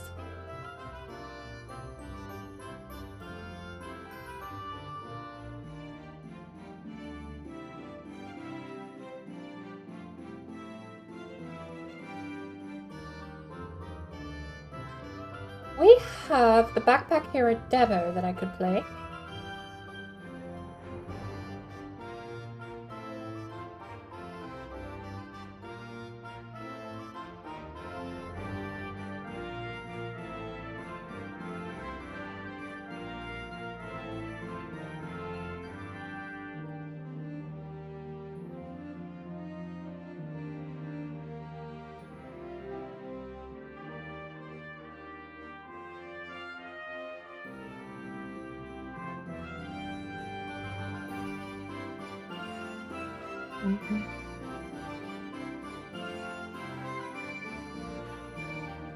Let's get everything